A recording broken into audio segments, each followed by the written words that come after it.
Hi guys, and we're here in the fully voiced game Henchman Story.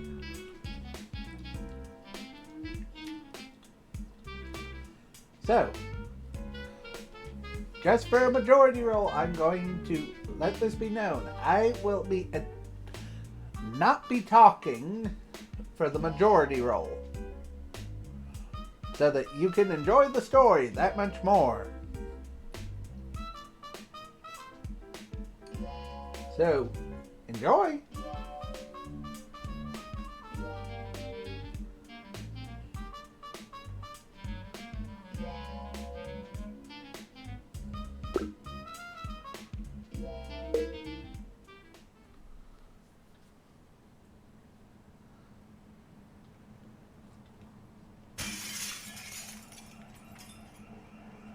Yes, yes! Another victory for the invincible Lord Bedlam! Excellent work, my brothers and sisters. At long last, the first phase of my master plan is complete. Now, gather the spoils of our conquest, so that we may return to our fortress post-haste. So you want all these pet supplies stacked in the truck? Yes, stack the pet supplies in the truck. Okay, just double checking because there is a lot of dog food here and I'm just not sure the resale value is worth the back strain, you know? Oh, and do you care about organization? Like, should we sort it by animal or? Just load the boxes! If you please, value comrade. Right. Sure. Good. God damn it. Hey, Dave. Can you help me with this? Oh, sure thing, buddy. Try lifting with your legs. I hear that helps. I meant help me lift the box, dude. Oh, gosh, no. I'm a squad supervisor. I'm supervising. But I believe in you, Stan. You can do it. Thanks. Great work on that box, buddy. Way to go.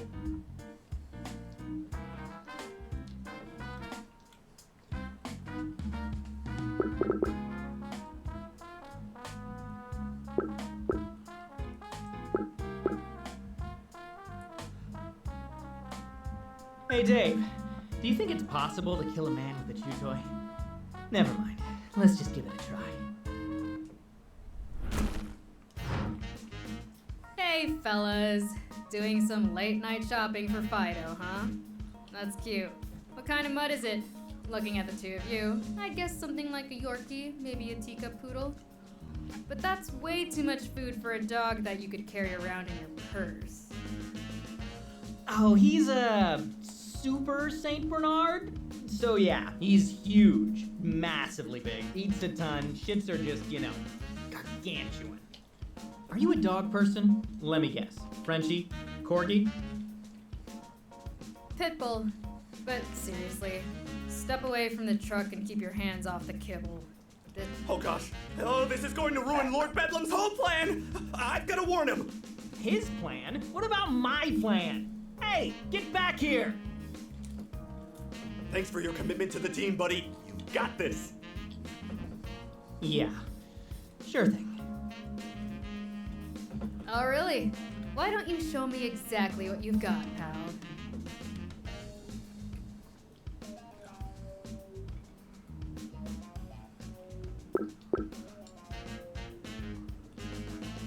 Let's see. I do know a few magic tricks. Some are even good. Have you got any cards?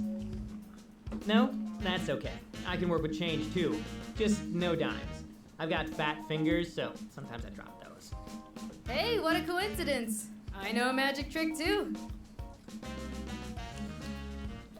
Oh, really?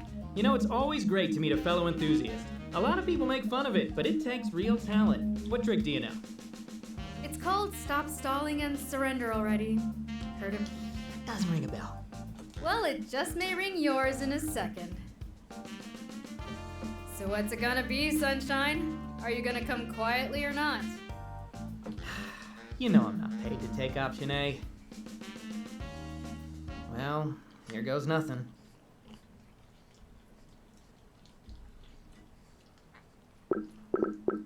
Bet you won't see this coming!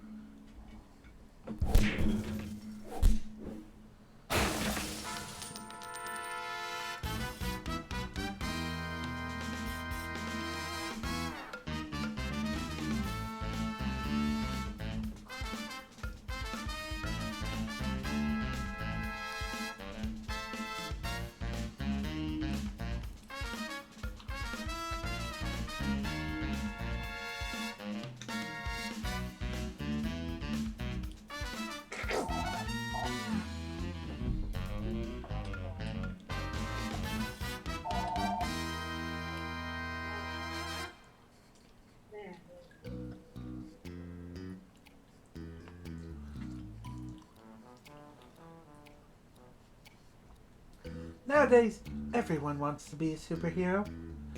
You see them posing gallantly on your news feeds, and you think, sure, they're cool, but I bet I could be that cool too. I'll just do some sit-ups, start drinking diet soda, and add a little radiation to my coffee. Done deal. The thing is, not to crush your dreams or anything, but most people really can't. Even if you catch that 1 in a million break, land superpowers instead of cancer, it's a long shot at best.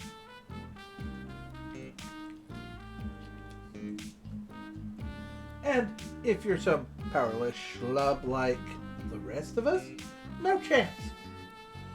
Do 1 billion sit-ups, change your diet, whatever. When a bug hits the windshield, it doesn't matter if the bug's been hitting the gym. It goes splat all the same.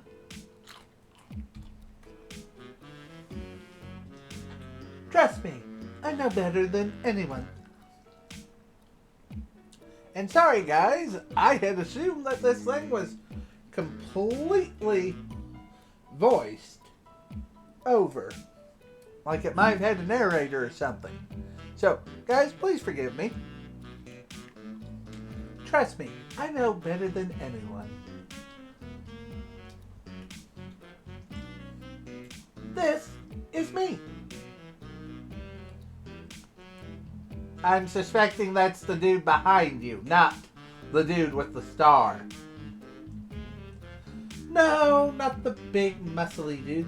That's Captain Commander. Or was it Captain Commodore? One of those captains.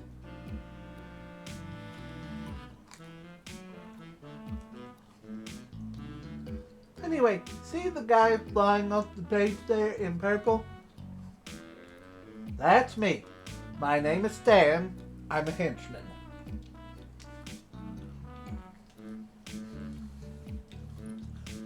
Captain Whatever wasn't the first to punch me in the face, and he probably won't be the last.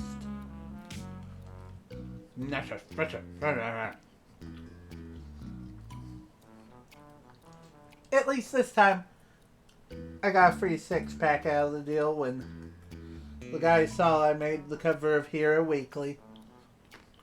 Hard to drink it with a broken jaw, but you know, it's the thought that counts.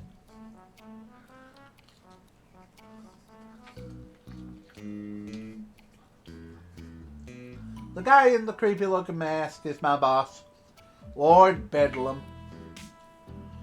No one's really sure what he's the lord of exactly, but he's usually polite and he pays us, so we don't ask.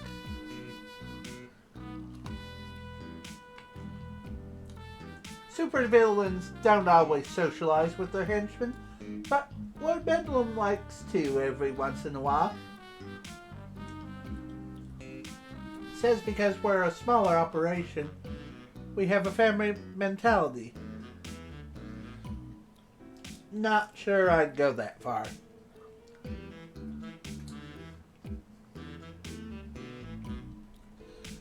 being a small-time supervillain outfit means we steal from pet supply warehouses and that. If some animal-themed boomerang breaks your elbow, you have to wash the blood out of your uniform yourself.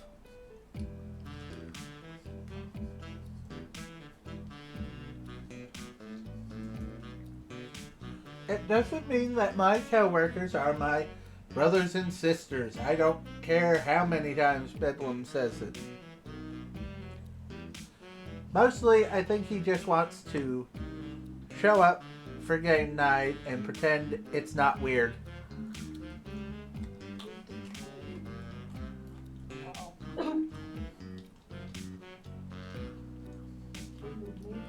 It doesn't help that his mask gives him an unfair advantage at poker. Not that anyone ever had the guts to bring it up. I can send him an email thanking him for writing the HHC. Honestly, though, it could be worse. You've got food, 4 walls, salaries, and healthcare. I mean, not good healthcare, but you take what you can get when you get your ass kicked for a living.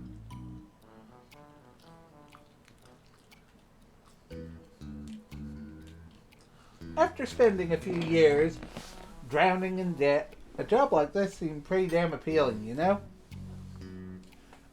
Moral quandaries aside, but also the frequent pain.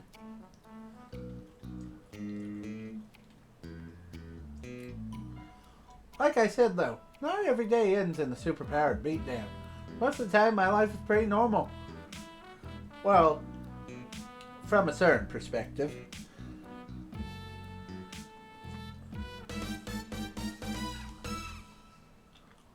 Issue 1, clock in, clock out. This is my room. It's a little cozy, but it's as nice as anything I had in college. Plus, I get it all to myself.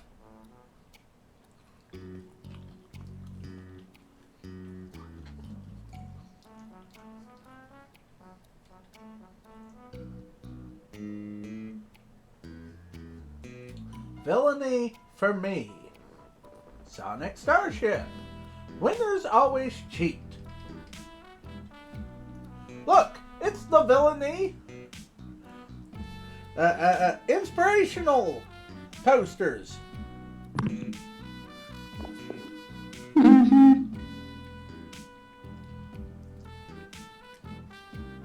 Yes, they are.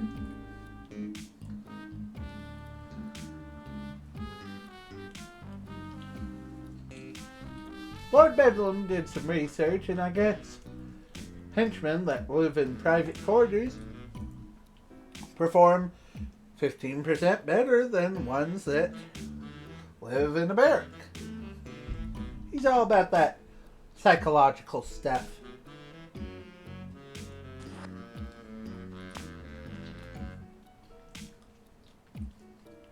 I think Bedlam's probably too Machiganous short of limp noodle.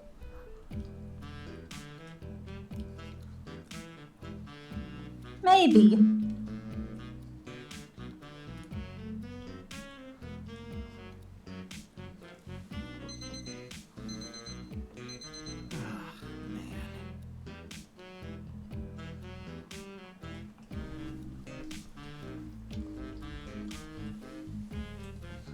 I guess private bathrooms don't affect performance or something because we don't get those. So after I wake up, I grab my toiletries and towel and head to the locker room.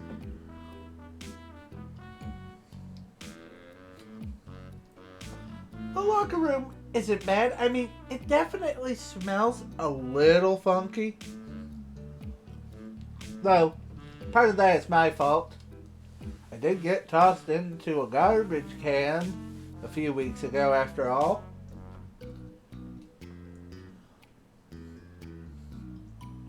Also, sometimes the hot water in the showers cuts out for a second, so you'll end up yelping like a small dog and hopping around naked. That's super fun.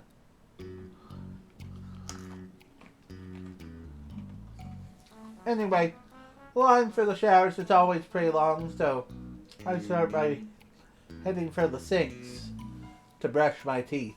Morning, Stan! You're looking chipper as usual. Hello, Dave the douche.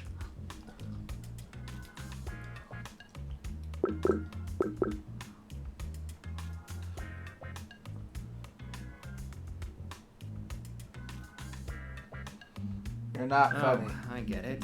It's because I look like shit. That's very clever, Dave. What's clever? Dave, without a question, is the most overwhelmingly positive person I have ever met. I don't think he even understands sarcasm. Like, as a concept, sometimes I forget. He's also my supervisor, which, as far as I can tell, means that his job is just to kind of exist, but with more enthusiasm. Never mind, Dave. It's not important. It's not important. If you say so, good buddy. So, pop quiz for you, buddy. What's your assignment for the day? Well, we don't have an operation, and today is Tuesday, so that means I'm guarding a door. Correct! You're assigned to guard the classified Level 4 research chamber. I'm glad that I could count on an experienced guy like you for something so important. Sure, right. Well, I've guarded it every Tuesday for years, so yeah, I guess you could call me experienced. I'm a regular veteran of standing next to a door. Not just any door, a Level 4 door, and Lord Bedlam has entrusted its protection to our team. It's a big responsibility. By keeping that door safe, you keep Lord Bedlam's plan safe, and Lord Bedlam's plans are going to help all of us. Doesn't it feel great, you know, to be a part of something bigger than yourself? Okay, slightly crazy over enthusiastic Pete.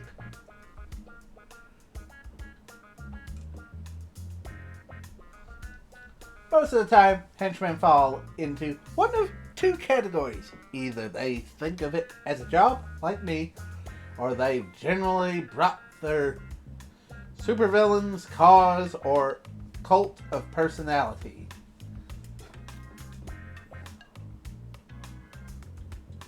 Dave is definitely the latter. I'm almost certain he has a Lord Bedlam tattoo somewhere. Like, I don't mean some wrist or ankle thing, I'm talking lower back. What, are we talking like Lord Bedlam's itch?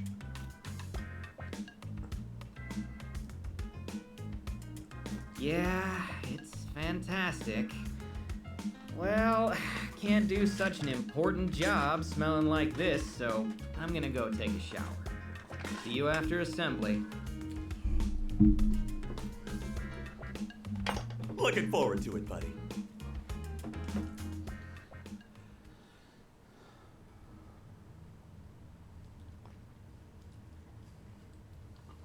After showering, shaving, and putting on my snazzy purple uniform, I head to the main hall for morning assembly,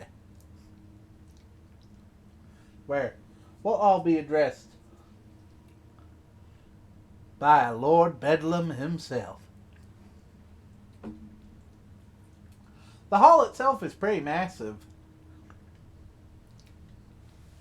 Of course, it has to be, since it doubles as our hangar. As anyone could tell by the grounded jet helicopter hybrids that sit parked on the hall's east side. It's definitely more than enough room to fit all of us comfortably. After all, we only number about 200 or so, which is a lot less than some of the bigger supervillain outfits.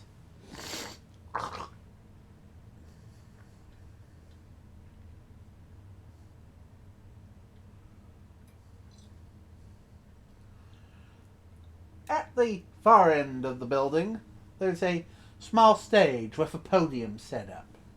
A massive screen with a live feed of the stage sits above it, along with a full lighting rig like you'd see at a concert. I mean, lighting rig!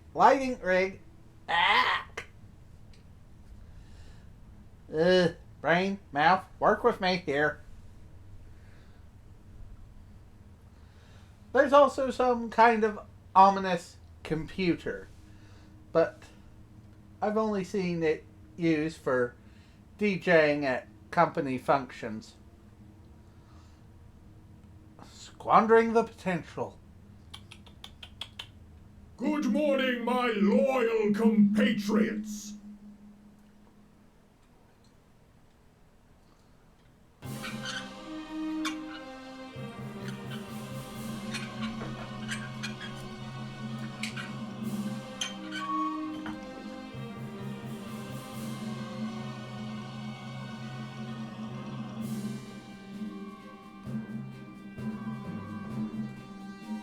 Mercifully, Lord Bedlam's arrival distracts me from memories of Dave dancing to folk, synth, fusion music at last year's Christmas party. Not that the supervillain's ascent from beneath the stage is any more graceful.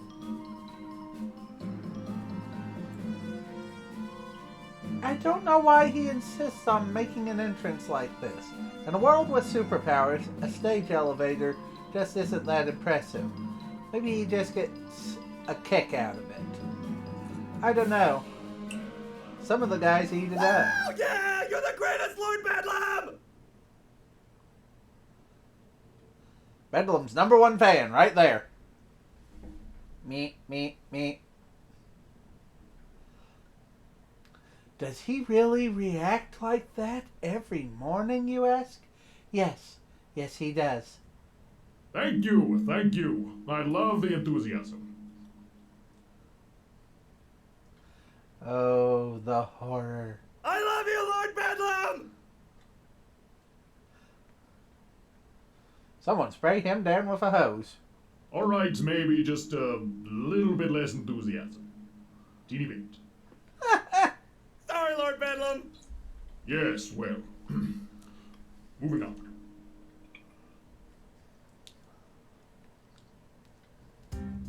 Today is a normal Tuesday, so you should all know your daily assignments.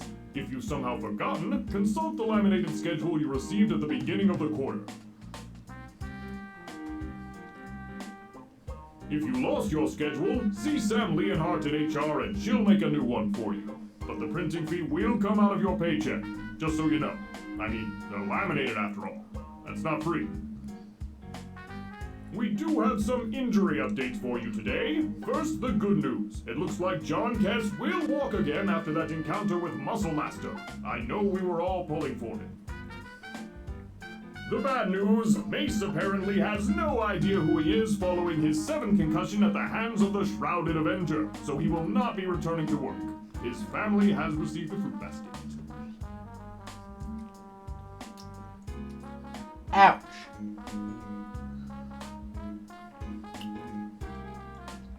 For some lighter fare, we do have a birthday today. Congratulations to the Bacon Bruiser, who joined us in June after that unfortunate waffle iron incident forced the Breakfast Bandit into retirement.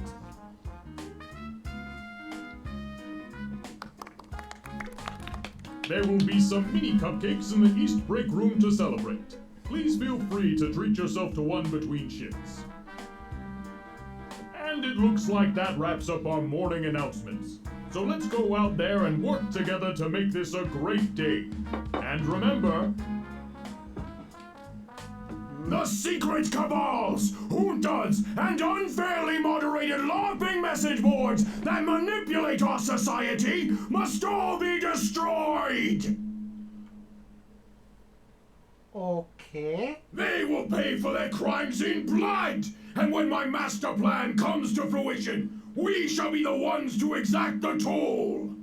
Then we shall rip out the diseased heart of modern society and replace it with a newer, better heart of our own making! A heart that actually enforces the rules about period-appropriate clothing and has no limits on caps lock usage!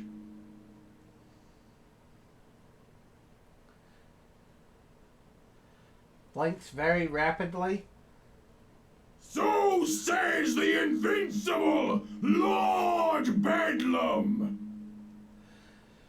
Okay. Happy Tuesday, everyone. Go get 'em.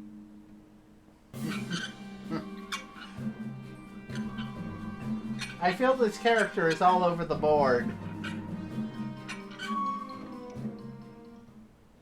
Yeah, I won't dance around it. Amiable or not, Lord Bedlam is still definitely a supervillain.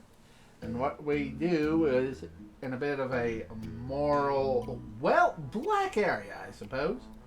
It's for a good cause, I think. The whole paying blood thing was totally a metaphor. Though Lord Bedlam isn't about killing people. He does have that line, I made sure. After everyone files out of the main hall, we scatter to the far corners of the facility and start our workday. Today, that means I need to take a long walk to the south wing. It's not exactly a scenic hike. The sights are basically what you'd expect from an underground fortress.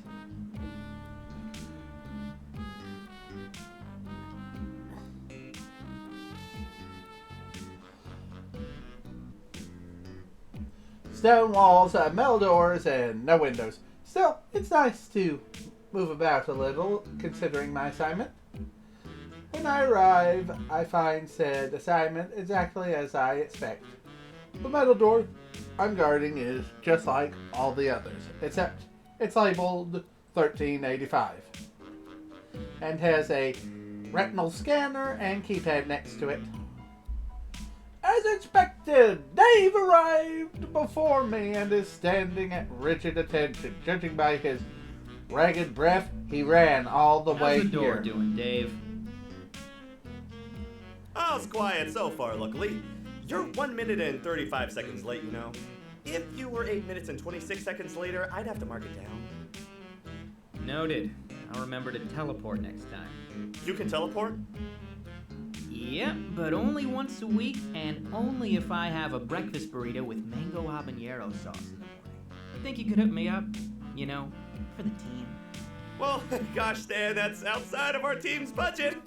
But if it will keep you on schedule, then by golly, I'll see what I can do. Thanks, buddy. Oh, and it helps if I get the one with the green packaging. You know, the one with the cactus mascot that wears the little sombrero. I'll see what I can do. I've got to go check on the new guy first, though. What was his name again? Not sure, but he insists on calling himself Sith Player. He's taking this whole henchman thing very seriously. Well, of course he is. It's serious work, Stan. So be sure to stay vigilant and keep an eye on that door, buddy. Oh God. You got it, boss. That's me. Super vigilant. But not vigilante vigilant, like villainously vigilant. I'm not sure how much of that Dave heard since he's already halfway down the hall and on his way to check on the rest of the squad, but he gives me a thumbs up as he turns the corner, leaving me and door 13A5 to ourselves.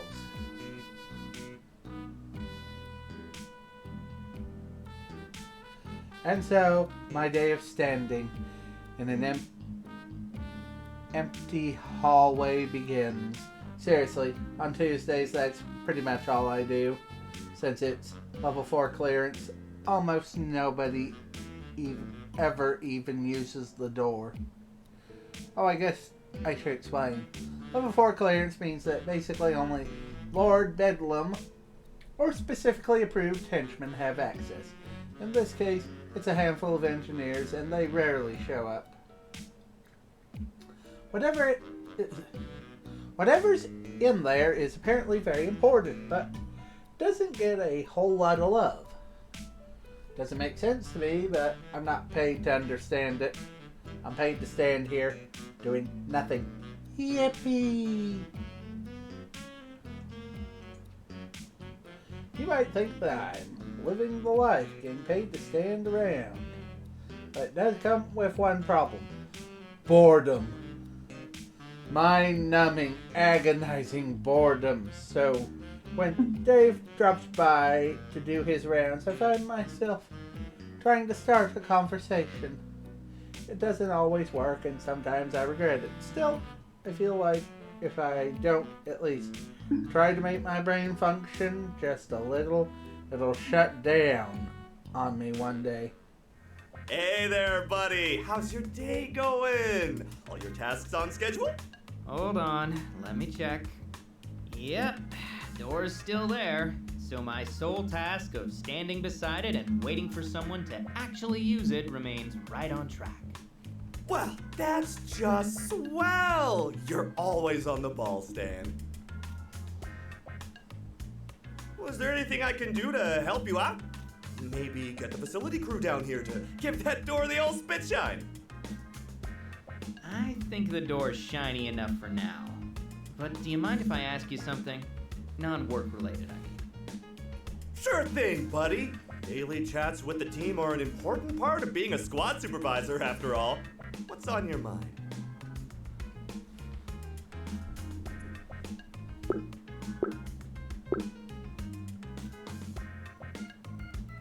So, how are things going with that dating app? Have any hot dates? Huh? Oh, I don't know. I've chatted with a few girls. On the app, I mean. It usually starts okay, but we always seem to have a difference in our beliefs.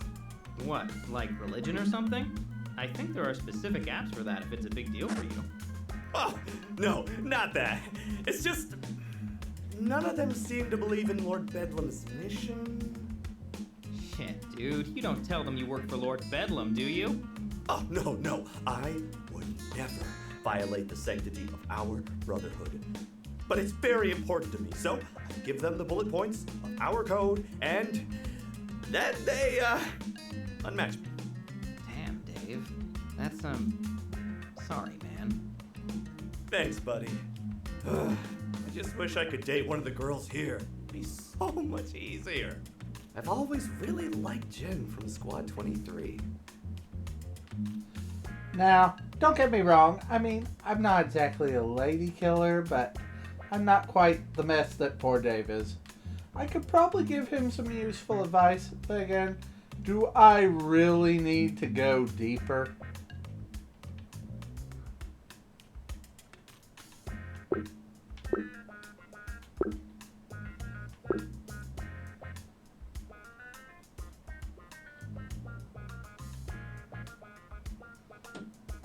Maybe you just need to spruce up your profile a little to get more matches.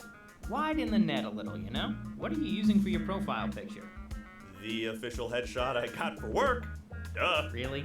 With the background and everything? Of course! It's my best photo! Alright, fair enough.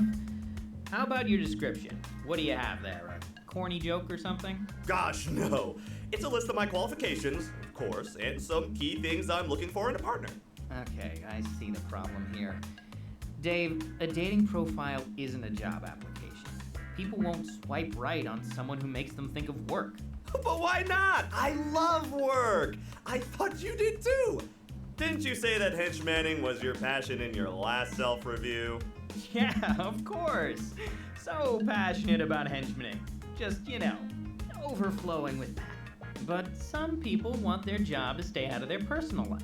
Like they have a box just for their job, and they just want it to stay there. Its own little job box. Not in the family box or the boyfriend box, just the job box. Know what I mean? You know, it's my policy to always be transparent with you, buddy. You lost me at job box. Figured Dave so bought into Lord Bedlam's shtick that I don't think the idea of a work-life balance has ever crossed his mind. I guess my point is, some people marry other people, and some people marry their job. I think you just married your job, Dave. You think? Maybe you're right. I might just not have room for both Lord Bedlam's cause and a lady friend in my heart. Maybe not, dude. Maybe not. Not sure if that's 100% accurate, but at least he feels better about it. And when Dave's feeling his best, my job gets easier. I pulled it off without having to scroll through his phone for a new profile photo. That Pandora's box can stay locked up right next to my job box, gathering dust on my metaphorical shelf of emotional trauma. Sometimes these conversations go better, sometimes they go worse. Luckily, they all eventually end and Dave leaves to check in with another member of the squad. After that, it's another long, eventless stretch of waiting in silence before I'm eventually relieved for lunch, and I head to the cafeteria. The cafeteria isn't much different from what you might find in a high school or a prison. Really depends on your perspective, really.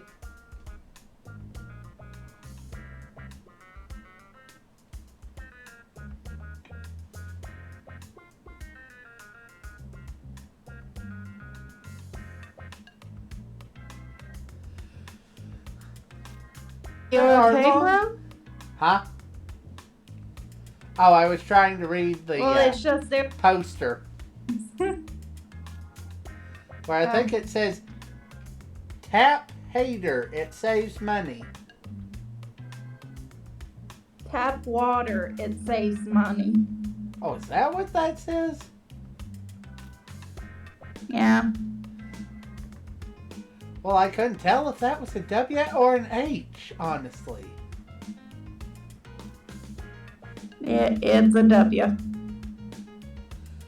There are long staying tables with uncomfortable plastic benches attached. A tile floor that is probably what a grizzled war veteran would look like in floor form. And a faint smell of mold and hopelessness. Most of Lord Bedlam's fortress is in much better shape. So it's strange the cafeteria is so banged up, right? Wrong! See, Lord Bedlam may be head honcho everywhere else, but this place has its own Dock Master. History teaches us that whoever controls the food supply gains incredible leverage. The lord of this terrible domain learned that lesson well. So long as Lord Bedlam gets his tuna melt, this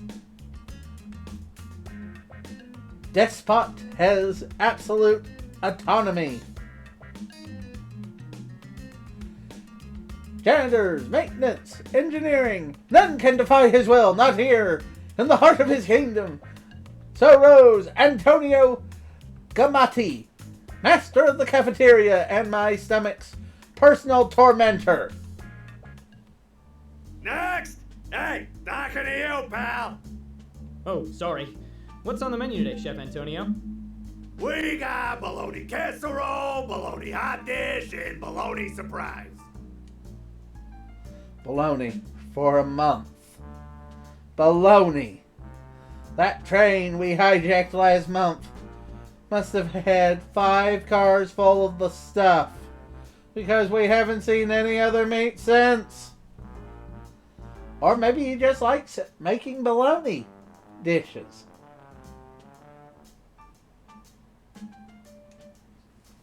I glance down at my option. I see only 2, though they are each labeled as hot dish and casserole. They look exactly the same. Cheeky bastard. Maybe the surprise is different.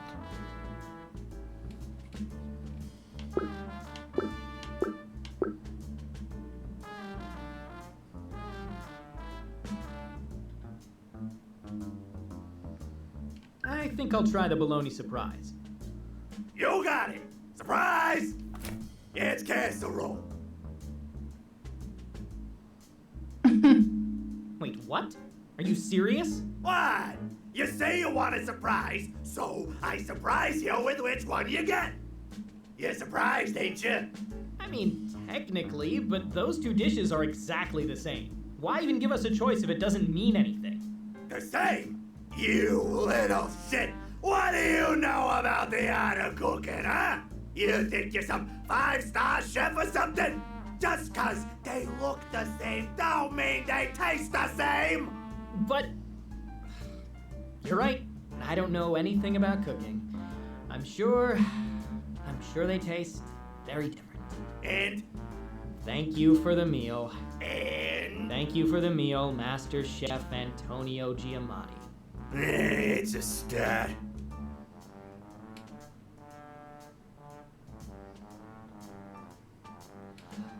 Let's see. As I walk to my seat, I have a sinking feeling that I have made a horrible mistake. Maybe there's some hidden meaning here about the illusion of free will or something. Or maybe I should just remember that you can never beat a chef in their own cafeteria. Boy, that is the truth. Not unless you know more than that chef. Next! Come on, Oberon, get a move on! I know they got lines in England. Don't you pretend you don't know how it works 'cause you call it a cubary-do or something. Come on!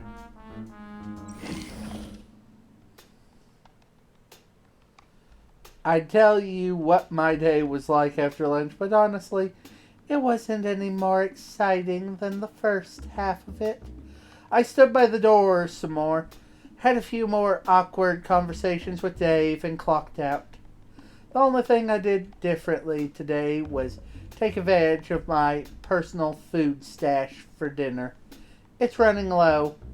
Only a few protein bars and ramen packs left, but better to tap into that than face Antonio again. So, yeah, like I said, other than my apparent rivalry with our lunch man, I live a pretty normal life most days. Sleep, eat, work, and repeat. Thrilling stuff. Of course, not every day is the same.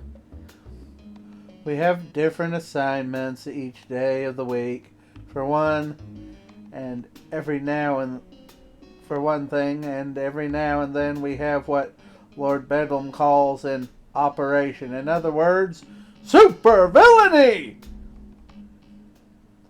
As it happens, this Wednesday is an operation day. Issue 2, Operation Day!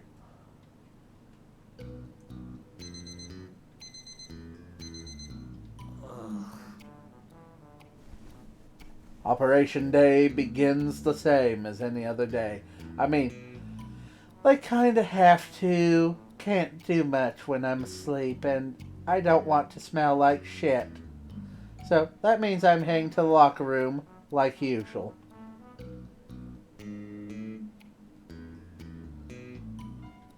There is an intangible difference when we're getting ready for an operation instead of a normal work day.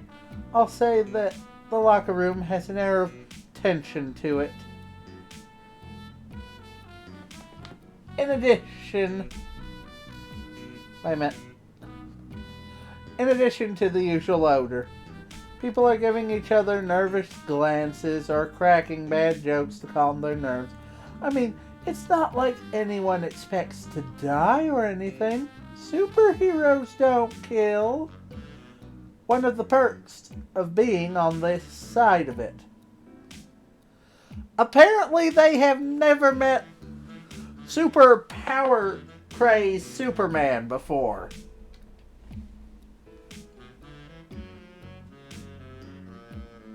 From the Injustice series. Because he won't just stop you, he'll kill you. But anyway, moving on. And but a lot of Batman's peeps, when he hits the various minions, it's sort of like or henchmen, it's sort of a case of, okay, if they don't die from their injuries, it's gonna be a miracle. Yep. Especially with the Joker version of Batman. It's like, you better pray. In my opinion. And mentioned something similar to that. Still getting hit in the head enough times has its consequences, as Mace found out, or the legs, if you ask John Kess. So, I mean, we have every right to be nervous. Shit, I know I am. Not Dave, though. He's actually excited about the whole thing. I know, big shock. Just blew your mind. Why am I not surprised, dude? I mean, seriously. I swear.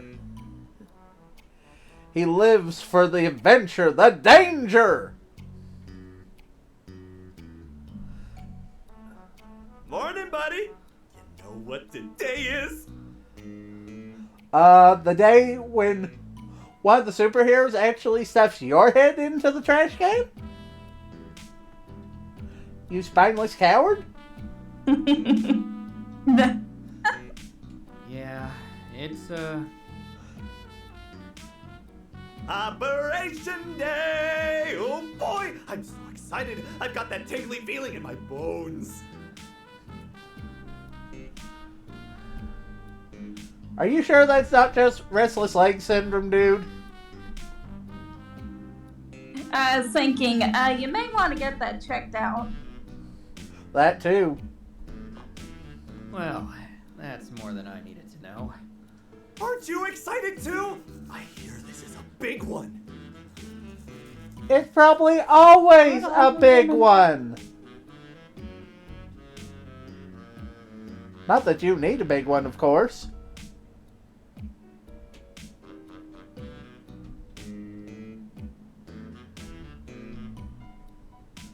Sometimes I wonder if Dave makes these little slips on purpose just to screw with me. I'm not sure if that's better than them being Freudian. Oh yeah, you know me. My excitement levels are like at full friggin' capacity. I live to get powerbombed by masked millionaires with messiah complexes. Stan, I love your sarcasm. And I feel your pain. I truly do. Oh, I don't think any superheroes will be there this essentially time. say I something heard about this them. is something totally different. They'll never expect it.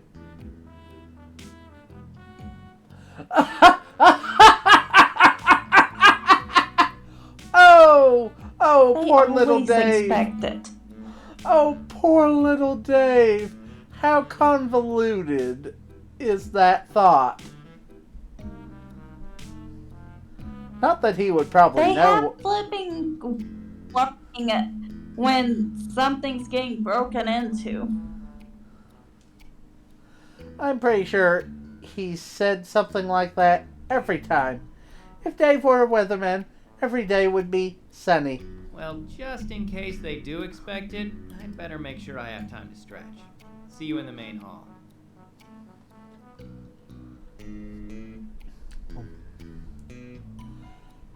As an aside,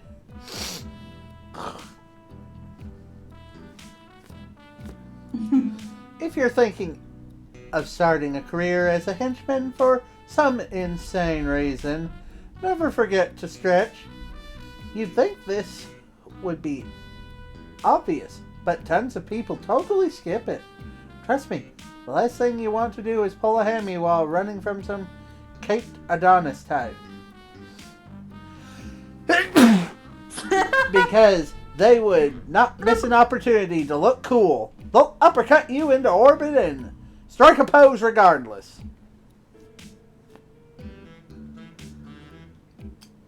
That is Maybe just... they are dealing with crazy man, or maybe Shazam.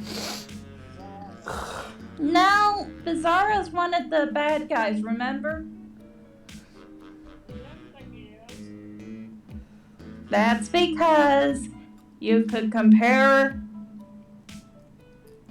Yes, watch as certain Angel thing of his to Redhead a gets a villain confused with a superhero.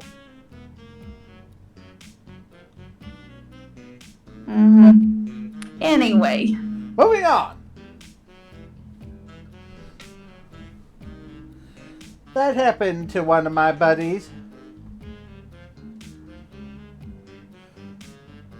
I am not even going to try to pronounce that because I am going to screw that up so bad. Mordecai. It's Mordecai. That's what that is? Yes. Thank you. One of my buddies, Mordecai.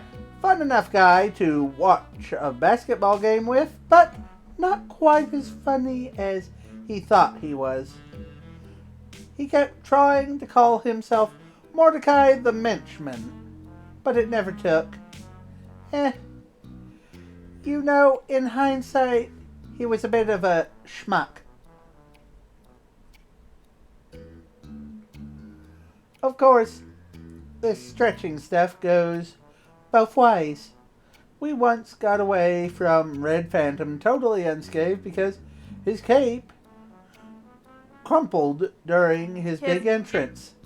Bonus lesson. His cap got during his big entrance. Bonus lesson, don't jump through a window if you don't have to.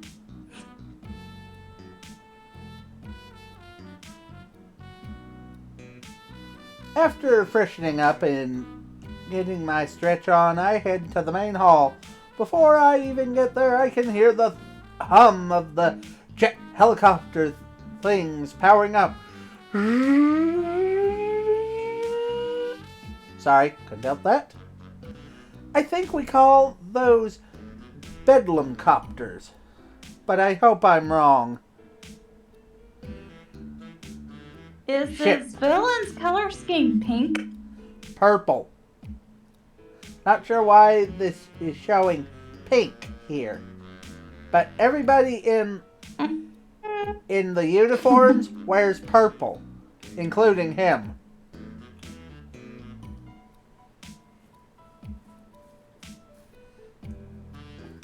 Oh no. I think I'm actually a little late because Lord Bedlam has already arrived at his podium.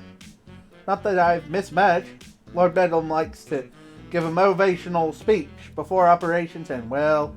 The shadowy masters who control our society are growing nervous, my comrades! With their hold on the artisanal baloney industry shattered, they see the writing on the wall! Why does he remind me of Zurg?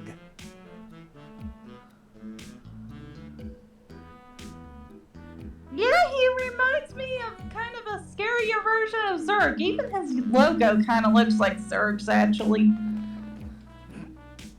Coincidence? I think not. And that's But writing, he's since really they are going ones after who are the ruining the baloney. weekend for everyone. Not the righteous masses who just want the orc barbarians to stop wearing jeans. Okay, he just lost me. Where it's both a smile and a, where did your mind just go?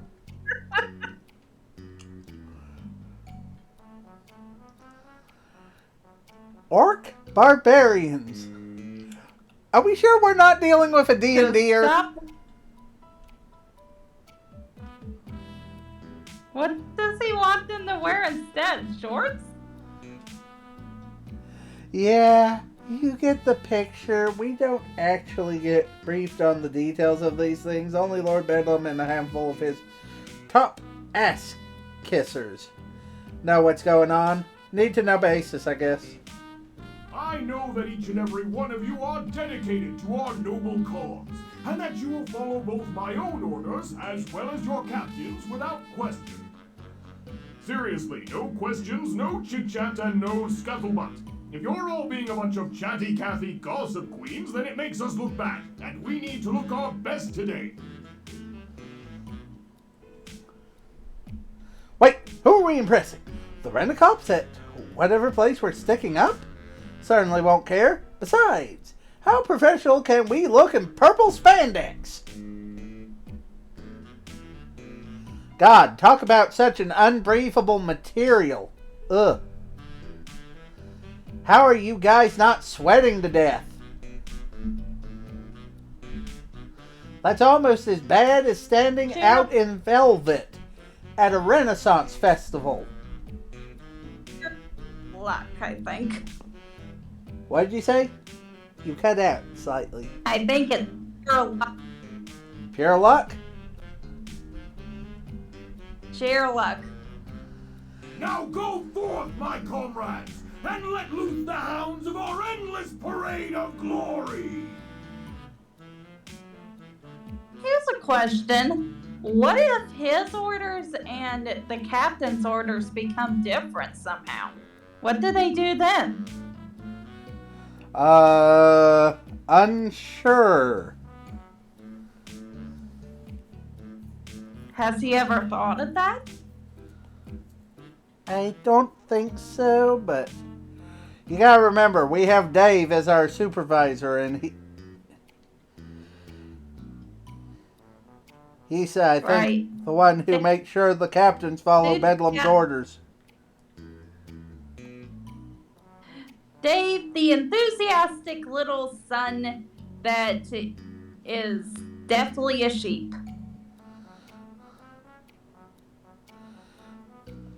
I wasn't going to call him a sheep. I was going to call him more, Lord Bedlam's little itch.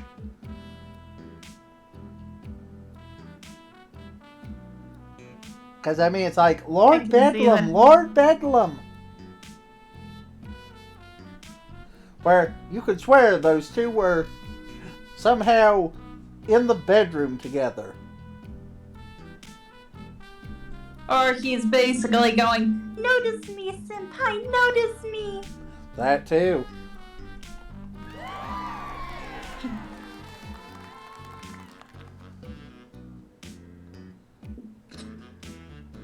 I don't think Lord Bedlam writes these speeches down.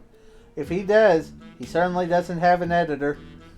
Anyone who shares my feelings on Lord Bedlam's eloquence certainly isn't letting it show.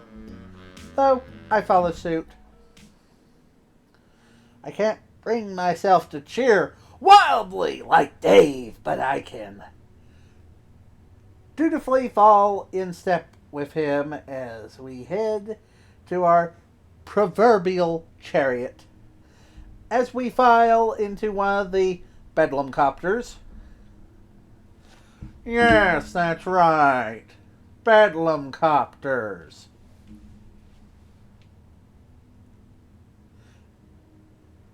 I can hear the roof opening for us with a groan. And yes, that was a Dr. Evil reference.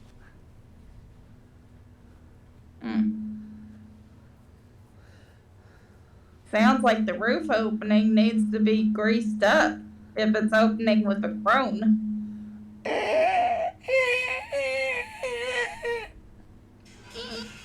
Oh, this is it! You ready, buddy?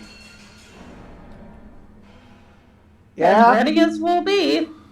Yeah? I'm ready for you to sit down, buckle up. And quit being so damn cheery.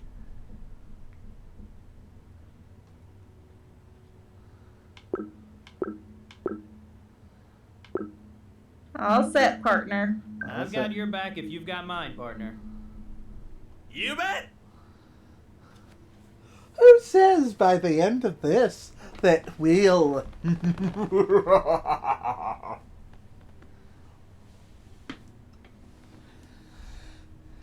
As we strapped into our seats, the engine swore to life, and like that, we're off.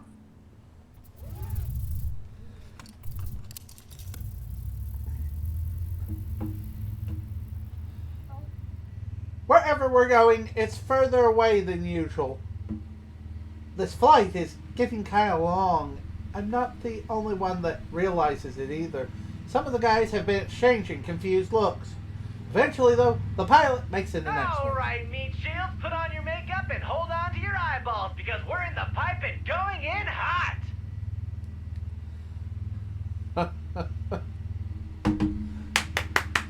I actually liked what he said. Actually, we're third in line in, so we're in Oh. a holding pattern for a bit. Then we're balls to the wall with foils locked and guns blazing. Woo! I'm pretty sure these things don't have any guns. These- I'm also pretty sure that we trained most of our pilots with video games and film clips since we don't have any actual flight simulators. Oh God, we're gonna die. Ah! This is gonna be interesting. Yet through some miracle, we don't crash during descent and move to join the henchmen that are already on the ground. By the grace of a freaking god or goddess, thank you. As I kiss the ground from the hectic helicopter ride.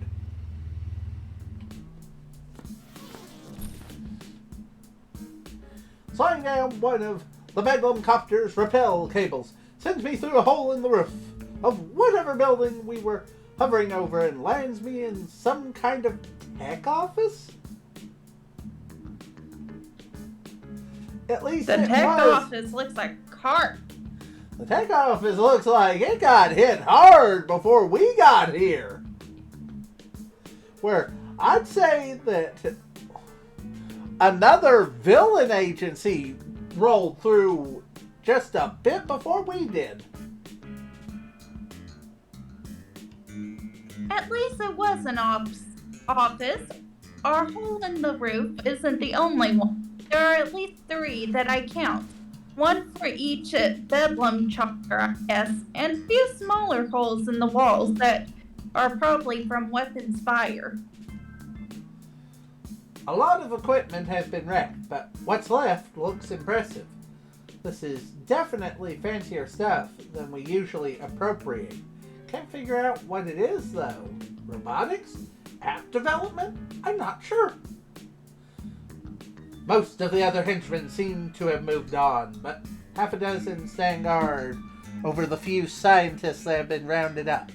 Another whole squad stands in the middle of the room with Lord Bedlam at their head. Excellent! Reinforcements! You lot!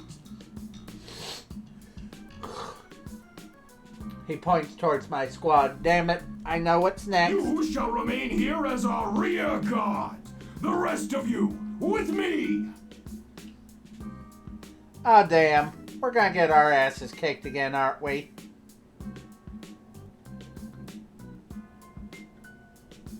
Probably. No problem, Lord Bedlam. You heard him, squad! We're the rear guard, and the rest are going with him! That last part isn't really relevant to us, but I just wanted to make sure you heard. Hey, anybody got a taser gun think so we can it's- zap Dave? No? I Damn think it. Dave is our captain. That's why I asked the others. Anyone got a taser gun so we can zap the over-enthusiastic idiot?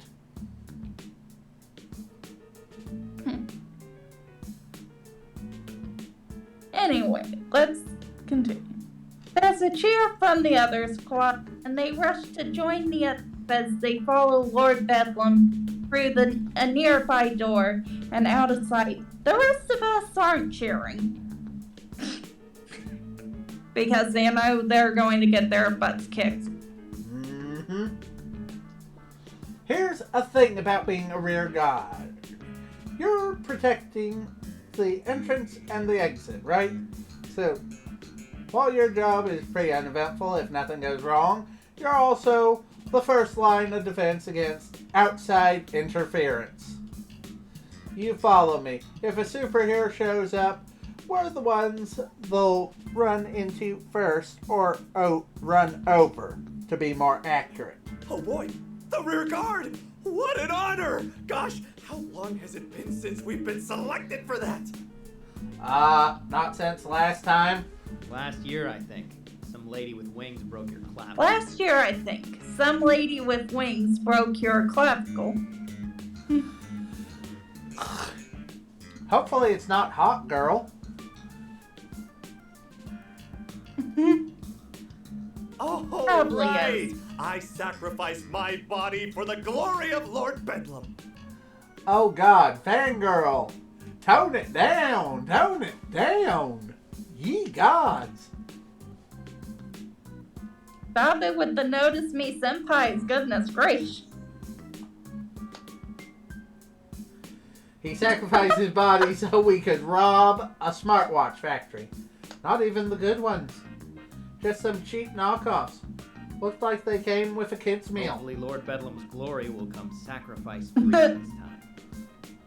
But if it doesn't, we'll be ready! Right, team? Sure. Yay. We take up a position next to a window on the opposite side of the room as the captive scientists. I want to be as far away from them as possible.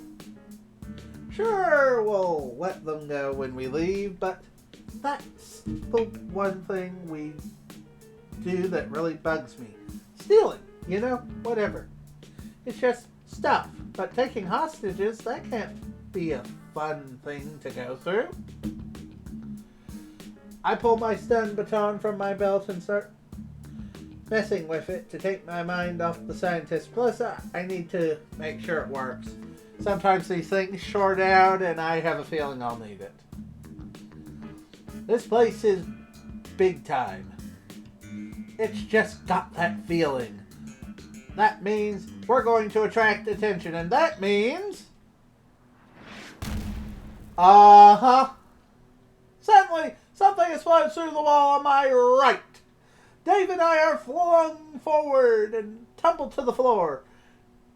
As quickly as I can, I scramble to my feet, grasping my baton. Boy, that could be taken the wrong way. You know what he meant. Yes, we do, but you also know what I meant. That writing-wise, Yes, I do. that could be taken. Anyway, moving on. However, as I turn to face the source of the explosion, my jaw drops. Oh, crap!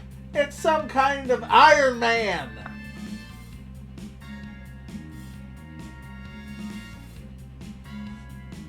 A superhero showing up isn't a surprise, but that's Nova. Shining GD Nova! As in the person that took down the Skull Syndicate and went toe-to-toe with Dr. Calamity's Supreme Ultra Deathbot. SSS, we're screwed! He's also doing a superhero pose, which is apparently hard on the knees. But you gotta remember, he's The in a one power where the- suit. What? So he has the suit helping him out a little here. It's still going to be hard on his knees, whether or not he has the suit. We are screwed. We are completely screwed! Time's a factor here, so I'm only gonna say this once. There's no way you can beat me. That means you can either give yourselves up or get your asses kicked. Your call. I can't make it for you. I really considered just giving up this time around, but I should have known better. By taking any time to think at all, I've given Dave a vast edge in reaction For time. Lord Bedlam! Charge! Dave and most of the other henchmen charge wildly. Some raise their stun batons, others fire with their beam weapons. It goes about as well as you'd expect.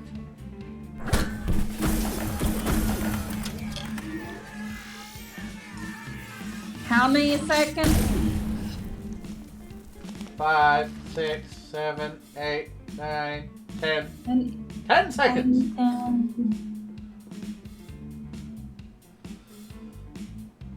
What henchmen that are left seem to be fleeing? The ones that are much further away than me, at least. I may be 5 meters from Shining Nova, and he's staring right at me. Oh God, he's staring right at me. Hey.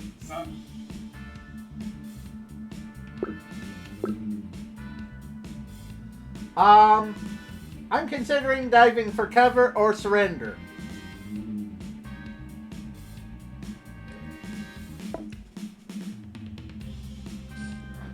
I'm thinking dive for cover.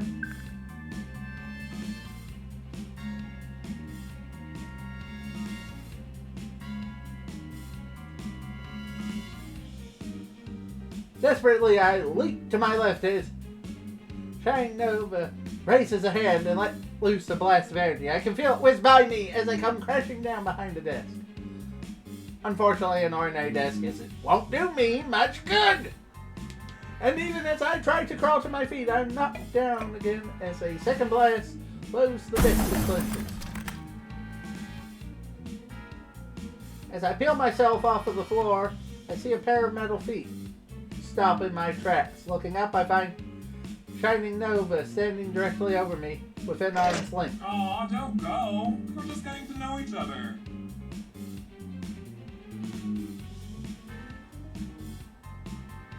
Looking at Nova's armor this close, I noticed something that might help me survive. Armor. The armor can't completely cover the wearer's joints. There are little gaps that give way to some lighter, more flexible material. It makes sense. How else could Shining Nova even move? Maybe I could work with that. Or I could always try for the classic. I would say target the elbow or knees. I was thinking knee. Because I'm looking at the groin, and that's pretty much armored right there. It's armored too much. Go for the knee. Desperately, I grasp my baton and thrust it towards the crease in Shining Nova's knee armor. Being so low to the ground already, it's not far. Maybe, just maybe. What the? Somehow, miraculously, I jam the baton in the crease before Shining Nova can react. Nova tries to move the leg on instinct, but the baton keeps it from bending. Now's my chance. With Nova confused, I lunge for the other leg and wrap my arm around it. My grip secure, I start to stand up, taking the leg with me. Shining Nova isn't that big, at least a head shorter than Miss Dynamo. With the other leg hindered and this one within my grasp, I may be able to tip Nova over and... Oh shit. So it turns out that Shining Nova has arms too.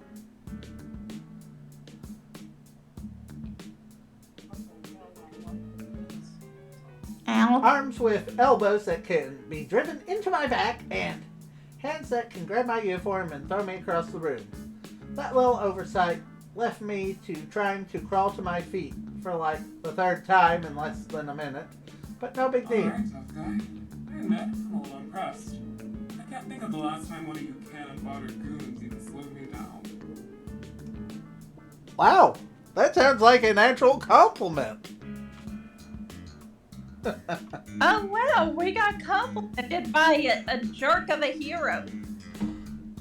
Interesting. Guess I should ask for a raise. A raise. So you're one of those mercenary types. More like unemployed with a lot of Nah. types. And so you decided this was a worthwhile career move? Hey, beggars can't be choosers, right? This is one of the least confrontational conversations I've had with a superhero. But it won't last much longer. Not if Nova's aggressive stance is any indication. I've done pretty well so far. Maybe I can stretch my luck a little further. I glance around looking for a solution. I look around and realize where I've landed. A few yards to my right are the engineers that Lord Bedlam took as captives. And not far to my left is a door leading further into the facility. They're still tied up, so they can't escape. Maybe that's why Nova isn't rushing to finish me off. Fear for their safety. To be honest, I have the exact same fear. This is just a job. I don't want to hurt these people. Then again, Nova doesn't know that. Maybe I could bluff my way out of this.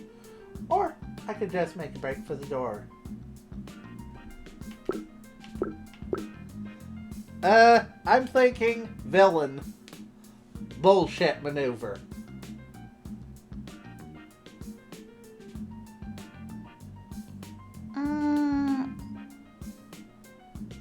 I don't know. Because if we try to make a run for it, he could blast us. When you take it. Because remember, he's already blasted a hole through the wall. With just his armor. Yeah, but So he has some long-range advantage. Could just threat and try to blast us anyway. If we pretend to threaten them. But with us being in such close proximity to them, he runs an extremely high risk of hurting them in the process. He's going to find a way to try and hurt us anyway. And if we pretend to threaten them, he could see us as it actually not being good at all and not realize that we're bluffing. And if we come into a situation where we'll need a superhero's help, he could basically say, no, they're not worth it. So who knows? Well, most of the heroes are probably going to say that anyway about our character. I noticed that each time you make a choice, it says so-and-so's perception of you has changed. Yeah, usually I think that means it increased.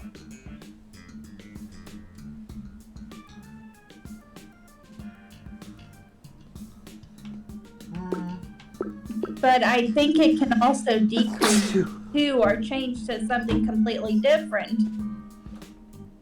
I'm saying make a break for it. Okay.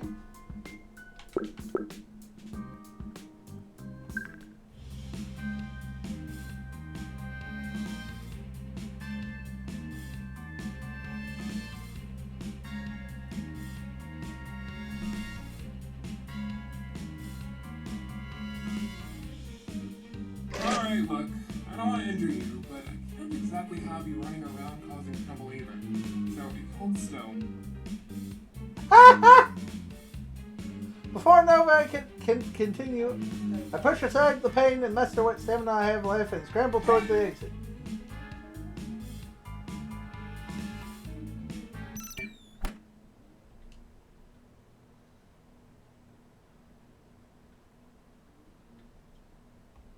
Suddenly my body feels like rubber, like a puppet that's lost its string. I collapse to the floor with a groggy moan. Everything's a blur. Sounds echo. As though I'm in a cave. Damn, I didn't think tranquilizers worked this fast. As my eyelids start to close, Shine Nova steps into view. Visor glowing hypnotically as my vision That was a starts to stupid dip. move for a smart goon. No, why would you...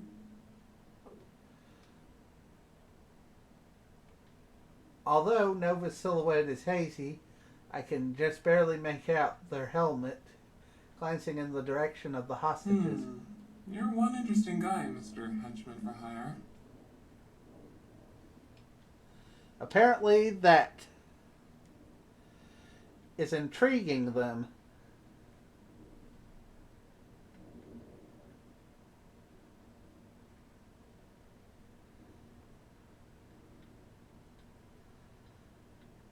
Even though being put to sleep is better than being knocked unconscious. In this case, it doesn't feel like I'm snoozing in my bed. Instead, it's a deep, dreamless slumber. 1 second, all I see is blackness. Then Come the on, next- buddy, you have to get up! Gah, where? What? Dave? What's going on? No time, we've gotta go! Onwards, my loyal compatriots! Onwards towards retreat! There's only one Bedlam copter. If we don't get on, we'll be left behind! With Dave's help, I managed to stand. A quick look around tells me he's right. Alone, Bedlam Copter is holding position next to the hole shining nova made in the wall, and there's no sign of another. Lord Bedlam is already climbing aboard, so we All right. better follow suit. I'm good. Let's go. Together, we drag ourselves towards the ramp. Despite my grogginess, we should make it easily. At least, it looks that way until a familiar black and blue blur falls through one of the holes in the ceiling and takes one look at me and grins. Hey there, sunshine. Gotta say, I didn't expect to see your raggedy-ass outfit here when I got the call. A data science facility's one hell of a step up from a pet store. Oh, damn. Why is it that we have the shittiest luck?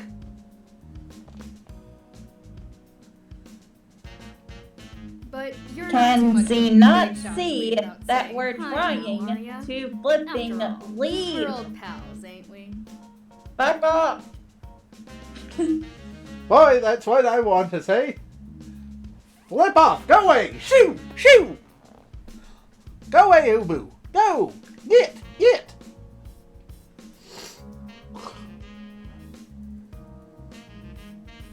And Dynamo. no, I'm not talking to Shoot. you, my guardian dragon. No. Yes. Good Death's guardian dragon.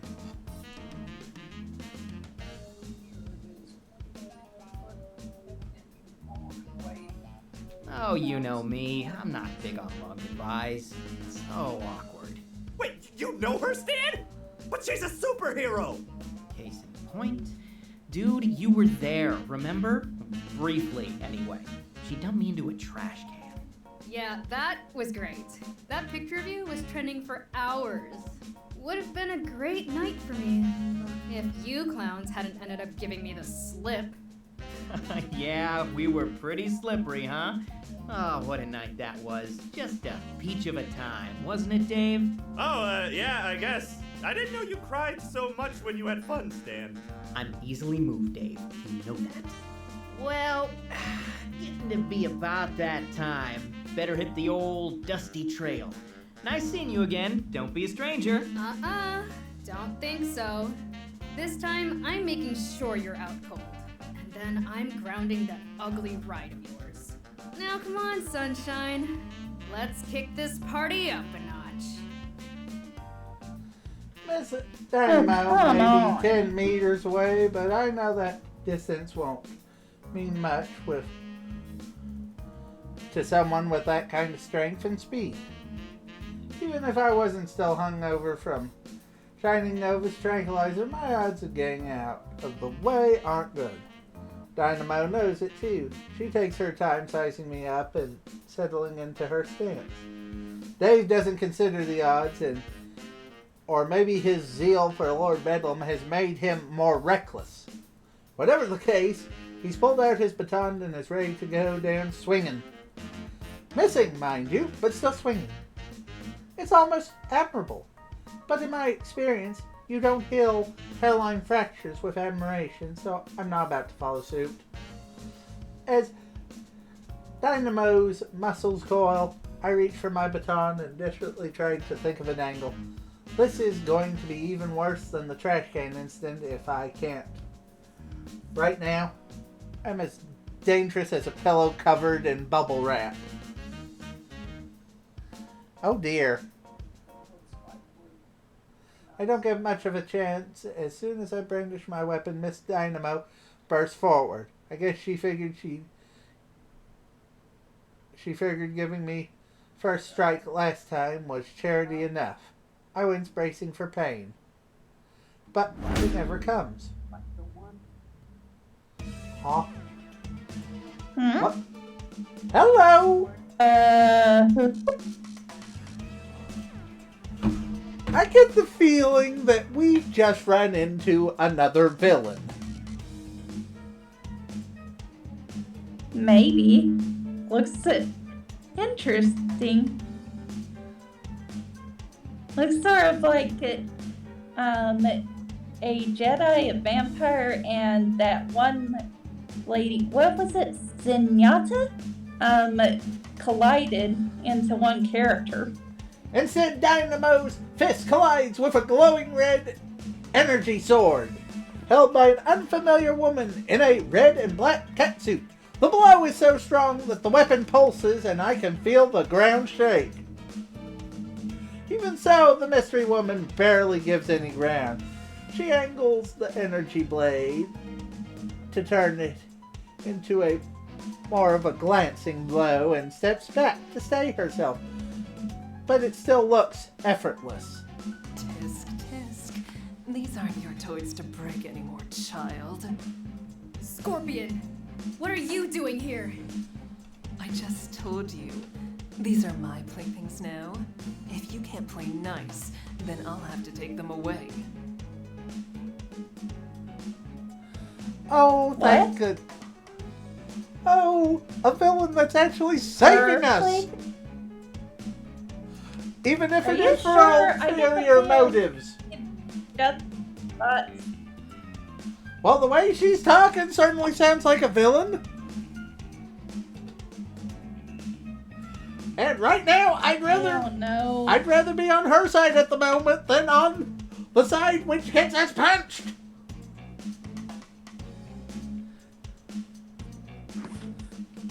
If you True. You never pay attention, do you? Not even the slightest bit. Don't you ever tire of it? The ignorance? Shut up! Anyway. continue.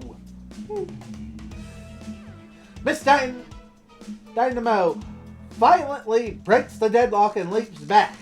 The woman in the cat scoot, Scorpion, does the same, but somehow more gracefully.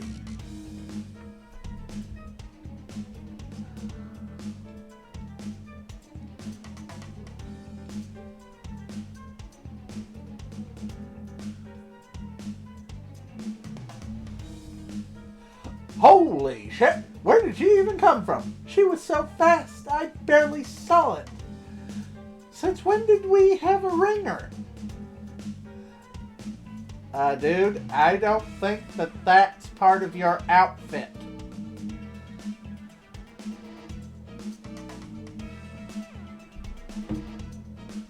Do you think that's part of their outfit? I don't think so. She's not wearing purple. Which tells me either this is a super successful villain or is a head honcho to an even bigger outfit. Or she could be an anti-hero. Maybe. I don't know. Let's read and find out more. Because the story's getting interesting. Let's go! Yeah!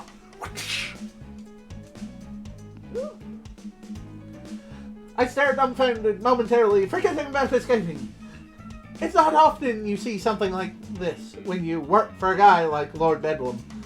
A victory for us usually means a distraction or an escape. But this Scorpion lady is going toe-to-toe with a powerhouse like Miss Dynamo. And God help me, it seems like she could actually win. Temper, child. Stop calling me that!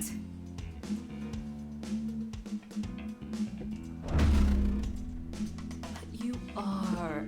Listen to yourself. If you're not careful, you'll have another tantrum. And then who will have to clean up your mess this time? Oh, it won't be you. Don't worry. Nah, you're gonna be the mess. What's left of you, anyway. Promises, promises. Always promises with you. Never once delivered. Beyond the grunt of frustration, Dynamo's retort this time is physical, as she rushes right at Scorpion, who follows suit, sword whirling. Looks like that first move was no fluke. Dynamo's dishing out most of the offensive, but none of it is connecting. What Scorpion can't avoid outright, she's redirecting with her sword. It's like watching a dance, but fast forward to 5 times normal speed, and with a high chance of broken bones or dismemberment.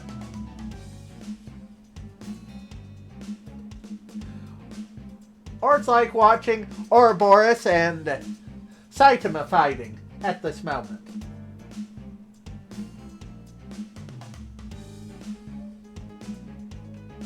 At least I think that's what his name was. Amazing as it looks, get the hell out of here. Come on, Dave. We've got to go. What? And miss this chance to bring even more glory to Lord Bedlam? He told us to retreat, Wait, remember? remember? You wouldn't want to disobey Lord Bedlam, would you? No, definitely not. Gosh, I can't believe I forgot. Thanks, Stan. You're a... Sure. I'm the best. Thank me when we're on the way back, man. Together we rush to the ramp as fast as we can. My legs aren't exactly steady yet, so it's a little more of a zigzag than a straight line. But we make it just before they close the doors. Christ, that was a lot closer than usual. Now that I'm inside the Bedlam copter, I find that it doesn't have much room to spare. It's definitely over capacity. I guess that's good. That means more than a third of us made it out. On the other hand, that means that almost 2/3 of us didn't. Jeez. We've never had to leave so many behind before. Kinda surreal. Feels like I'm in a war movie.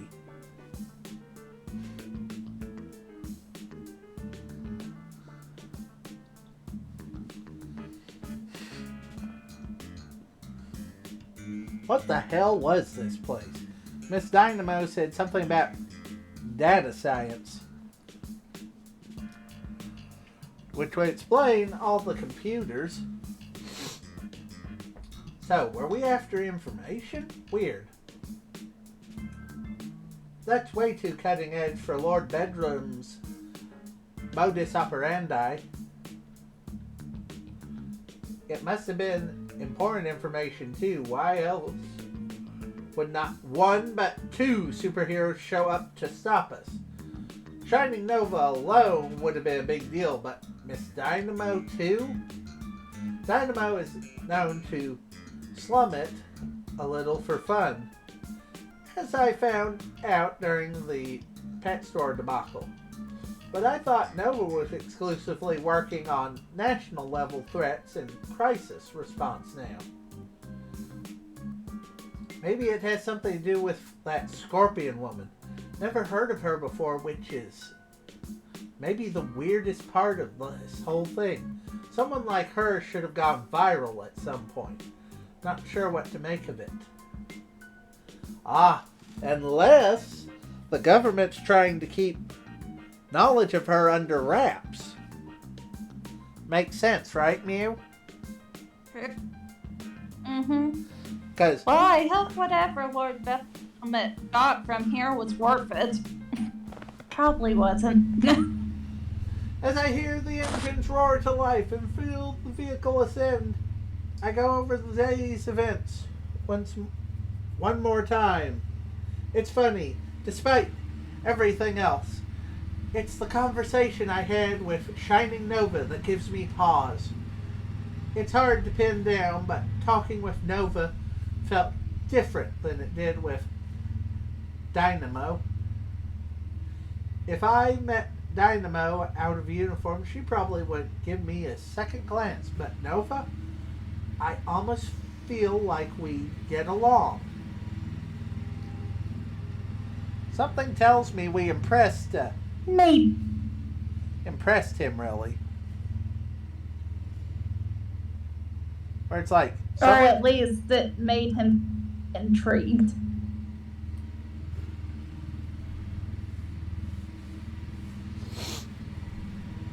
it's too bad heroes don't have henchmen. If they did, maybe I'd consider a career change.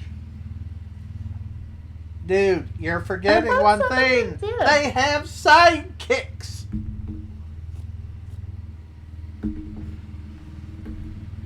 Yeah, normally they call their henchmen sidekicks. It's only the villains that call their lackeys henchmen. Anyway, moving on.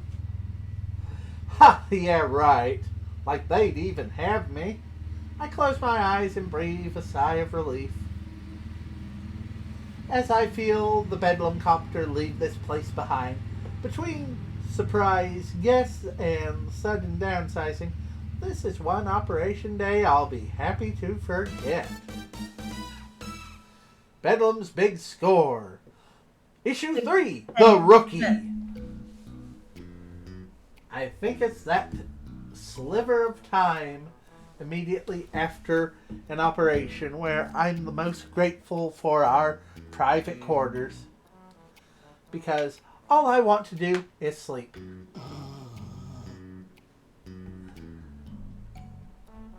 Fortunately, Probably gonna get interrupted. Lord Bedlam gives us the rest of the day off, and I'm all too happy to take advantage. Within minutes of landing back at the base, I'm sleeping soundly in my bed. Well, as soundly as one can sleep after a day like that. I didn't break anything, at least, which is more than a few of my coworkers can say. I'd wager it's the little victories, you know? Anyway, aside from a short break to munch on a protein bar, I see through the rest of the day and straight on till morning. Oh, god damn it. No, I don't want to get up. I really don't. I don't know what Shining Nova put in that tranquilizer, but I feel like I've been hit by a frickin' truck. A truck with like a rocket strapped to it. Ow. But hey, that's part of the job. So, against my body's wishes, I drag my carcass out of bed and head to the locker room to get ready for the day. The locker room feels almost empty. There's less noise, less people, less smell. It's kinda eerie. Guess that's just what happens when you downsize overnight. The line for the showers is much shorter too, but I make for the sinks anyway. Force of habit, I guess. Morning, buddy! Oh no. Hey, Dave. Morning, Dave. How are you holding up? You took one hell of a punch. Just some heavy bruising. The doc was worried about internal bleeding, but I guess I got lucky. How about you? You were out way longer than I was. I'm fine, just exhausted mostly. Still can't believe I got tranked like I was an escaped zoo animal or something. That's my Shining Nova story. Can you believe it? Huh? No. What? Cancel. Don't know why it did that just now. Oh yeah, the hero that took down Dr. Calamity's Ultra Death Bot? They shot me with an elephant tranquilizer. Yeah, it was fine. I just drooled a little.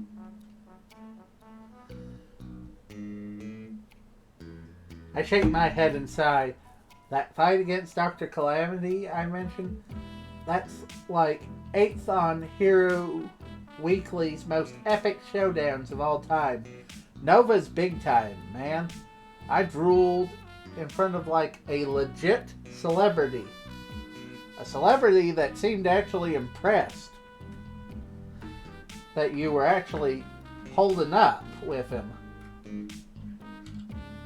And that you did something that wasn't villainous. Where it's like you thought to protect the peeps that you had hogtied instead.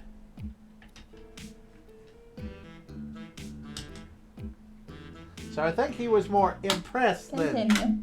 But anyway. What's happening? But nothing's bruised, and I don't have a concussion, so I guess I can't complain. Kind of a nice change of pace from being punched or blasted into unconsciousness again when I think about it. Well, I'm just glad to hear you're okay. We lost a lot of the squad, so I need everyone who's left to be working at peak efficiency. How many did we end up leaving behind? Feels like at least half. Sadly, about 60% of our valued teammates gave up their freedom for our cause. And how do you know they were arrested? Some could have gotten away. 60%? Ow. Holy sh... Oh no, everyone got rounded up. It was on the front page of the Cape and Cowl website. Cape and Cowl, huh? They actually covered us? That doesn't happen a lot. Cape and Cowl is the premier superhero news blog, but usually they don't cover too many actual crimes.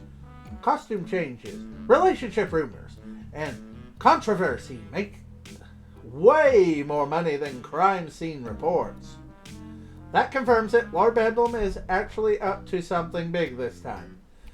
CNC, Shining Nova, this mysterious scorpion lady, I get the feeling none of them would bother if this were small potatoes. Yep, it was quite the day.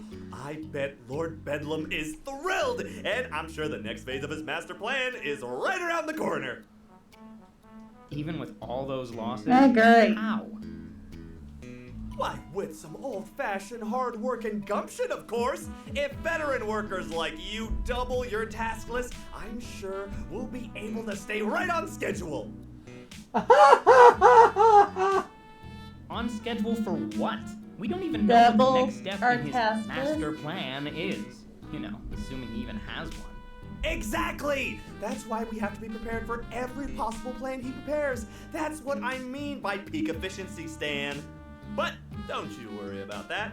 You just leave all the planning to me. All you have to focus on is all the new work you have to do. Thanks. Really appreciate your sacrifice. Sure thing, buddy. That's what being a squad supervisor is all about. If Oh, you say dear. so. Anyway, I gotta try to scrub this ass kicking off me.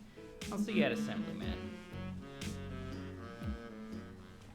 After getting myself cleaned up and finding that, no, you cannot just scrub away an ass kicking, I head to the main hall. Given our losses, I expect a different sight than usual. But what I actually find is even more surprising. A huge contingent of unfamiliar faces stand in front of the stage, and the strangest part, they're wearing our uniforms. To add to the surprise, Lord Bedlam seems to have foregone his usual entrance and is already waiting on stage.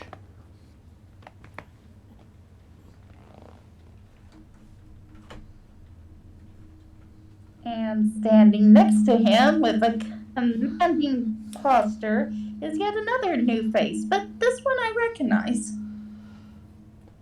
Oh my.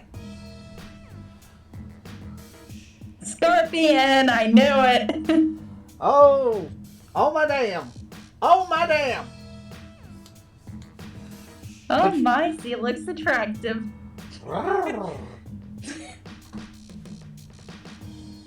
Between the distance and the crowd, it's hard to get a good look at her, but there's no mistaking that black and red catsuit.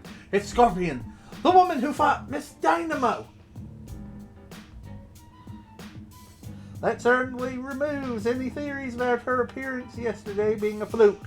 So, Lord Bedlam is teaming up with another supervillain, huh?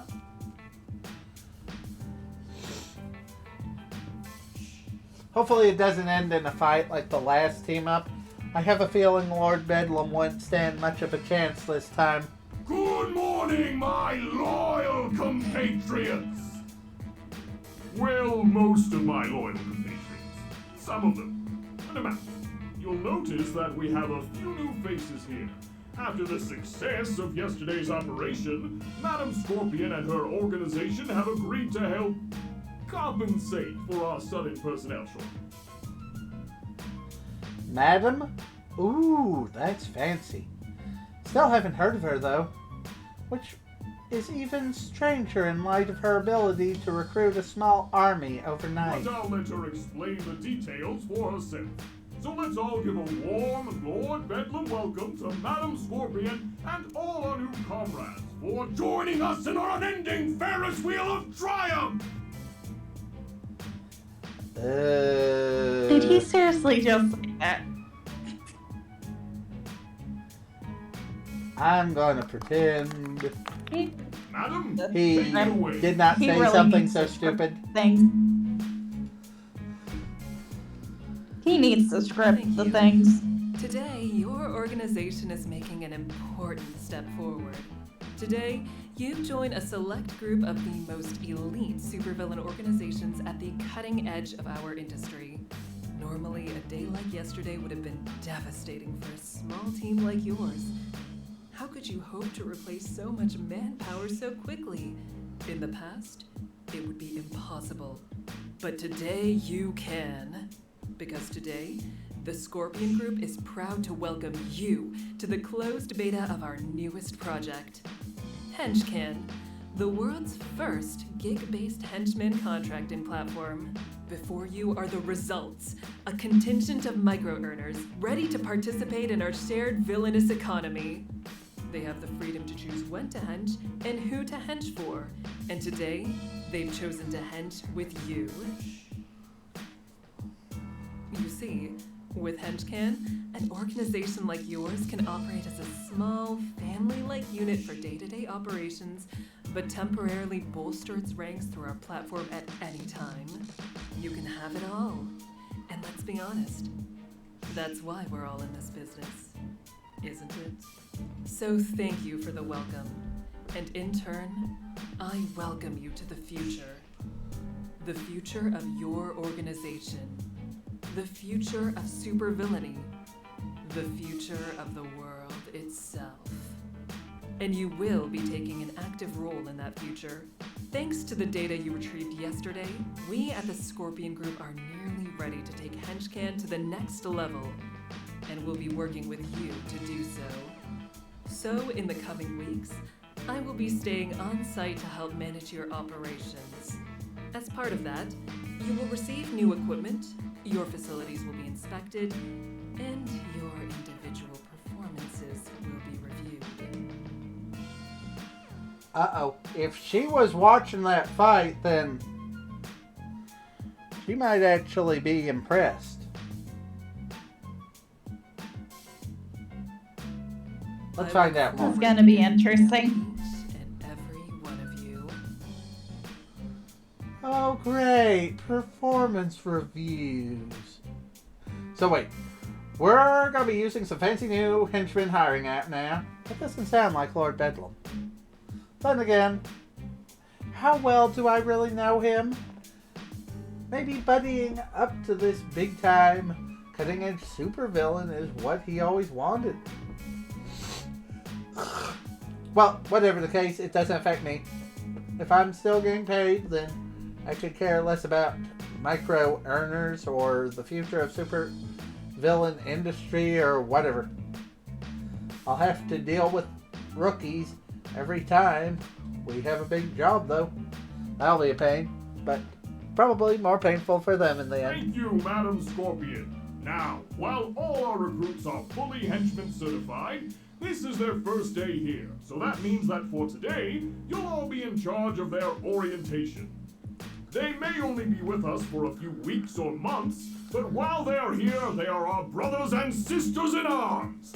So that means they need to know the ins and outs of working for Team Bedlam.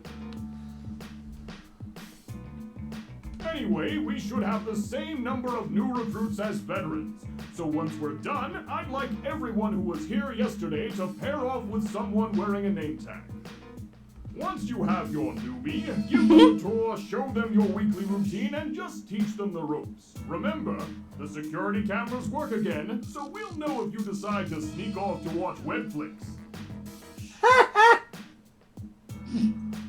You're so funny, Lord Bedlam! Anyway, dismissed. As Bedlam steps away He from the really podium... needs to script them. Yes. As Lord Bedlam steps away from the podium, the two groups of henchmen start towards each other. The nefarious tribunal that controls our society must be exterminated. Remain ever vigilant against its subliminal advertising and unfunny meme generation algorithms. Sorry, almost forgot. Carry on. Yeah, I wondered about that for a second. Lord Bedlam steps back Definitely needs from... to script them. Uh-huh. Steps back from the podium again. And it looks like it's going to stick this time because Madam Scorpion is walking by his side and talking to him. So the henchmen again start to mingle.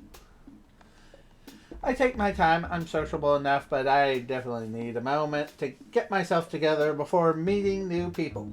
Of course, not everyone has this problem. Hi there, I'm Dave. Nice to meet you, Jared. Gosh, you're just going to love being a part of the Lord Bedlam family. We're all like a bunch of second cousins here. Now, bring it in. I'm a hugger, not a shaker. Come on. Oh God, the horror. Jared, run! Run for your life! Wait, where are you going? It's like, oh no! Run away! Hey, where are you going?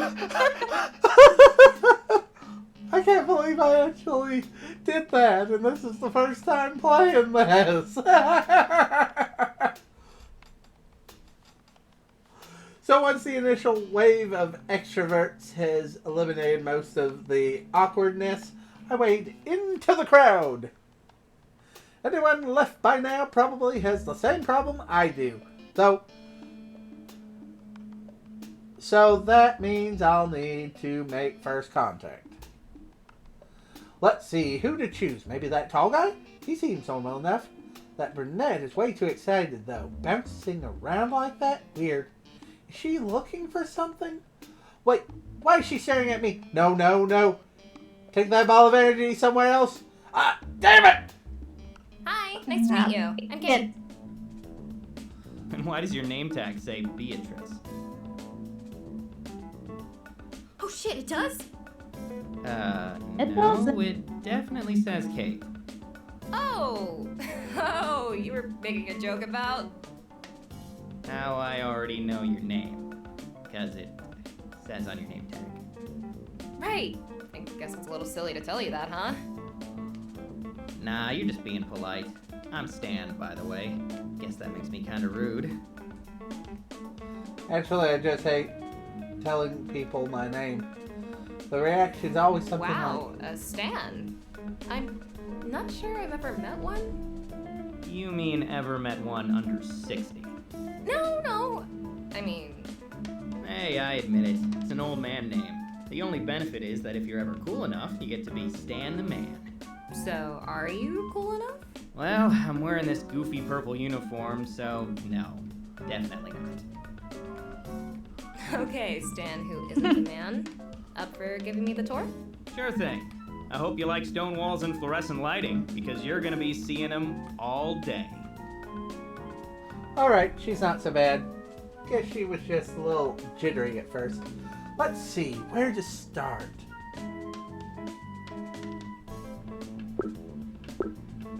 The research wing! Because I don't want to have to deal with cafeteria dude. Antonio, you mean? I don't want to deal with Master Chef. Let's get the exciting part out of the way. His name is Antonio. Right behind you. Antonio gets something.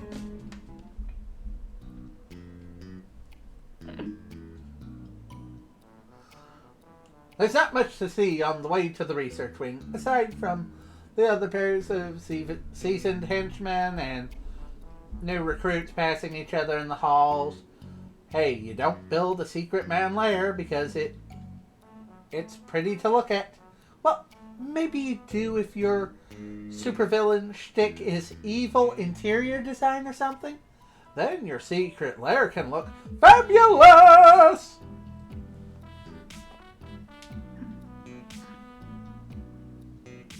Kate doesn't say much.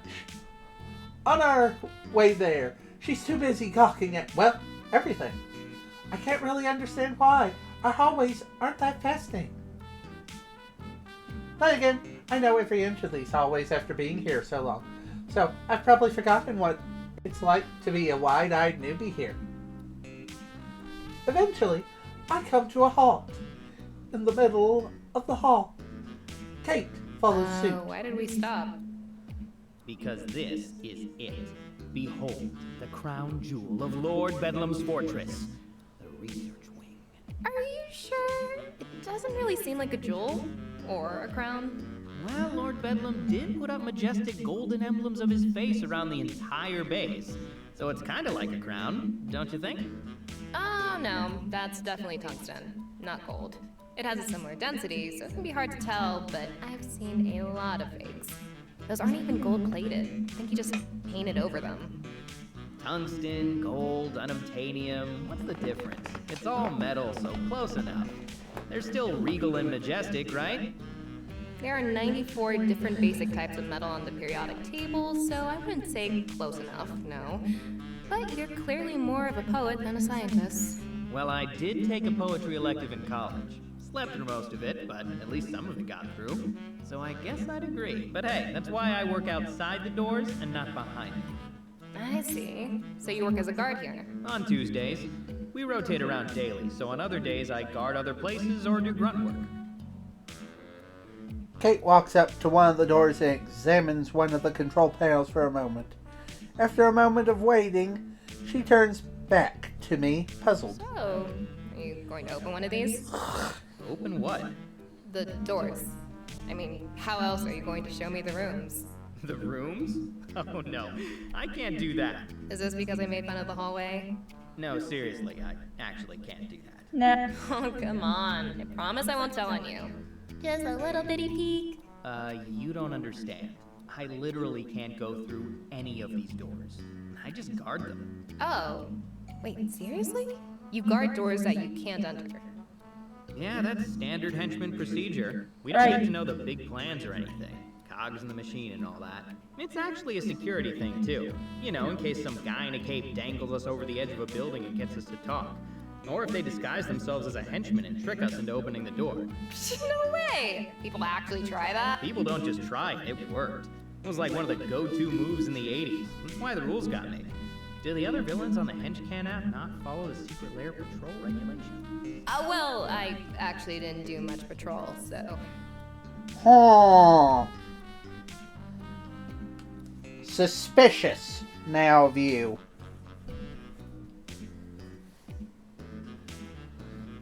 Seriously? I mean, if you got some specialized skills, you can get a lot less. Never? You've got to be the luckiest henchman alive. Yeah, guess. So, is that your job here? You guard this hallway? Nah, just Tuesdays, thankfully. As much as I love my door, I don't think I could watch it 24/7. Come on, I'll introduce you. We continue down the hallway for a short while, making a turn, a left turn, and then a right.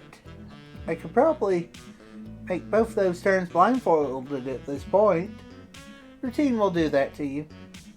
Eventually, we arrive at door 1385. I gesture towards it with more dramatic flair than a numbered slab of metal deserves. Meet door 1385. Inanimate object extraordinaire in my ward every Tuesday from 9 to 5. Oh my nice to meet it. And you have no idea what's in this room. Nope, and you won't either. This bad boy requires level 4 security clearance to get through, one of only a dozen in the whole base. It's very important. You should be impressed.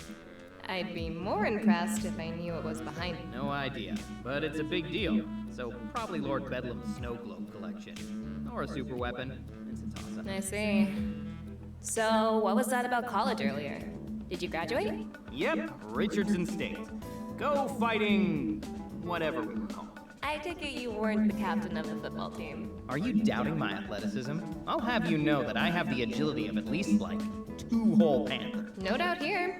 You just seem more like a gymnastics captain. Actually, soccer was my sport in high school. I was a pretty serviceable midfielder, believe it or not. Didn't score a lot of goals, but I could facilitate well enough. Why didn't you play in college? You know, it's just so much fun. Alright, smart guy. What were you doing in college then? Majoring in history. So basically, I joined a very expensive nonfiction book club. Hey, there's nothing wrong with books. I actually really like reading, though I'm usually into fiction and literature myself. For a while, I was buying so many that I feel like I had to get a new bookcase every few months. Wow, you have a place with your own furniture? I guess I figured this HenchCan thing would mean you were drifting from lair to lair. Oh, no, I meant my old place. Back in college, I majored in mechanical engineering, but I read a lot. I even tried to write a little on my own. Really? You wrote stories? Did you finish any? Oh, yes, but... Shit.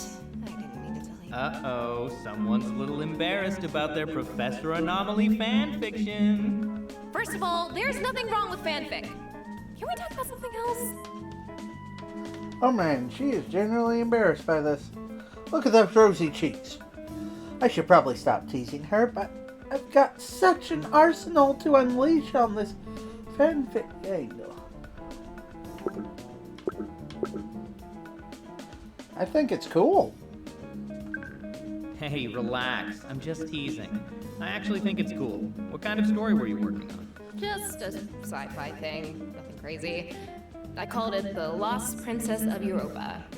I started it as a political thriller, then it turned into a space opera, then a romance, and basically just crashed into the sun. It was not meant to be.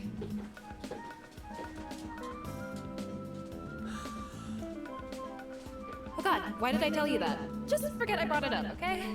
Hey, don't worry about it. It's gutsy that you try something out of your wheelhouse like that. I mean, I could never try the whole science thing. Or math.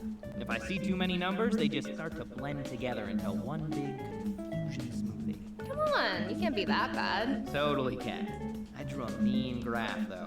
The wrong graph, but you know, it looked real nice. If it's any consolation, my stories really weren't much better.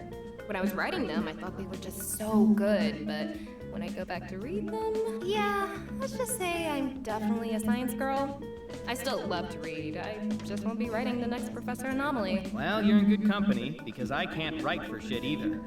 Well, good being relative, I guess. No kidding. You can't write, you suck at math. Get punched in the face, mostly. I'm a bona fide stud in the field of meat shieldery.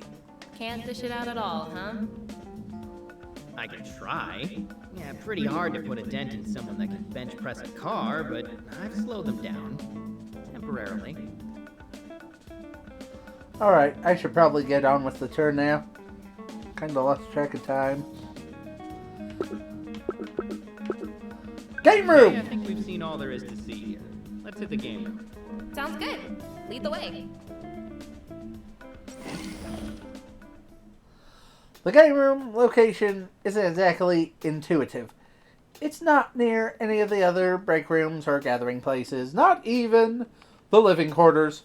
Instead, it's a nondescript hallway, tucked between some storage rooms. In fact, we're fairly certain that that's what Lord Bedlam intended to use it for, because when we discovered it, there were steel shelves and empty crates inside.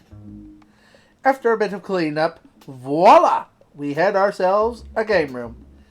It's not exactly one of those hipster gaming bars, though it does have a couple of mostly functional arcade machines, but it works for us.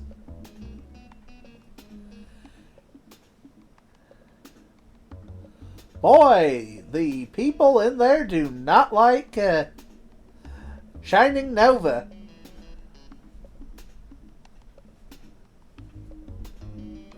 Look And at all as the a darts bonus, in his there's an picture. immersion hidden behind one of the arcade machines. There's a few of those scattered around the lair in case of a power outage. But it's nice to have a secret one-up our sleeves. Yeah, and I see the darted Game room, huh? supernova or whatever. Shining Nova. Shining Nova. Yep, our pride and joy. There's a couple of game consoles hooked up to that TV over in that corner, a snack machine over there, and the crown jewel in the middle, the big damn table. Well, it is definitely big. That has lots of dice on it. What's all the dice on it? Oh, they're 10-sided. D&D! We use them for spells and swords every other Friday. Oh, 10-sided. You guys play SNS? I gotta say, Well- I never would have guessed that. I know, I'm even nerdier than I look. But it gets even better. I don't just play, I run the whole campaign. Admit it, you're impressed. Oh yeah, I'm dazzled. Starstruck even. So I guess we ran out of important things to see already, and you decided that you might as well show me your nerdy What, you're not impressed by the big damn table? We all chipped in a little for that bad boy, you know. It was a real team effort. You didn't just steal it? Not very villainous of you. Maybe not, but it's certainly more practical. Have you ever tried to steal furniture before? We tried that one time. Emphasis on one time. Did not end well, let me tell you. And this was just one of those Swedish stores where the furniture comes in a little box. Did you at least get some meatballs out of the deal? Nope. One of my squad mates tried to raid the food court, but she got lost trying to get back to the rest of the group. Always wondered what happened to her. It was a big disaster, basically. Crimson Typhoon had his poster on the revenge wall for a good month. Oh, so that's what that is. Okay. Oh. We now have some backstory to why the picture has darts in it. The revenge wall. Sounds ominous. Oh, it's where that poster of Shining Nova is. See? I gesture towards a part of the far wall where a poster hanging riddled with darts. Looks like someone replaced the Miss Dynamo poster with Shining Novas, and it's already gotten a lot of use. Oh, that's charming, in a way. You guys really don't like Shining Nova, huh? Someone doesn't anyway. That definitely went up a little faster than normal. But then Nova did tear through us like paper mache. Well, that's the closest most of these guys will ever get to laying a finger on Shining Nova. So they need to get their shots in where they can, I guess. Most of them, maybe. But I'll have you know that I actually managed to put up a bit of a fight before getting clobbered. Wow, so you weren't instantly knocked out? That's impressive. Between that and running SNS, you must be a celebrity around here. Oh yeah, big time. Don't worry, I'll give you an autograph before your gig is done. You're welcome. I'm good, thanks. So, are any of those darts yours, by the way? Me? Nah, it's not really my style. Lord Benham had a nemesis for a bit, and it just seemed exhausting. Also a little romantic. I don't know, man. Supervillains are weird. Yeah, that's what I figured. You don't seem like that kind of guy. Well, since it doesn't sound like you're that into the revenge wall either, why don't you join our SNS session tomorrow night? The only vengeance that might be enacted there is if Zach rolls 2 natural ones in a row and throws his dice in the trash. That does sound mildly more sane. I'll think about it. No promises. Sure, no pressure. But if you show, I promise it'll be fun. I swear on my poor lost squad mate and the meatballs they never got. So, I'm curious. How did you end up here? I was listening to Chill Beats to Wallow in Student Loan Debt 2 on YouTube, and one of his recruitment ads popped up. So I applied. Simple as that. Seriously, Wait, are you for real? He put an ad online? On frickin' HooTube? Yep, it was a lot less annoying than the ads I'd usually get, if you can believe it. At least it wasn't an influencer filming themselves in vertical video mode. That is... wow. I always wondered how the C-list guys recruited so many bodies, but I'd never have thought they'd be so direct. How, C-list? Okay, big shot. How did you get recruited? Definitely not like that. But seriously, I meant, why did you end up here? I don't know, I just kinda did. Does it matter why? I'm just trying to figure you out. You're just doing this to make a living, but there are lots of ways to do that. Why this, specifically? Hey, I never said that. Well, you implied it. I mean, you're clearly not the conductor of the Lord Bedlam hype train. Fair enough, I guess. You're not gonna rat me out as a non-believer, are you? Consider it your one favor for not teasing me about my fanfiction. I just want to know, that's all. Why become a henchman?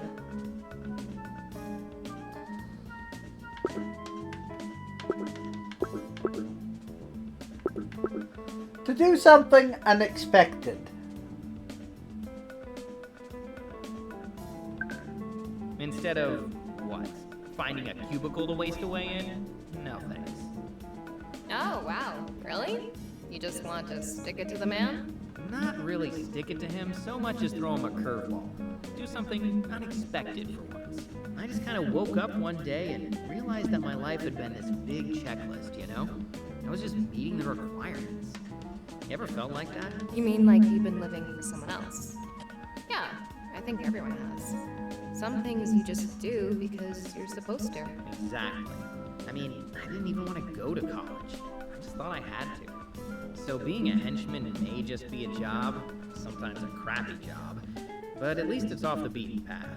Road less traveled and all that shit. So, let me get this straight. You became a henchman to stop fulfilling society's expectations. And fulfill Lord Bedlam's instead? Nah, not all the time. I fulfill my expectations about his expectations. Uh-huh. Yeah, that totally makes sense. No, really. Like, yesterday we had an operation, and some of the guys took hostages. Seems smart, right? If a hero shows up, you can threaten them.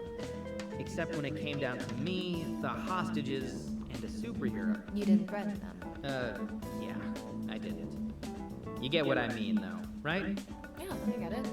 You do the job, but you don't become the job. You're still you.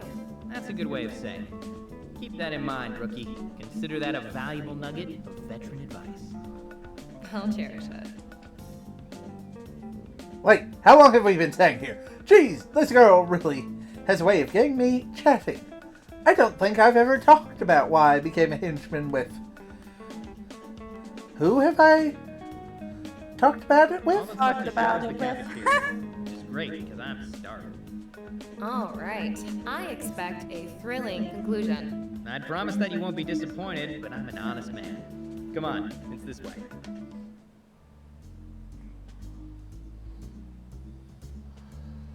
I take my time guiding Kate to the cafeteria, giving her a chance to figure out a little bit of the layout.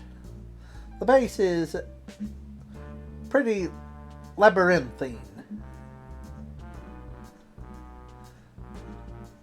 It always takes new recruits a few weeks to figure it out.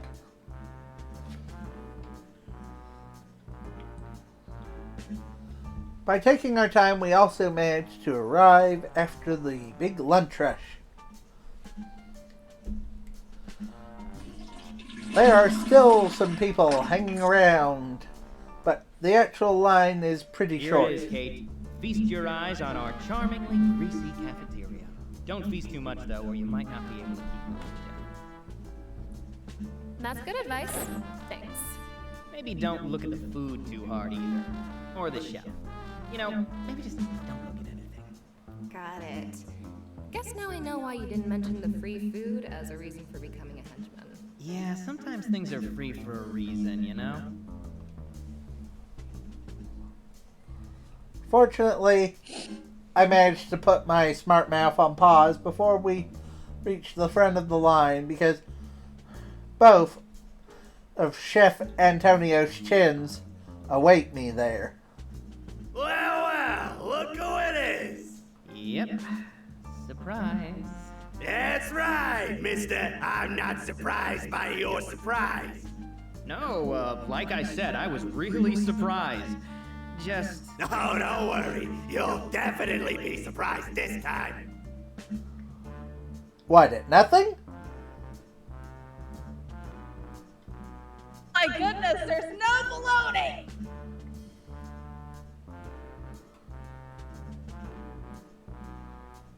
Or some kind of whitefish? I'm usually afraid to ask what our sloppy joes are made of, but I know it can't be bologna. For today, that's more than enough. Surprise!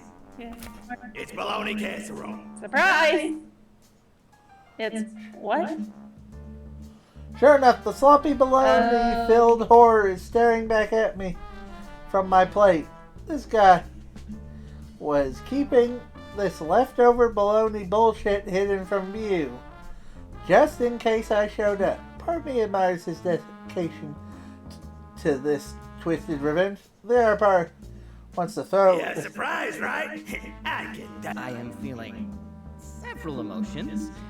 One is definitely surprise. And then what else, eh? Gratitude. That and just, joy. Boundless, unparalleled joy. Because after eating your bologna casserole, I just thought, gosh, I could eat this for the rest of my life. Funny you should say that. Have a swell day. Hope it's full of surprises.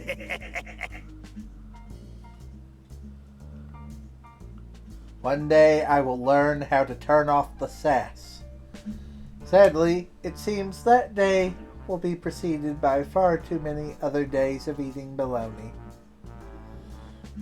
Kate at least managed to avoid being associated with me, judging by the helping of fish I spot as we take a seat. What exactly is that?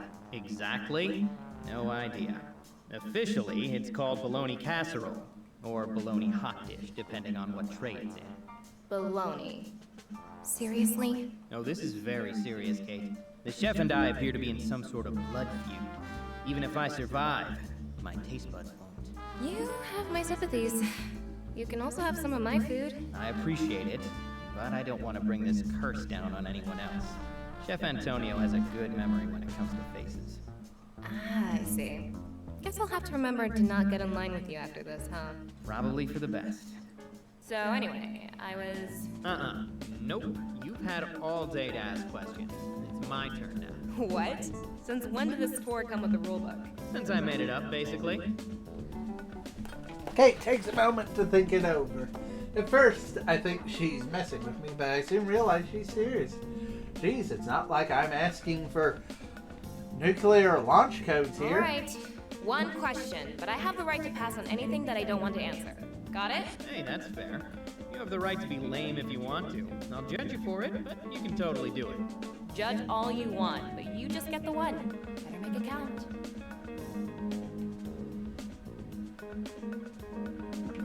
We only get one.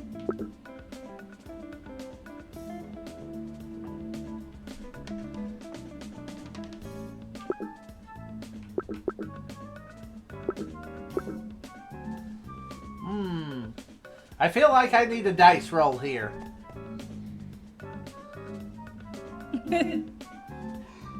Sorry, folks, that he's at the random chance. So, where's home for you? What do you mean? You know, where'd you grow up? You don't have to be embarrassed. My supervisor's from some farm in the middle of nowhere. Can't be worse off than him. Hey, I'm not exactly from a big city myself. I mean, it's not tiny, but it's no metropolis either. I wait for Kate to elaborate further, but she stays silent. Seriously, that's all she's got? Sure, this is a little different than talking about your college degree or an affinity for Professor Anomaly, but come on. Why is she suddenly paranoid about it? So, did this vaguely sized city have a name, a location, or did it never exist in the first place? It was in the Northwest. Uh-huh. Ew. I smell hero. Mm-hmm. Whoa, hold on. I need a second to process all that detail. Sorry, it's just... I mean, you know the business we're in. I just feel safer keeping that life away from this life. It's nothing personal. Oh, I still don't trust you. Oh man, you're really green as grass, huh? Look, you can keep your whole life a secret if you want. That's up to you. But the truth is that the big guys, they don't care. Sure, the superheroes and supervillains need to keep a lid on their personal lives, but when's the last time you heard of someone discovering a henchman's secret identity? Well, I haven't, but it just seems practical. Aren't you worried about someone messing with your life? Or using your friends and family as leverage? Nah, not really. Superheroes don't play dirty like that. Plus, I'm sure my family would agree that I deserve a few kicks in the head.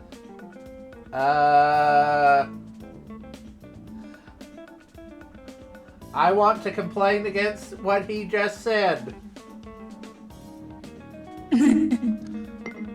I'm sure that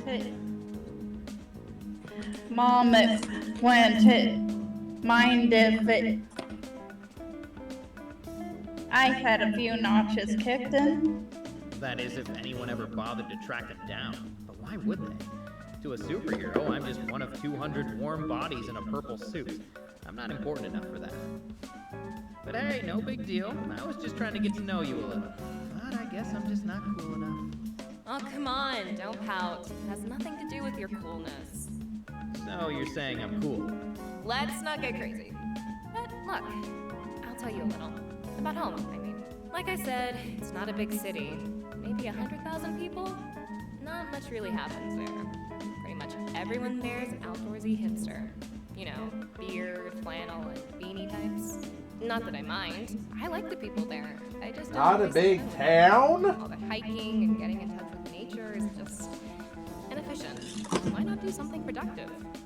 Because I could have sworn she said 100,000. Correct me if I misheard. I don't know, but I need to go help Mom again. Yeah. Pausing.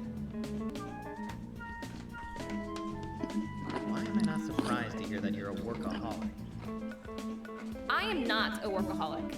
I'm taking time to talk to you, aren't I? And I appreciate it. See? Look at you, sharing and stuff. Don't make me regret it.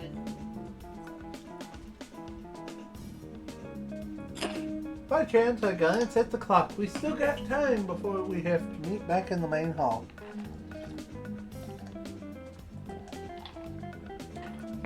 We should swing by a few of the less important locations before then.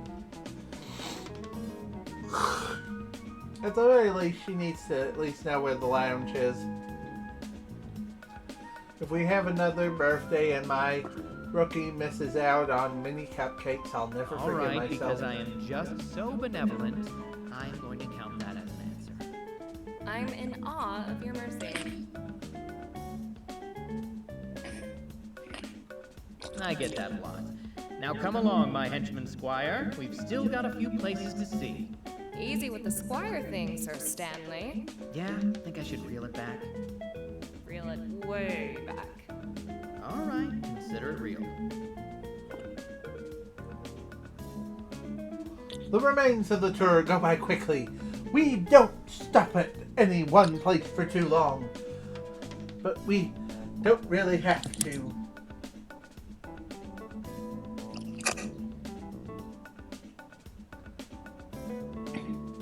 Lord Bedlam's fortress is big, but seriously lacking in variety. A lot of the size is actually superficial too. There are tons of room with no real purpose. If you know where you're going, you can cover the important areas pretty quickly. And so our whirlwind tour comes to an end. What do you think? Impressive? I'm more impressed that you didn't get lost. This place is like a maze. Not like a maze. It is a maze. Literally. If a superhero ever gave enough of a shit to come after us, they'd spend so long figuring out where to go that we could just leave them in the dust. That's actually pretty smart. Nice move, Lord Bedlam. Kind of. He technically didn't design the place. We got it in a liquidation sale a few years back. I think it was built by some Cold War era Soviet group. Not a big market for that these days.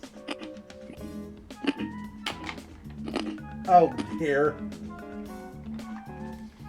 I think Madam Scorpion has an app for supervillain liquidation sales too. I bet that's booming business. If a big name gets locked up, they must leave a lot of assets behind. I know that the lawyers are all over that. They love both sides of this hero-villain thing. Think so? Or is this from personal experience? Experience, I guess. I got in some trouble a while back. That's why I got scouted for HenchCan. It targets people with legal issues or debt, or at least that's what I think. Can't really say for sure how it works. I'm just a recruit after all.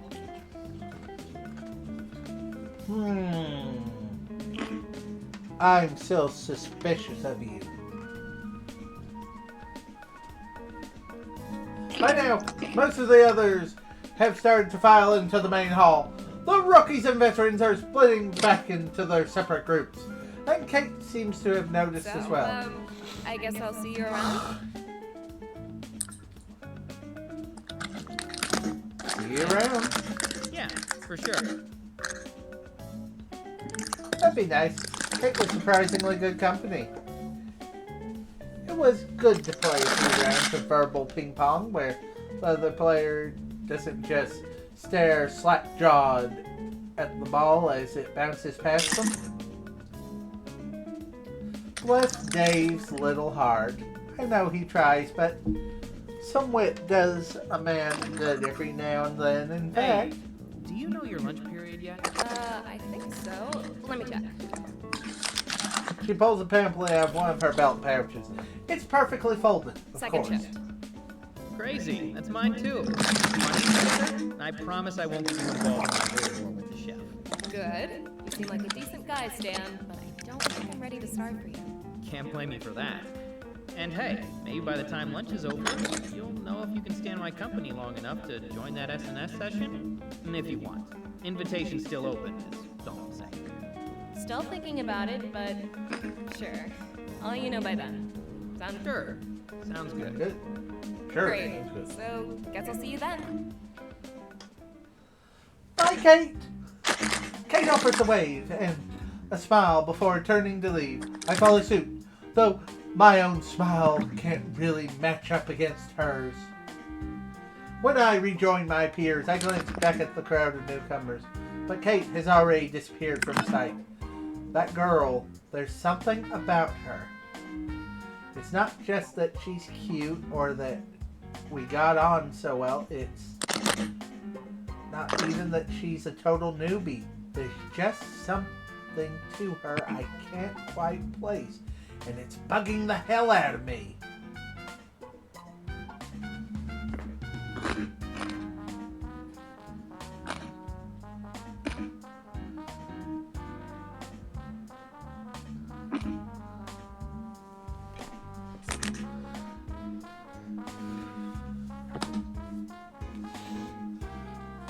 You know, you basically say, I bet she's a pro. That's kind of reminded that one part broke it, where the person's like, how do you know it's broken? Because it's sitting in front of us broken. Suspicious.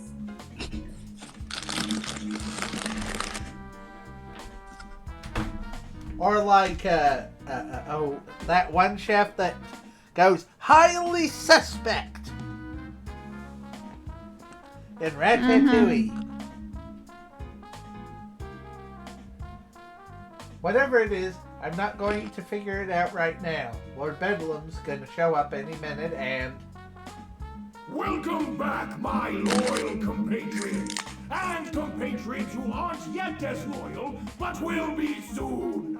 I trust your glorious orientation went smoothly, and that our new recruits can now aid us in our even more glorious quest for still greater amounts of glory! But if you have any questions, feel free to contact Samantha and HR. A new workplace can take time to get used to. We're very understanding of that. But when you do get used to it, I know that you all shall become invincible soldiers in our infinitely wonderful marathon of splendor. He really needs to edit out his speeches.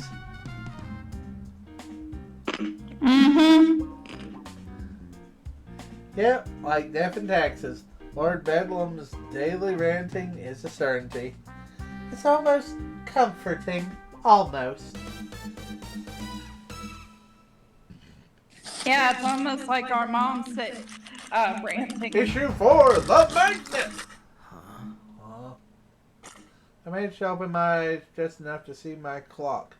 It's an hour before my alarm is set to go off, and some a-hole is knocking on my door. A whole hour of precious sacred sleep gone, taken before it's time. If I had the energy, I'd go rip whoever is the new one, but since I don't, I just roll out of bed and waddle towards the door. Yeah, just a second.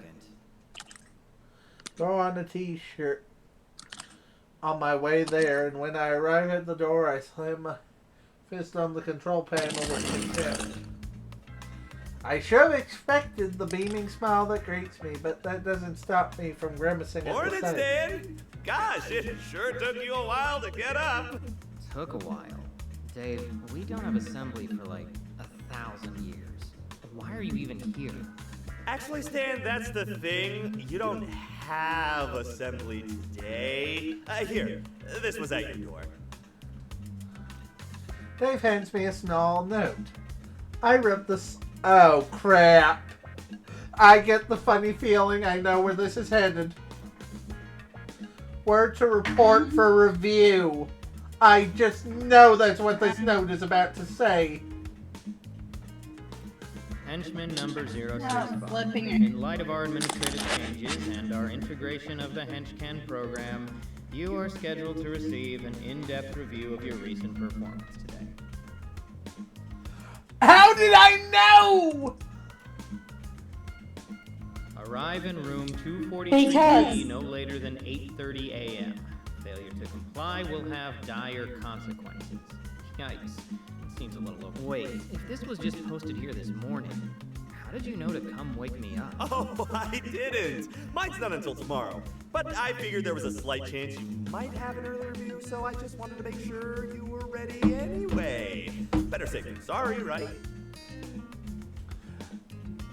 Dave, of the many things that annoy me about you, this is not one of those things. Where if I could hug you, I would. So at the same time, we're still gonna grimace through it. Where Thanks you for gonna having be? my back. Yeah, for sure. Very, super thorough of you. Thanks for the heads up, man.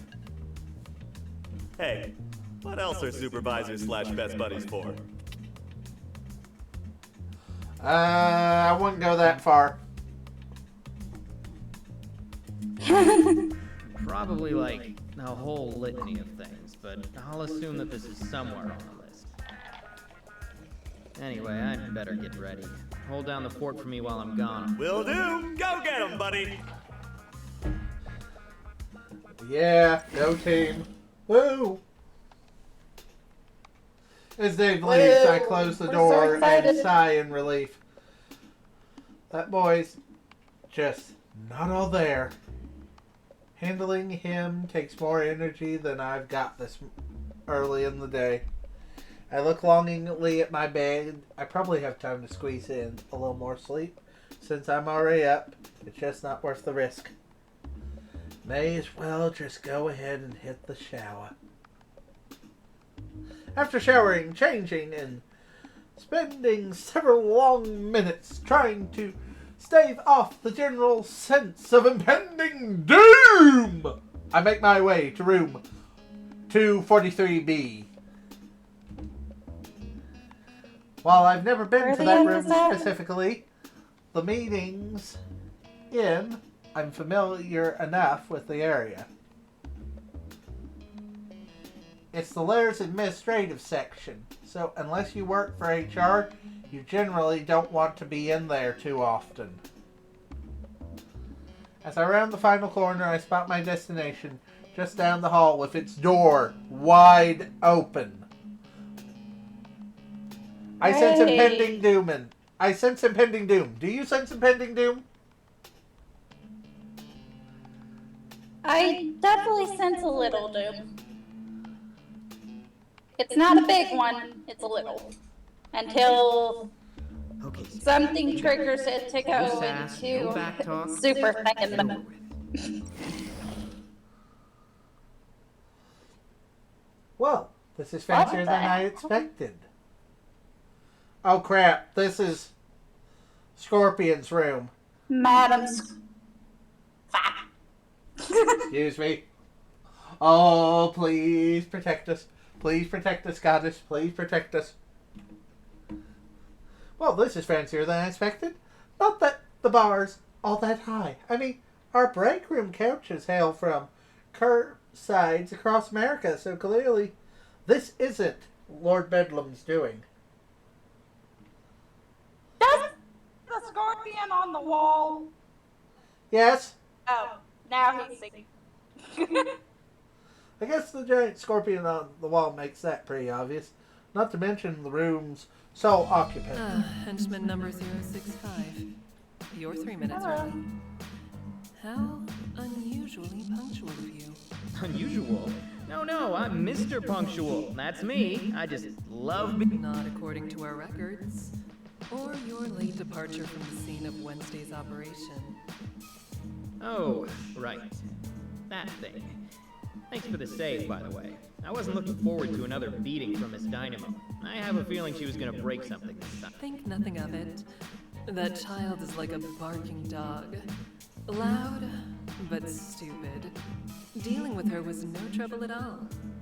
So if you'd like to thank me, be on time from now on. Will you? Sure thing. Wait, by from now on, do you mean at other meetings with you? Because I sort of thought this was going to be a one-time thing. I mean, why would you want to meet with me? I'm just... Have a seat, Stanley. Yes, ma'am. There are 2 chairs in front of Well, you Madam have a Scorpion's character. desk. I quickly take a seat in one of them. For her part, Scorpion stays standing, preferring to slowly stalk about the room. I really wish she'd stop. It's hard to not fidget with her looking at me like that. This isn't about your punctuality. In fact, you're quite average in that regard. The henchmen here tend to be late in general. But you know that, don't you, Stanley? After all, you've been here for years. Yeah, that's right. I'm what you might call a seasoned veteran. An experienced, loyal henchman, or henchman-y. Henchmanist? So you are. And how many promotions have you earned in your long and illustrious career? Technically, about, 0-ish? Not ish, just 0. You have had 0 promotions. Well, I mean, I've received some pretty good compliments every now and then. That's kind of the same thing. No. No, it is not.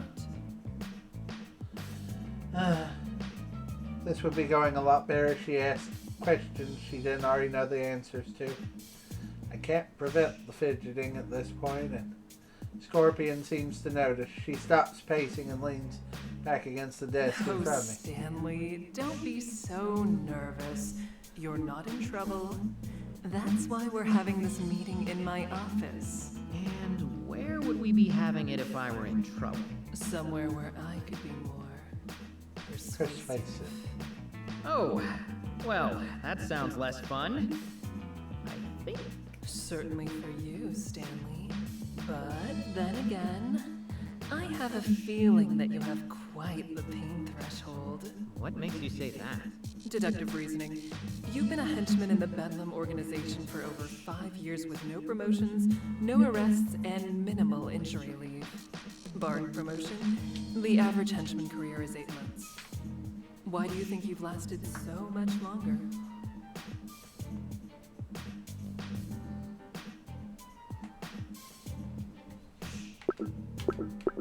I work smarter, not harder. Well, life's not a sprint, it's a marathon. And that means you've got to pace yourself. I have no use for vague metaphors, Stanley. Be specific. Damn, there goes my best bullshit. Okay, what I mean is, the thing about being a henchman is, we're not really supposed to beat the superheroes. right? It happens every now and then. Yeah, but not often. And when it does, usually we've got some crazy advantage. You can kind of see it coming. A lot of guys don't get that, though. They're always trying to win. Me, I know my role. I know what I'm up against. So maybe sometimes when I'm lying on the ground, seeing stars, and I know that getting back up isn't going to do any good, I just stay down. Some might call that laziness. Even weakness. By some, do you mean? That depends on your reasoning. I'd call it knowing my limits. I do what I can, and that's all I can do. I squirm in my seat and avert my eyes. Shit, that was really lit. Interesting. That's more astute than you realize. Huh? Come again? Is this a good thing or? I don't know. I'm worried. I don't know. I'm worried that I'm about to be lunch. He is a hot, confused lady. It is. Only a fool fights a battle they cannot win. Yet that's what people are told to do. As if grinding yourself to dust trying to do the impossible is some noble and sacred pursuit. Some call it fighting spirit, others might call it grit. Whatever the name, though, it's a fantasy. Turning a defeat into a total loss for honor's sake is the height of folly. So wait a minute. We actually spoke wisdom, then gave pearls of wisdom, then stupidity? I don't know. That's what I was going for. Just less elegant. Eloquently. Jeez, she really slips into that all hope is dead thing quick. I bet her monologues are off Whether the you were charts. going for it or stumbled into it face first doesn't matter. You've grasped the concept. I guess. Stumbling just doesn't sound as cool. That's true. Keeping up appearances is important too. But that's an advanced concept. One that I have already mastered, as you can see. Not that she's wrong, but sometimes I wonder, does a supervillain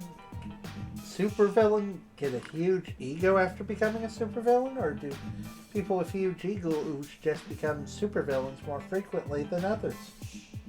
As I ponder that chicken or egg paradox, Scorpion stands once more and begins stalking about the room. She didn't seem upset with my answer, so I guess the whole predator-prey vibe just comes to her naturally. Here's the point, Stanley, and do keep this in mind. The Scorpion Group has been observing this organization for months now. We know everything about it, including you. And with that knowledge, you are the first henchman I chose to speak to. Not your supervisor or Bedlam's other acolytes. You. Huh? Why me? And you kept me from getting flattened at that data center. Thanks again, by the way. Yes, I did. As I said, I was protecting my investment, which includes you, Stanley. However small your contribution. You see, HenchCan is still in a closed beta, and that goes both ways. Not only are we selective with the organizations that can utilize the program, but the henchmen who can join it. To succeed on HenchCan, contractors need a certain mindset, a set of patterns and behaviors that will let them thrive and solidify the program's ecosystem. Based on the data, you may have that mindset, Stanley, but I can't know for sure without reviewing your performance in person. So let's return to that subject, shall we? In fact, let's speak of a specific performance. 2 days ago, you were part of an operation. Your squad was left in the rear guard. Do you recall what happened? A very painful celebrity meet and greet. Yes. Shining Nova is quite the famous superhero. And you two met face to face. More like face to helmet, but yeah, we got acquainted. Kind of. It's not very satisfying, is it? And to meet someone who hides themselves so completely. It's even less satisfying to get tranquilized by them. I imagine. Fighting someone is so much more intimate when you can see their eyes, their hatred, their fear, their pain. I'm, usually on the opposite end of that last part. That's too bad. Feeling pain is well and good, but you can't really appreciate it until you've given it to. You're really missing out, Stan. But back to the matter at hand. You were the final member of the rear guard to engage Shining Nova during that operation, and you did so alone, after your colleagues had all rushed in at once or fled. When you put it like that, I sound pretty stupid. You certainly didn't have the odds in your favor. In fact, we did an exact calculation of your chances of success in that scenario. They were 600,000 to 1. And now I sound really stupid. If your goal was to succeed. But you weren't trying to succeed, were you, Stanley? Not in the traditional sense. Why don't we review your moment-to-moment decisions during this encounter? Strides over to her desk and presses a few keys on the fancy-looking keyboard that's resting on it. Not sure why I'm laughing so much, but this is definitely getting interesting. In response, the equally fancy holographic display sitting next to it comes to life. The display morphs into a miniature reaction of the research lab we raided on Wednesday. It's Act 2. Too exact to be a recreation. This had to be footage from somewhere. Once it's in place, Scorpion gestures to the So, Stanley, here you are. You were faced with an A-list superhero all by yourself. What did you do? I look at the display. She's definitely watched it before. It's not like I'm going to tell things she doesn't already know. Well, I figured that if I didn't move, I was going to get blasted in the face. And everyone attacking at once had just failed pretty horribly. So I just kind of dove for cover. That's sound reasoning. If unconventional for someone of your lowly rank. Unconventional how? Seems like common sense. Statistically, of course. Typical henchman reactions to a threat are to flail wildly in some pale imitation of attack or to flee in terror. Every now and then you may see a few try to avoid a specific attack, but it's rare for such an attempt to succeed. Based on the data, your actions and their outcome were somewhat remarkable. I guess that makes sense when you think about it. Most of the heroes you meet have superhuman abilities and most henchmen don't. So even avoiding a single blow is difficult. Does this mean I have some kind of enhanced reflexes or something? Oh goodness no, Stanley. Just look at you. Advances the footage, I see myself diving desperately for cover. I look a bit like a fish jumping out of water. There's no real coordination, I just hop around. I guess I see your point. I should hope so. You laid with all the grace of a bag of yams. I think the expression is a sack of potatoes. Does it matter? Are potatoes more graceful than yams? No, I guess they basically have the same amount of grace, as in, And yet, despite your starch-like reflexes, you managed to avoid Shining Nova's blast. Because, fortunately for you, you think faster than either a yam or a potato. Oh! I get her philosophy now. She's comparing the rest to yams or potatoes. Think about it.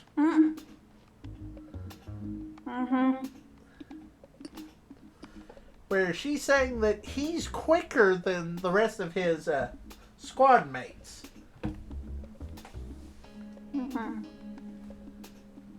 I almost remark about what a low bar that is when I suddenly remember the Potato Pope, a supervillain whose henchmen were literally semi-sentient potatoes. Sadly, quick thinking is sometimes no match for raw power.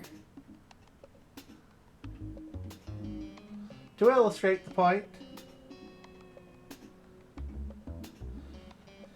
Madam Scorpion lets the footage play once more, showing Shining Nova blasting my makeshift cover to smithereens, and slowly advancing on my Say it's position. no match. More like half a match. 40%. Maybe a third. I did get a shot in there. A whole shot, you say? I think this qualifies as a shot. I mean, look at that. I definitely jammed up Nova's knee joint right there. It's totally a shot. Very well. Let's define that as one shot. Now, with that in mind, what would you call this? She gestures to the hologram where I witness my failed attempt to take Shining Nova to the ground, and the brutal, efficient counterattack that follows it. Also a shot. You truly think those are equivalent? Well, yeah. Like you said, my goal wasn't to succeed, but Nova's was. For me, a shot is just slowing Nova down. But for Nova, a shot was an attempt to put me down. You, know what I'm saying? Perfectly. And you're exactly right. For you, getting brushed aside by a superhero is normal. But for Shining Nova, to be delayed by you for so much longer than their mean henchman disposal time is an embarrassment. Why, if I'd been in Shining Nova's position, I'd have no choice but to cut you into little pieces just to save face. Not that I'd let you live long enough to let you delay me in the first place, of course. Well, good thing I work for you then, so you never have to think about cutting me to pieces, even large ones. Never say never, Stanley. But let's get back to Wednesday's operation. If you look at the footage right here, you'll notice something interesting about where you landed. What might that be? Even though I know what she's talking about, I look at I'm the pretty footage. close to a door, and the engineers that we took captive aren't far either. Correct. Though you didn't realize that second bit so quickly at the time. In fact, you don't notice until this moment right here. She advances the footage until the hologram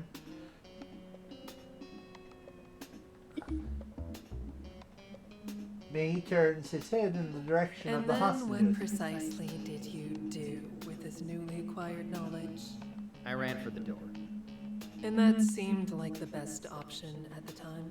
It seemed like the only option, honestly. Really? At no point, even after you noticed your proximity to those captives, did you consider a different approach? You didn't even for a moment think that perhaps you could use their presence to your advantage? Crap, somehow I don't think being honest is the right call here. Looking out for the safety of the hostages isn't very I good. didn't really think about that. I was kind of preoccupied by all the high-tech projectiles that could be fired at me. They were my most immediate concern, you know? For being so focused on them, you did a rather poor job of getting out of their way.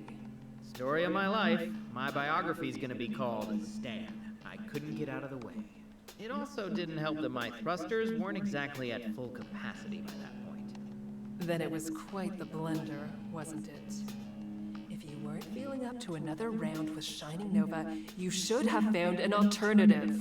Like what? Nova didn't seem too receptive to small talk. Like the hostages, Stanley. Why do you think I brought them up? Next time, take advantage of your surroundings. Hostages are a tool to be used, and an effective one. Understand this. You will be at a severe disadvantage against any foe you encounter. You must utilize every tool you can and show no mercy in order to succeed. Seems like our character is kind of an in-between between hero and villain, who would more qualify maybe towards future anti-hero right now. If that makes sense, Mew.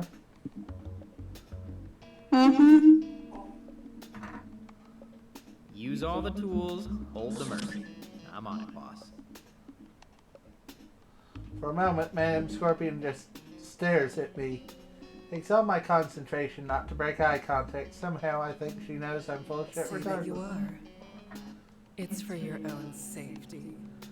We wouldn't want anything unfortunate happening to you out there, would we?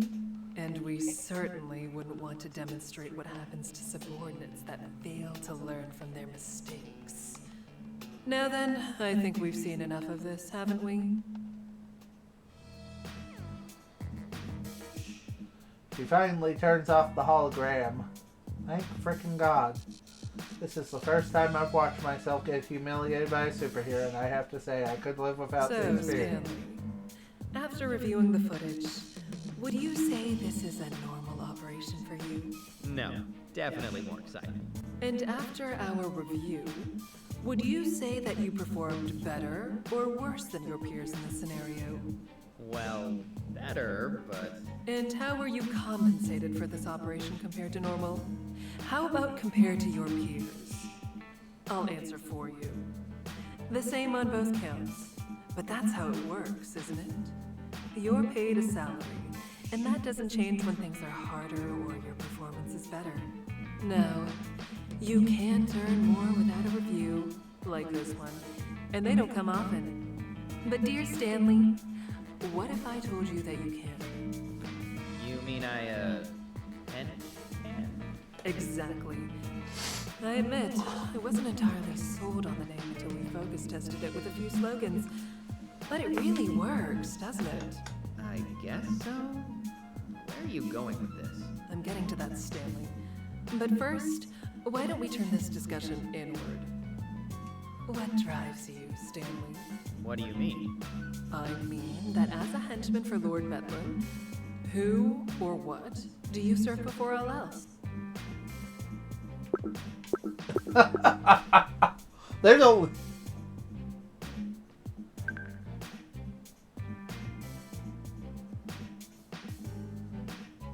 To tell the truth, I'm looking out for myself. Not that I won't do my job or anything, but at the end of the day, I've got to take care of things for me. That's just how it is. I don't get me a response. Scorpion takes a moment to study me as if looking me over for the first time. Jeez, her stares unnerving. Correct. Well said, Stanley. I feel like I'm in a cage with a panther right now. And I'm just trying to keep my ass from becoming mulch.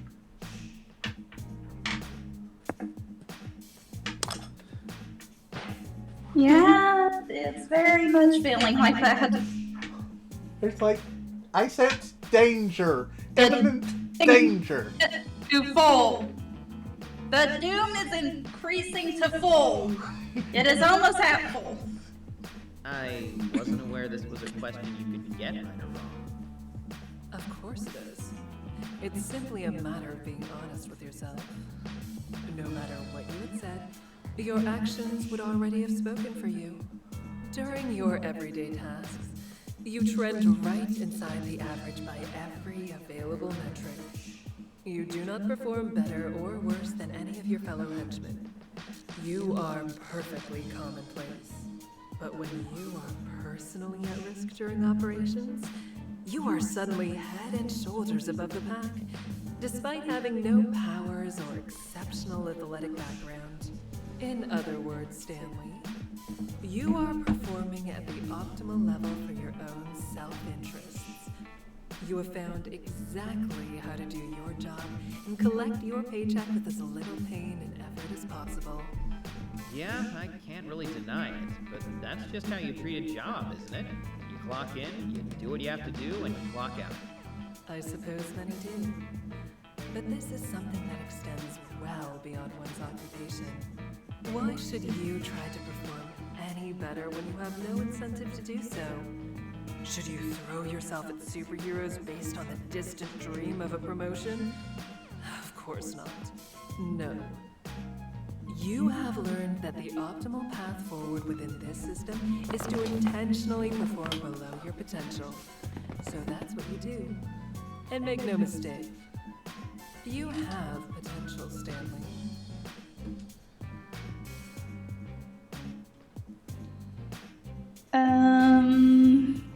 Danger! I sense danger! Lots of danger!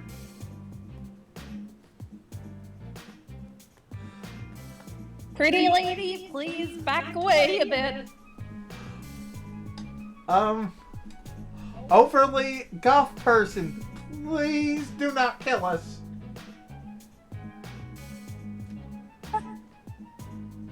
All you need to bring out is a system that rewards you appropriately. And this, Stanley, is what I have been getting at. HenchCan is that system. With HenchCan, you would be rewarded based on the work you do. If you accept more gigs or more difficult ones, then you earn more. If you perform better on a gig, you earn more. It's simple. Take Wednesday's operation, for example. You would have been paid better than your peers for that, and certainly better than your supervisor. Gulp. She's uncomfortably close now. I can't lean further back without tipping my chair over, and for whatever reason I can't bring myself to break eye contact. You ever looked over the edge of a cliff and just had this weird urge to jump even though you know it would kill you? Looking into Madame Scorpion's eyes is like looking down that cliff. What, are you saying that we should leap at the chance of what she's offering? He's saying that it's very scary and that he has an Fight or flight reflex trying to kick in? How would that make you feel? Good, I guess. But, I work for Lord Better. And? He employs you, but should he own you? Your days could be his, and your nights.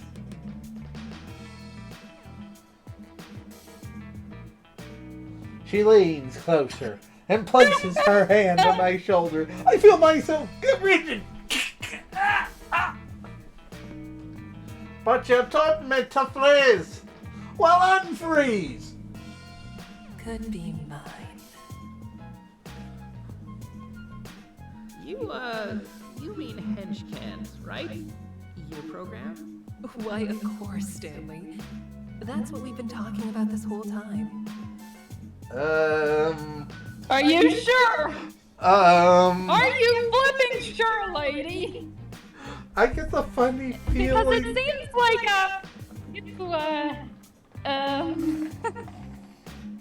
like you may have an alternative motives here. You're exactly the kind of candidate we need. You'd be just perfect for it.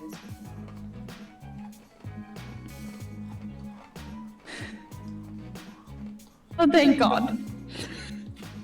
Oh, thank God.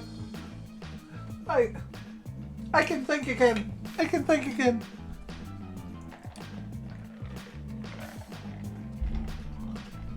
And as it happens, I know of a gig tonight that would be an excellent trial run. You should sign up.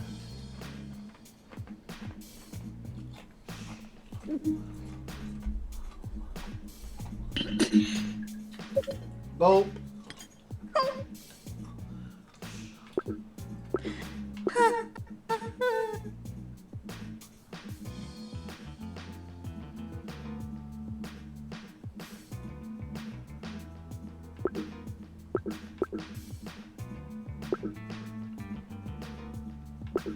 Okay, sure. No harm in giving it a shot, right? Actually, that's not right. There could actually be some actual physical harm.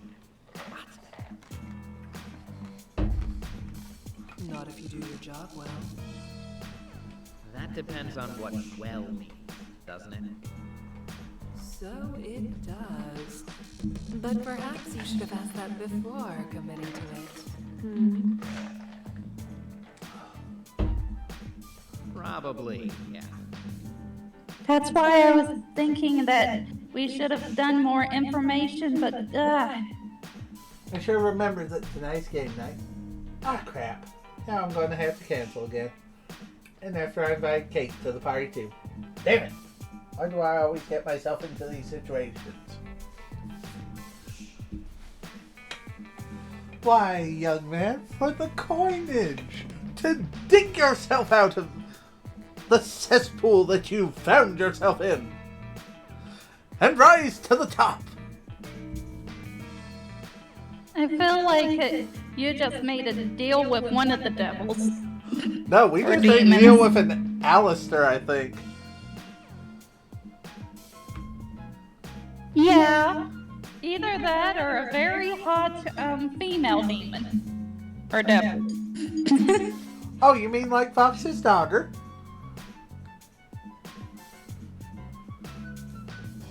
Or Angie? Maybe.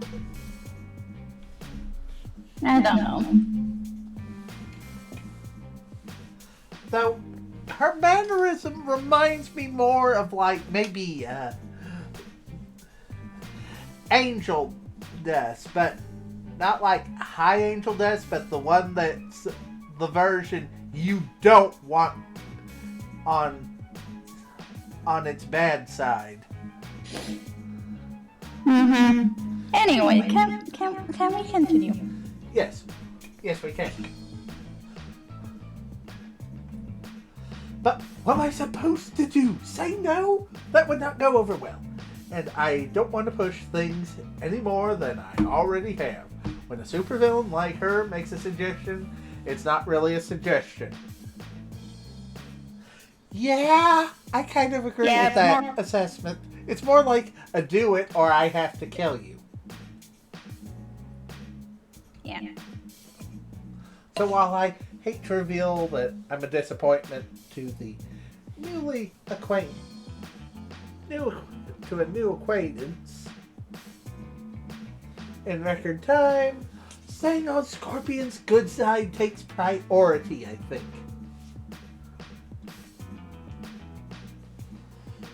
One day, Scorpion's murder eyes are going to manifest into actual murder, and I'd rather not be the one she's looking at when that happens. Smart choice, Stanley. Well, luckily, We probably can will find more be. information about the gig on the HenchCan app. Oh, thank you. Thank you for including that. You'll find a QR code on the bulletin boards in the break rooms or at the entrance of the cafeteria. Tonight's gig should be immediately available to you. Take a few hours to collect some more information and think it over. But not too long. You'd hate to disappoint me. I'm sure I would. Oh, no, that wasn't a question. You'd really hate it from the bottom of your heart. I'd make certain of it. Then, dear Stanley, you'd see where I have my other meetings. Danger, danger, lots of danger. And I mean like Roger, danger. we have danger. Danger, Will Robinson, danger. That's what I was trying to do. You mean the ones where people are in? Precisely. That is all, number 065. You are dismissed. Right. Got it. Thanks. Did you just make a big ass swallow, or was that my imagination? That's a swallow.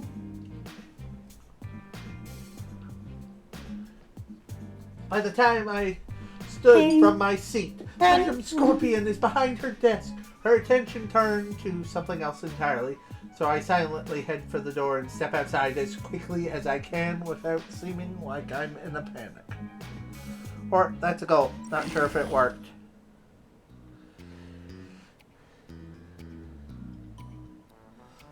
Hey, we unlocked an achievement! Villainy is my passion. Are we sure about that? Because there's a 50-50 coin flip. We could flip, be on either side, for all I know. Since we've gotten heroes liking... It's not until I've rounded the first corner that I finally let myself sigh in relief. Thank God that's over. I feel like I just went through an emotional spin cycle. Still, I didn't do so bad considering that I was being interviewed by a possibly psychotic tyrant / tech mogul? Is that what dealing with a bona fide genius article supervillain is like? Do you spend every second wondering if you're going to be eviscerated? That's genuine, not just... What did I say? You said genius. Oh, I'm sorry. Genuine. Sorry. My mouth and brain goofed up. Sorry.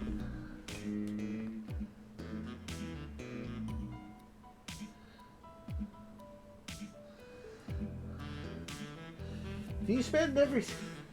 yeah, you kind of do. With the definitely psychotic ones. Yeah. I take my time, heading to my post for the day. And it's only when I get halfway there that I realize the craziest thing about that woman. Despite my fears of being dismembered, weirdly enough, it seemed like we were speaking candidly towards the end there. I feel like that should mean something, but I'm not sure what. My first ship passes by too quickly. Today my squad is working in the warehouse, which is the opposite of guard duty. I'm less likely to be bored out of my mind, but my body can't stand putting in actual effort. Luckily, I don't think Dave knows how to read our inventory system, so I just need to look like I'm working hard. The key is to let him see me lift a few things early and then stay outside as much as possible.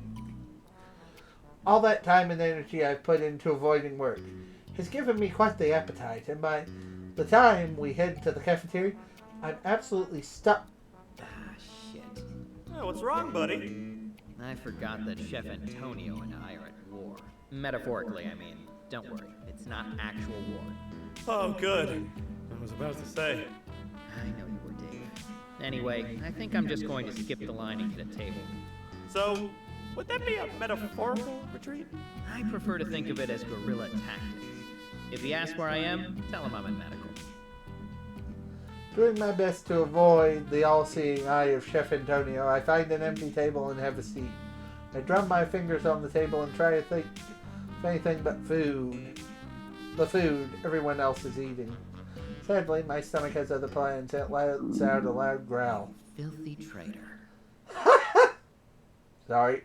That'll learn it. Show that organ who's boss. Oh no. I look up and see Kate.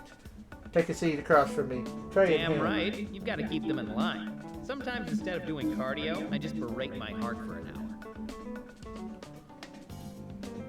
What do you mean sometimes? Wouldn't that imply that you do cardio in the first place? For your information, routinely fleeing colorfully attired walls of muscle is a wonderful fitness routine. It's like Pilates for masochists. I feel like you don't know what Pilates are. All I know is that they usually involve a gym and yoga pants, and I can't see myself inside either of those things. Technically, you're not wrong, and yet you're definitely not right.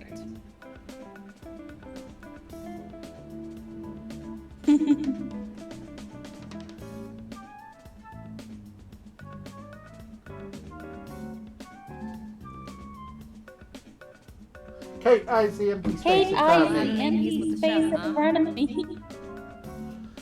Still, haven't made peace with the chef, huh? This is grade A eternal nemesis level conflict. We're destined to battle until the end of time.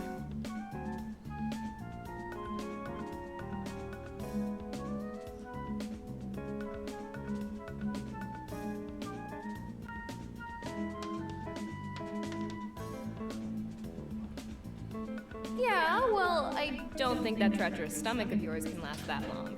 Seriously, just have some of my... Well, gosh, Dan, you didn't tell me you made a new friend. Oh no.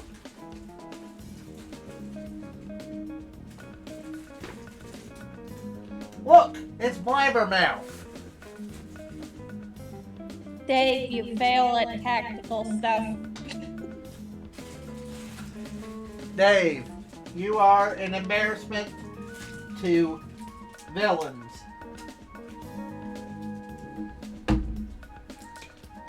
He's just so you can notice me, senpai at sidekick. It's a real pleasure to meet you, miss. I'm Dave, squad supervisor. Good to meet you.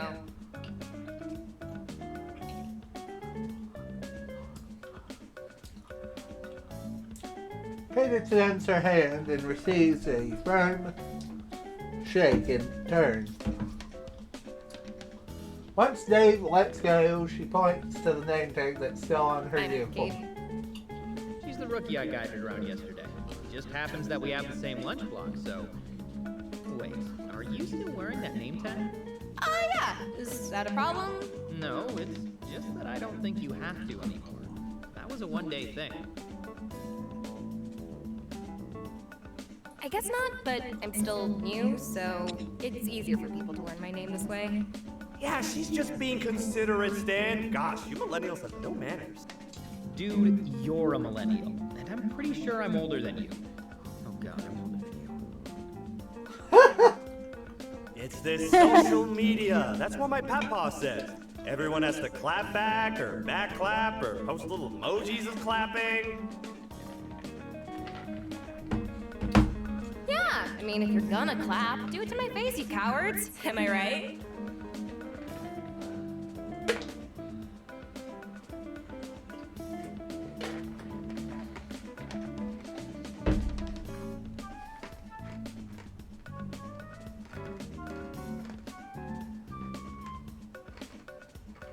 How dare you encourage this? Encourage what? A blossoming friendship? More like an unholy alliance. I think I was safer with Scorpion. You met Madam Scorpion? When? This morning, Stan had his big review. I made sure he was up extra early to prepare, though, so I'm sure he aced it. Let's not get carried away. I survived. Well, don't sell yourself short, because that's not always the case. Believe me. So, now that you've seen her face to face, what do you think?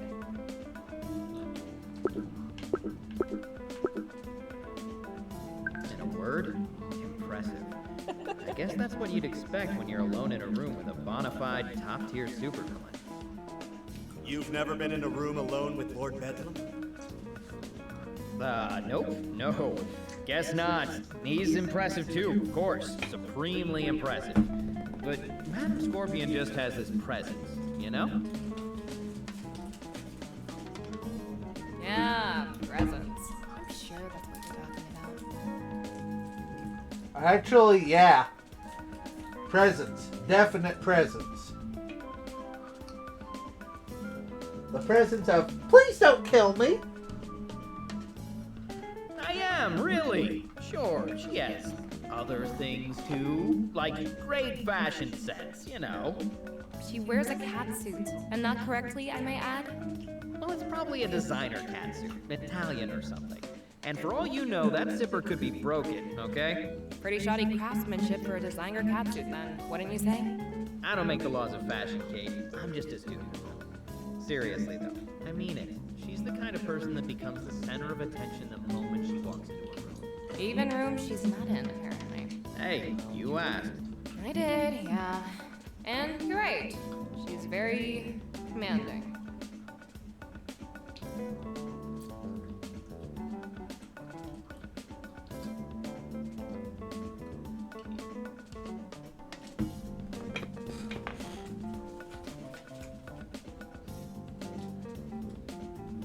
I still think that Kate's like one of these hero types. Mm-hmm.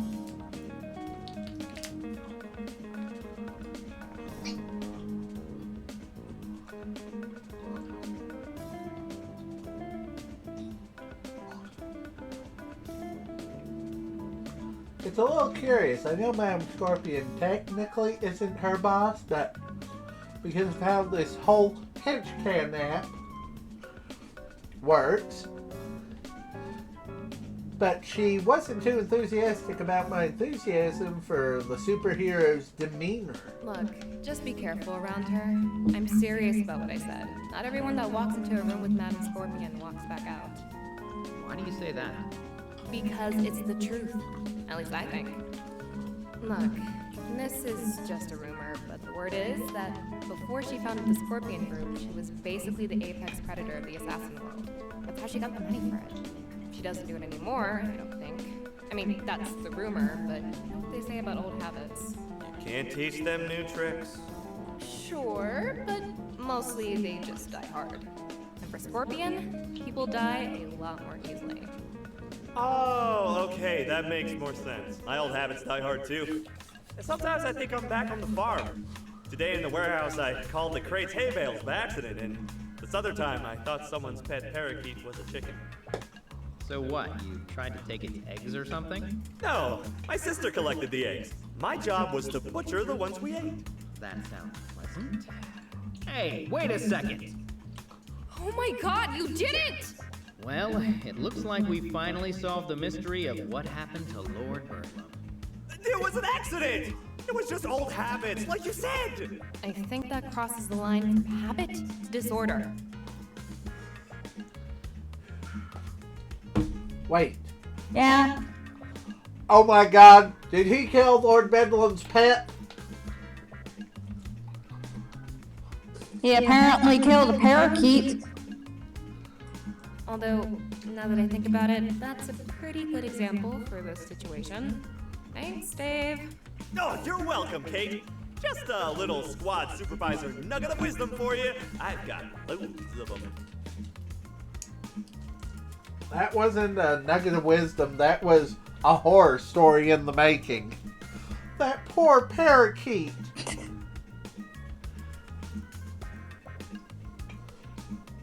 Right, you do. So, basically, Stan, be careful around Madame Scorpion, or you could end up like Lord Birdlum. Delicious? Dead, Stan. Yeah. Very dead. But luckily, the most dangerous thing that you'll encounter tonight are those bad dice rolls, right? Now I'm in trouble. True, though they'll be more dangerous for everyone else. Wait, does this mean you're playing? It may, if your party has room for a paladin. You said they needed a tank, right? Yeah, that's perfect. Just a normal paladin, though? Anytime someone plays a paladin around here, they're usually a dark paladin instead. Because, you know.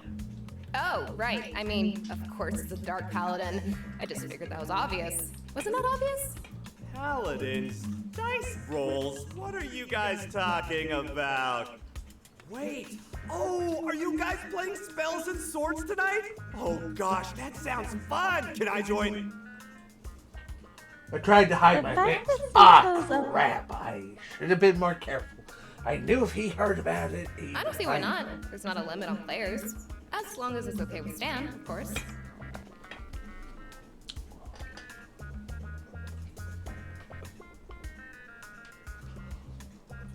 I glance at Kate, looking for the teasing glint that I know I'll find in her eyes. But there's also something encouraging me, as if she's trying to nudge me into saying yes. She's right, of course. Technically, I could say no, but technically, Dave is sort of my boss, so much as it might disrupt things, my only choice Sure, is Dave. to You accept. can join the party. What class are you going to be? Yeah, I'm not sure.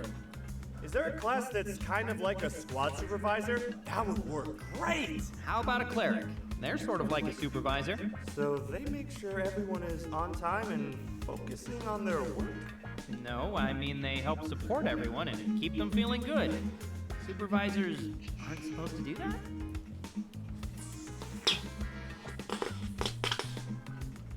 No, that's just him. Oh, Stan, it's okay. Being a squad supervisor is a complicated job. Not just anyone can understand how it works. But I don't really have a better idea, so I guess that'll work.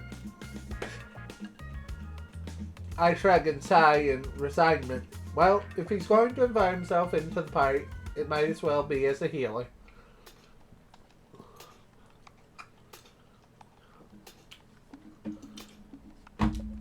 Kane Dave continued to discuss plans for tonight's session, but I tuned it out, as I've forgotten something important.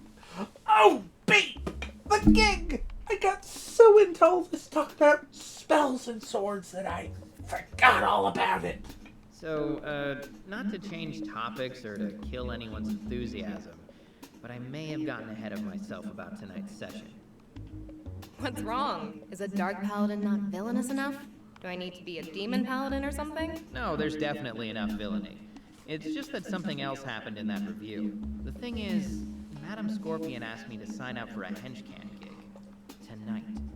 Wow, that's great, Stan! As your squad supervisor, I'm proud of the recognition you're getting for your hard work, and the recognition your squad and squad leadership will also get for helping you work so hard. What leadership? You rushed into it and got pulverized by Shining Nova. Your leadership is worth jack diddle squat, Dave. Hey, let him believe this little lie he's told himself. No! He'll get himself squashed like a big bug. An especially annoying big bug.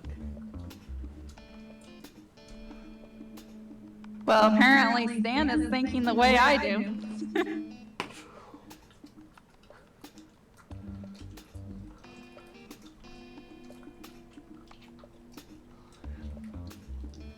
It's kind of like with Olaf. Someone needed to tell him, don't stand near fire.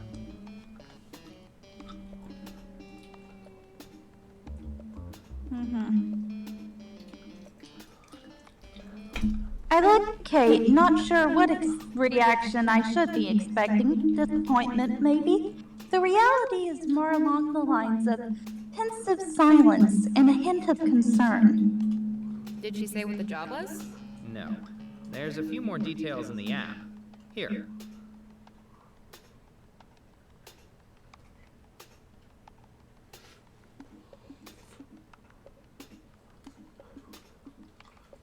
Let's see. I pull out my phone, open the HenchCan app, and hand it to her. She won't find much more information there, just the general description of the job, the pay, the time, and various ranks for different parts of the job. Things like the general difficulty level, expectations regarding the use of lethal force, civilian presence, and the possibility of superhero intervention are all given in different ratings out of 5 stars.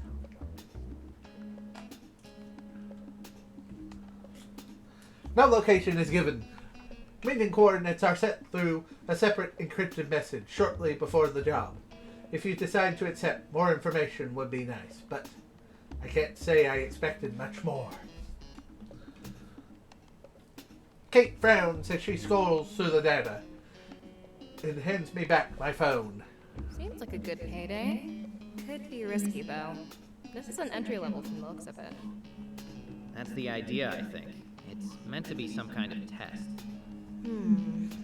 That's a tough call. On the one hand, this is Madam Scorpion, and she's not used to being refused. On the other hand, if it's meant to be a test, then it will definitely be dangerous. Plus, you'd totally be missing out on our awesome spells and swords adventure. So, if I were you, I'd take some time to think about it. I won't blame you either way, but if you had to decide right now, which one would you pick? Side gig. Well, I do love money. So right now, I guess I'm leaning towards the side gig. Really? I didn't realize things were that tight for you. The HenchCan rates seem pretty good for this assignment, so I get it, but I won't lie, I'd be a little disappointed if this super exclusive SNS meetup of yours is canceled after all the hype. I was kind of hoping we could hang out. But it's no big deal, really. You do what you've got to do. Hey, I'm not blowing you off. Promise. And this is just what I'm thinking right now. Maybe I'll change my mind. Who knows? Well, whatever call you make, don't sweat it. Honest. Thanks, rookie. Whatever I end up deciding, you guys will be the first to know. And how are you going to let me know exactly? Carrier pigeon? Or do you guys send messenger rats through the walls around here? I like that last comment. Oh, right. We never exchanged numbers, did we? 1 second. After fumbling with a few pouches, I remember which one holds my phone. We exchange contact information. Dave insists on doing so as well, which doesn't seem entirely appropriate, but that's Dave. That might be a good biography title for him. Not entirely appropriate. Maybe the whole Lord Bedlam operation as a whole. Gotta hang on to that one. There we go. That'll be easier. Though, I admit, I was sort of looking forward to some kind of trained animal messenger. Honestly, they might be more reliable. The reception in a secret mountain base isn't great. Big shock, I know.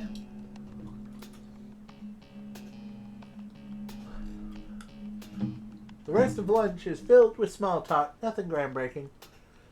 But it's oddly relaxing. Kate's better at redirecting Dave's enthusiasm. And he only mentions that he's squad supervisor like 3 or 4 more times. With Kate around, the dynamic of our spells and sword session seems like it has potential, even with Dave's unexpected last-minute addition. That is, if I decide to go to it. I'll see where my head is at in a few hours. Regardless of my current feelings, Kate's right. This is a decision I need to think about very carefully. As the day drags into the late afternoon, I return to my room to change into a spare uniform and freshen up. Neither game night nor the side gig feels like the right venue for that sweaty warehouse day aroma.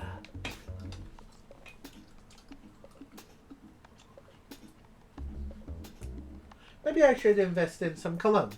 Between the sweat and getting thrown into a dumpster, I've had a lot of smells to cover up lately. As I finish buckling up my uniform, I grab my phone from where I left it on the bed. Frowning, I open the HenchCan app and navigate to the gig Madam Scorpion had mentioned and stared. This is it. I've given myself all day to think about. All day to think. What should I do? Unwind with some spells and swords at game night? Or take this HenchCan gig and go earn some extra money? I was thinking go to game night, but...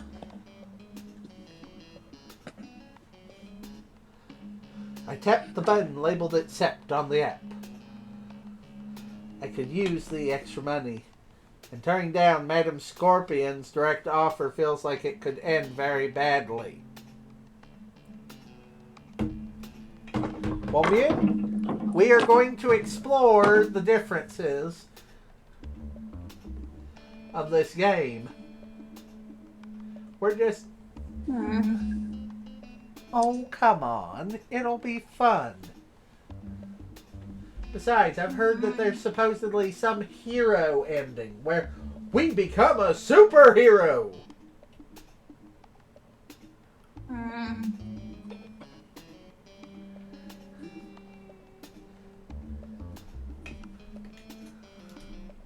And we'll try to discover everything. I don't know where my Bible is either. And that's doubly true since I accepted it to her face earlier. If I just refused, maybe she'd give me a little more credit for having some spine, but I doubt I'd get that kind of slack right now. On the flip side, she did seem oddly pleased about it. Can't hurt to be in her good graces. Then again, Scorpion aside, this side gig doesn't look that great for my health either. If any of these waivers I keep scrolling through are any indication, Jesus, why are there so many of them? I get it. If I'm injured, get sick, or die, I can't sue the Scorpion Group. No need for the whole paragraph on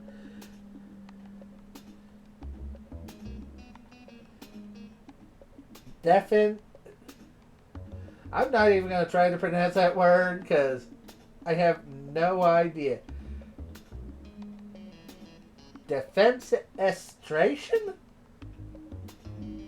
Alone? I'm trying to sound it out, but I'm screwing it up. Royally. After a few moments of waiving rights that I didn't even know I had, a map finally appears, pointing me towards my nearest pickup location.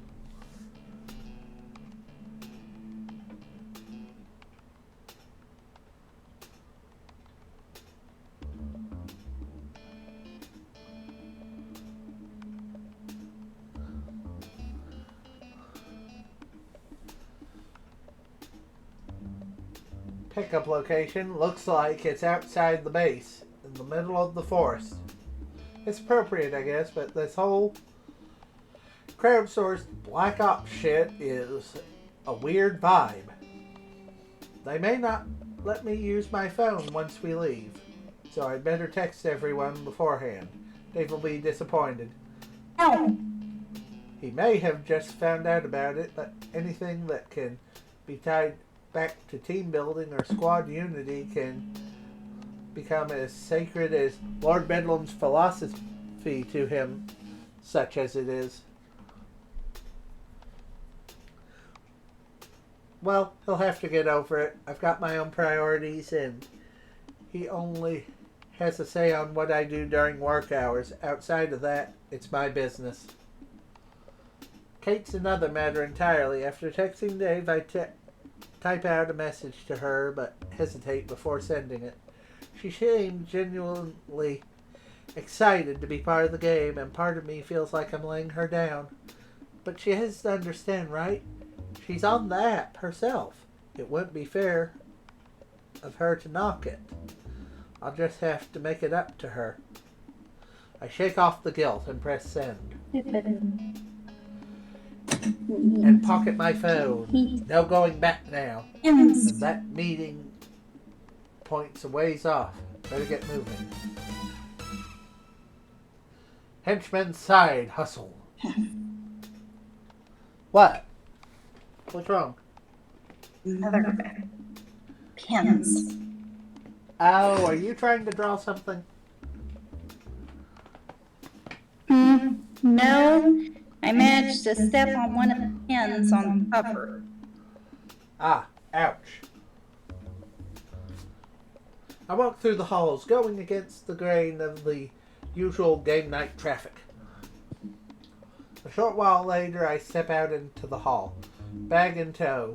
While the halls aren't jam-packed, there's definitely more people than normal, all heading off to take part in one game or another. The main hall will have the most people, playing on cheap card tables, surrounded by a sea of plastic folding chairs. It's where we hold any tournaments or contests. It's also where Lord Bedlam's usually found. I already hear a cheer from that direction, as if to remind me of all the fun I won't be having tonight, but that's okay. If you make enough money, you can just buy fun whenever you want, right? The further I walk, the fewer people I see. There's little in this direction besides the main entrance, so all I expect to find are the few unlucky souls that drew guard duty tonight. Like that woman up ahead. Already slacking off by the look of it. Just leaning against the wall like she's waiting for someone. Wait. Kate, what are you doing here? What's it look like? Waiting for you. I saw you took that gig, and what do you know? My schedule's suddenly free. Uh-oh. I'm even more suspicious of her now.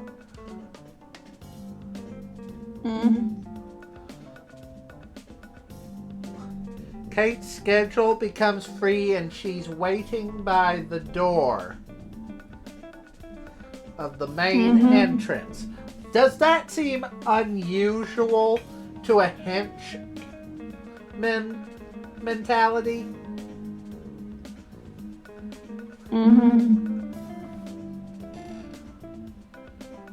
I honestly wanted to go with games, but then We can explore that later. And we will. Yeah, sorry about that. do you not realize how long your flipping visual novel's been going? Yes, I do.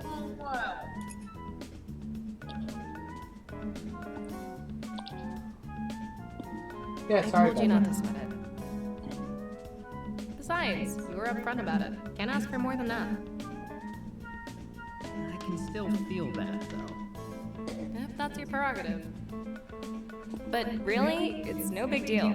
You still rank below the kid that ditched me at my freshman semi-formal on the list of guys who left me hanging.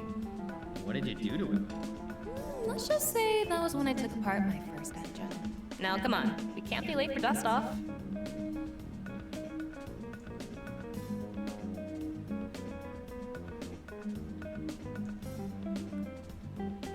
Did Kate take it too?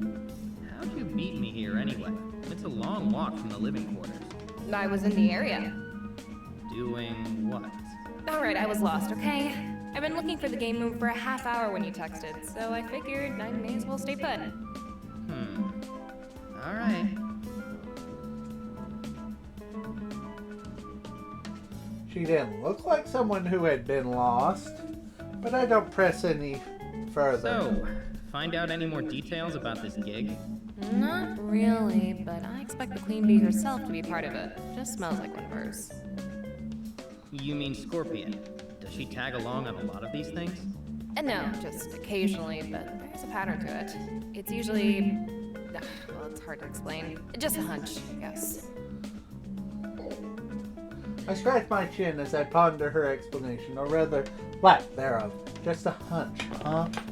However, before I can ask what she meant by that, I find myself... Hold it right there, you two. Let's see some ID. Chop chop. James. Hi, Jim. I look up to find a familiar scowl peering at me from behind the window of the security checkpoint. James, the gate supervisor. Must have been lost in thought. Looks like we reached the main entrance. Oh, hey, James. We were just headed out for a bit. Mind opening the gate for us?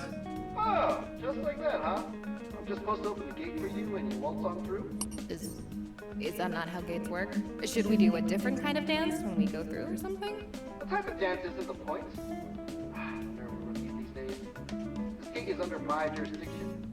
I determine who gets in and who gets out. You could say I control the lifeline for the whole fortress. You could say that, except you're not actually allowed to stop anyone who works for Lord Bedlam from coming or going, remember? We've been over this, dude. Complaints were filed, HR got involved. Just open the gate, man. Don't make a whole thing out of it. Grumbling the entire way, James trudges over to the gate controls and pulls the lever, letting the gates open with a groan. Alright, you're clear to proceed. But mark my words, Dad. One day, you'll need to get through and I'll be allowed to stop you. One day, it will be the gate supervisor's time to shine. One day! That day's never going to come, is it? Oh, absolutely not. With our path cleared, we make our way through the open gate and into the natural caverns beyond. The words, one day, echoing off the walls even as the gate closes in our wake.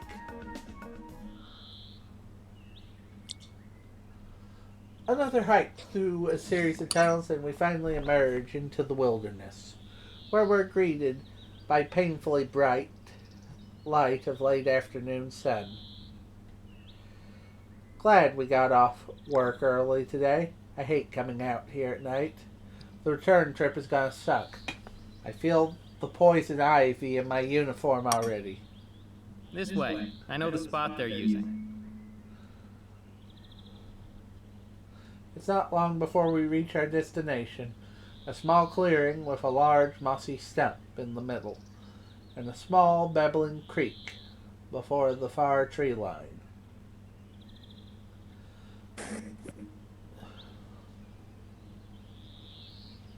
I saunter up to the stump and take a seat. Check my phone, a full minute ahead of schedule. Nothing to worry about, so why does Kate look so Don't worry, tense? James won't lock us out. He talks a big game, but that's all it is. No, it's not that. I frown, confused. It's not dark yet. No one ever comes into the woods except Bedlam's henchmen. So I'm not sure why she would be nervous. The most dangerous thing you'd find out here is skunk. Cutting it a little close, aren't we? I jump and whirl around at the source of the noise just in time to see Madame Scorpion step out of the shadows like a lioness emerging from the undergrowth. When she stalks forward, she barely makes a sound. Her footing is never in doubt, despite the uneven ground. Somewhere in the depths of my primal lizard brain, my fight or flight reflex is triggered, and I hear a voice screaming at me to run instead. I cough to clear up the lump in my throat and offer a sloppy Close only salute. counts in horseshoes, hand grenades, and orbital doomsday lasers, ma'am. I wouldn't know for sure since we never had either of those last two, but it seems like a safe bet. You're not missing out. Orbital weaponry is overrated. Easily identified and easily dismantled. Just ask Dr. Calamity.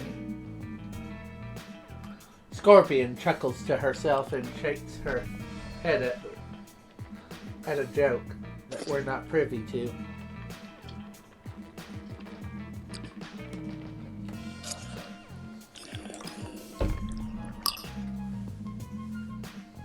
I'm surprised to see that you've brought company, Stanley. I don't recall my invitation including a +1.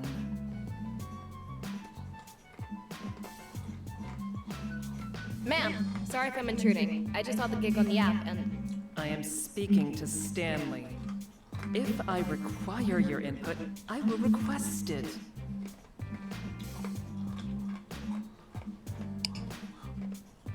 Her eyes linger on Kate's still present name. Is that understood?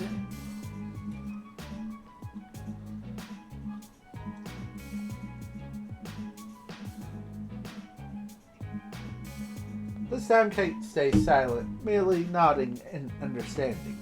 Scorpion appraises her for a moment before turning her gaze to me.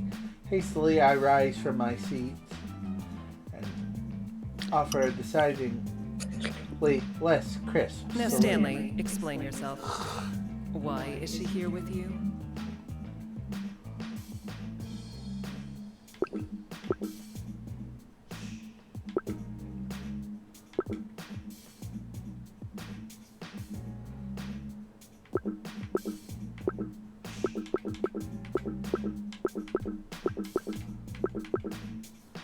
I can't decide!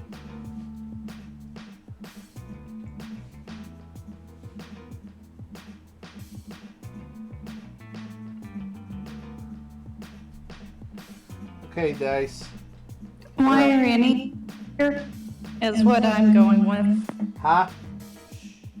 Why are any of us here? Why are any of us here? What I was thinking. Was it predestined, or just some great cosmic fluke?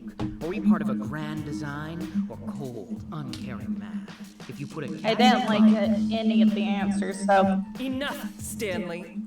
Tell me, are you so incessantly glib by choice, or is it some deep-seated Pavlovian response? Well, now you're getting into human nature, and while it might seem similar to the subject of free will, let me tell you, it's a whole different ballgame. I suppose I have only myself to blame for that one. Well, at least you seem confident, if nothing else. Can one ever be confident of anything in this mysterious, ever-changing universe? I'm quite confident that you'll finally be silent if I slice off your jaw. But we can test that if you'd wish. Okay, that's an admittedly good example.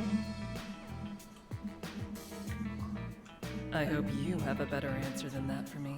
I just saw it on the app and decided to sign up last minute, ma'am. Should there have been a warning screen or something? No, but this job was supposed to have been marked as exclusive. Only certain users should have been able to see it. So, Kate, are you certain that you signed up for this job in particular? Yes, ma'am. Here, I'll pull it up.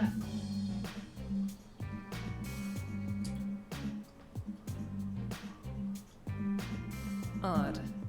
Either it's a bug, or someone on our live team needs to remember just who they're working for. You shouldn't have been able to see that.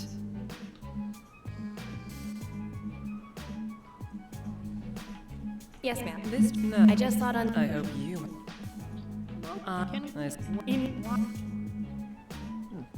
Wonder what happens if.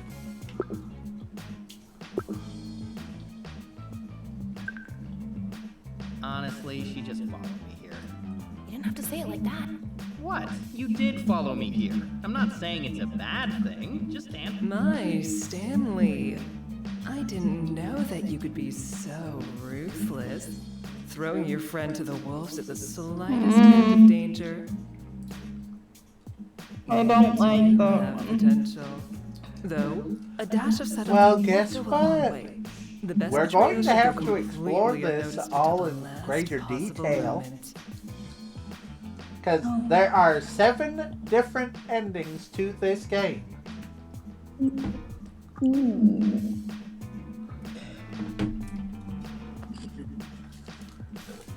Where we cannot always be the good character.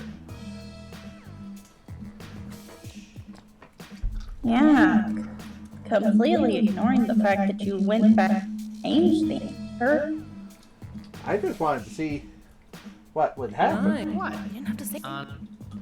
Oh, I just wanted to see what would happen, even though we had already picked the choice. Predestined? Dude, Great we color. can all Only part of a show. grand design or cold? Enough, Stanley. Well, I suppose can one? I'm Okay, that's an admitted. I hope you have a better answer than that. I just saw it on the app and decided to sign up last minute, ma'am. No, this job was supposed to have been marked as exclusive. Only certain. Yes, ma'am. Here, I'll pull it up.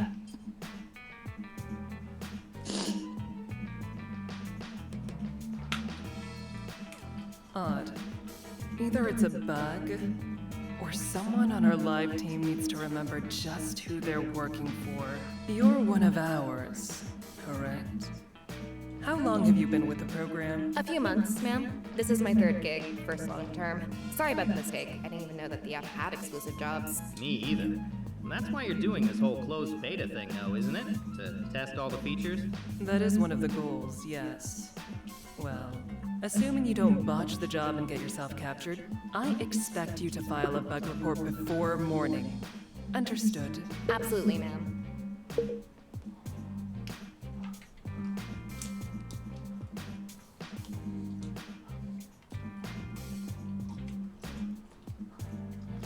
Eyes turn to the sky, and soon enough, a jet black helicopter soars into view, flying as low as it can without touching the treetops below. It slows and comes to a halt above the clearing. I step back to give it room, but there's no need, as the rope ladder soon falls down from the side of the vehicle. Nervously, I look up at the helicopter, measuring the distance in my head. Physical activity already? This job really is gonna be dangerous. Half a minute late. Clearly used to this, Scorpion strides over to the ladder and looks back at us expectantly. We're already half a minute behind schedule, Stanley. Let's not make it worse. Right, sorry. Just stretching. But you're standing still. Emotions need stretching too, alright, Kate? But luckily, I walk up to the ladder, take a breath, and begin to climb. Fortunately, aside from one moment near the top where I accidentally looked down, it actually wasn't that bad. Soon enough, I'm seated inside the helicopter with a dozen other henchmen in nearly as many different uniforms. Kate soon follows, and Madam Scorpion literally leaps up from the ladder afterwards. While it's nothing to get when one-on-one with Miss Dynamo, the move was so effortless that it makes me wonder about Scorpion's powers. She clearly has some, but do they go beyond her obvious physical abilities? If she was really a top assassin in a world filled with supervillains, surely there's more to it than that, right? Maybe this job is where I'll find out, though if it is, that probably means we're in serious danger.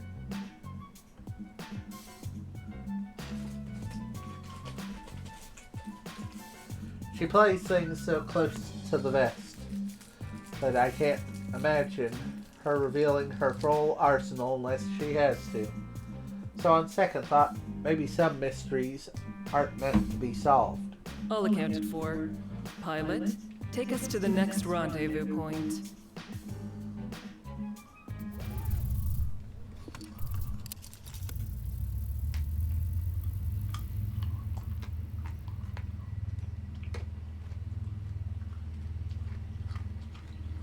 Kate and I hurry to strap in as the pilot complies with Madam Scorpion's orders.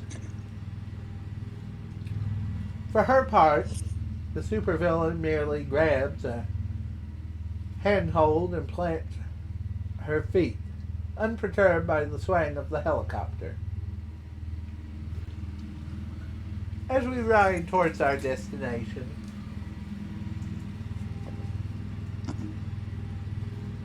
the sun starts to slip beneath the horizon and the city fades into view. Not long after that, our helicopter sets down in a small field near the city limits, and we pile into a van.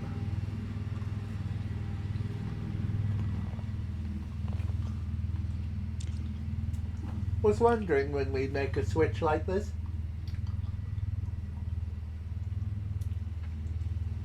Something like a helicopter is bound to attract attention, as we found out on Wednesday. This job seems a lot more subtle than Lord Bedlam's usual fare.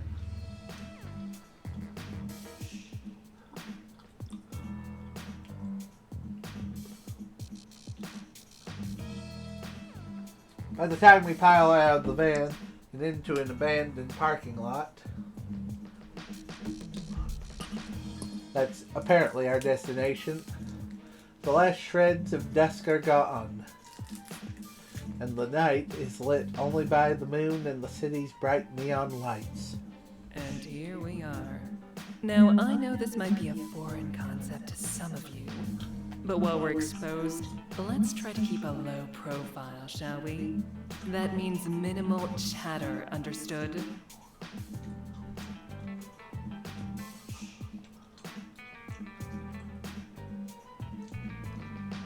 She explicitly holds her gaze on me for a moment while she says that last part to Kate, who's standing next to me, lightly elbows me in the side. I think you know. Now then, all surveillance cameras along our designated route have been disabled, so don't stray from it. We go up the fire escape there, directly west along the rooftops, and enter the fourth building via roof access. Well, get moving. The other villains scramble the other henchmen scramble towards the fire escape, like frantic conga line of brightly colored candies. Kate and I follow at a less panicked pace. However, I see Madam Scorpion has started to walk in another direction entirely.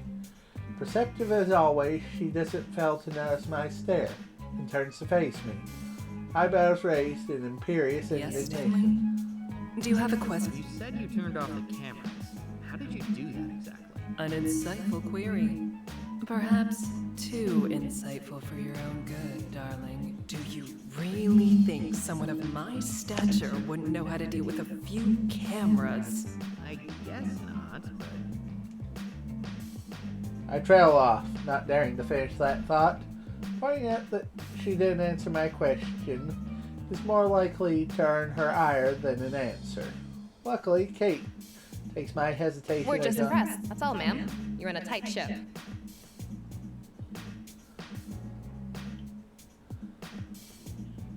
Scorpion doesn't look the least bit flattered as she turns her critical eye on the shorter woman, looking her up and I down. do indeed.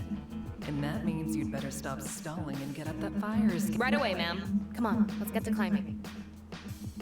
Kate gives me a light rap on the shoulders and a reassuring smile, and I mouth a thank you in return. Not everyone would risk Scorpion's wrath to help me out like that.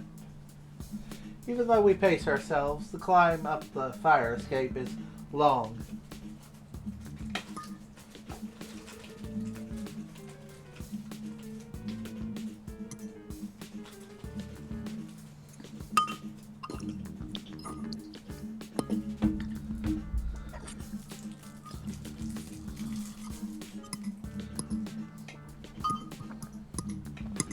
And I find myself a little winded by the time we reach the top. Damn, we're not even to the hard part, and there's already been so much work.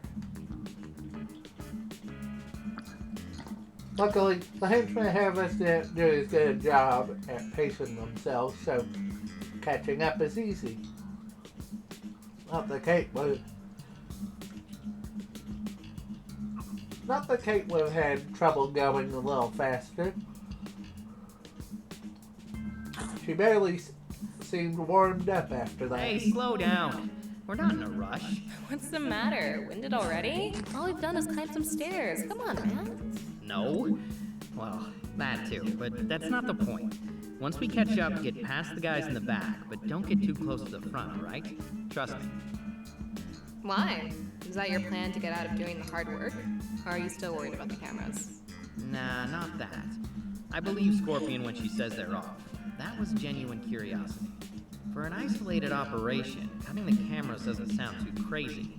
But does she do this for every gig on the app? I know it's the digital age and all that, but it still doesn't seem like something that a person should be able to just do with the snap of their fingers. No, you're right. It's... well, I have my theories. I'm kind of surprised you latched onto that detail. I'll try to take that as a compliment. We will try not to be insulted.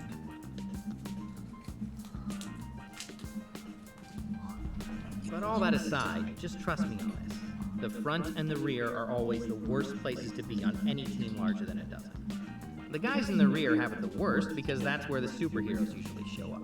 And the guys up front deal with the in-house security. But the guys in the middle, they usually make it. Well, unless it's just a big mess and everyone has to scatter. But I doubt that'll happen with Scorpion. Oh, yeah, that's good thinking. I never really thought of it like that. As we catch up with the others, we casually slip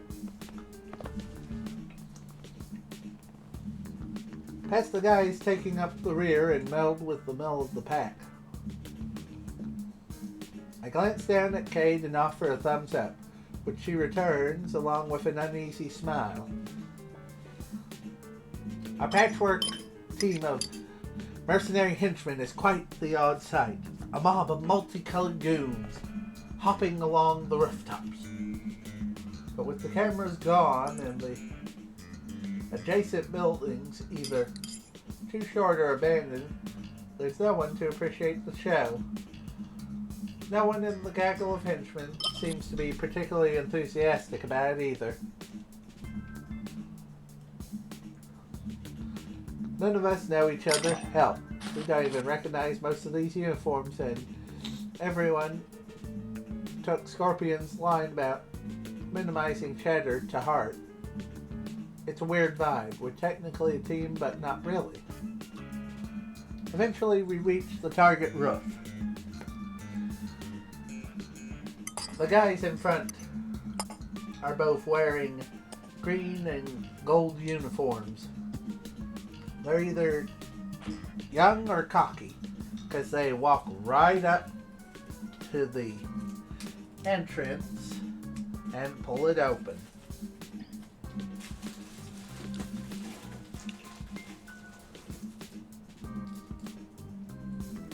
Oh dear, it's rookie mistake 101.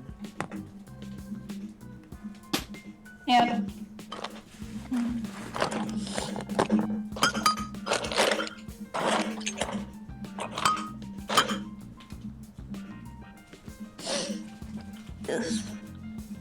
Never just pull open an access door.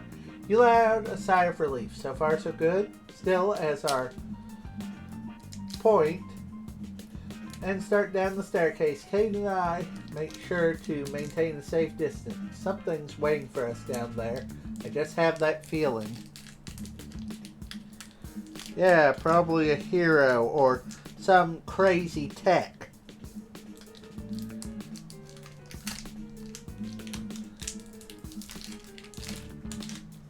I just know it.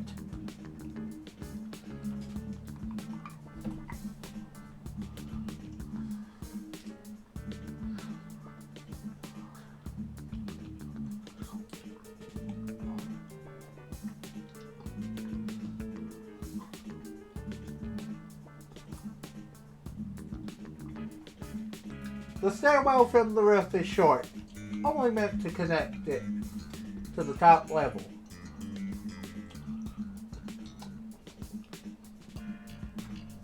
So it's not long before our little band of misfit henchmen enters the facility proper.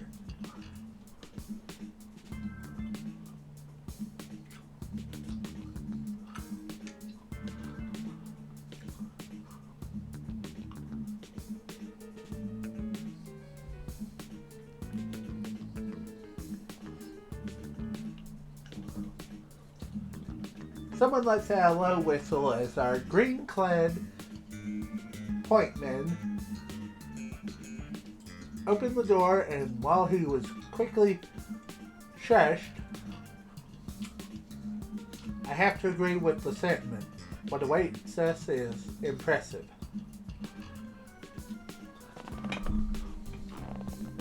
I'm not all that tech savvy, but my best guess is it's some kind of computer room.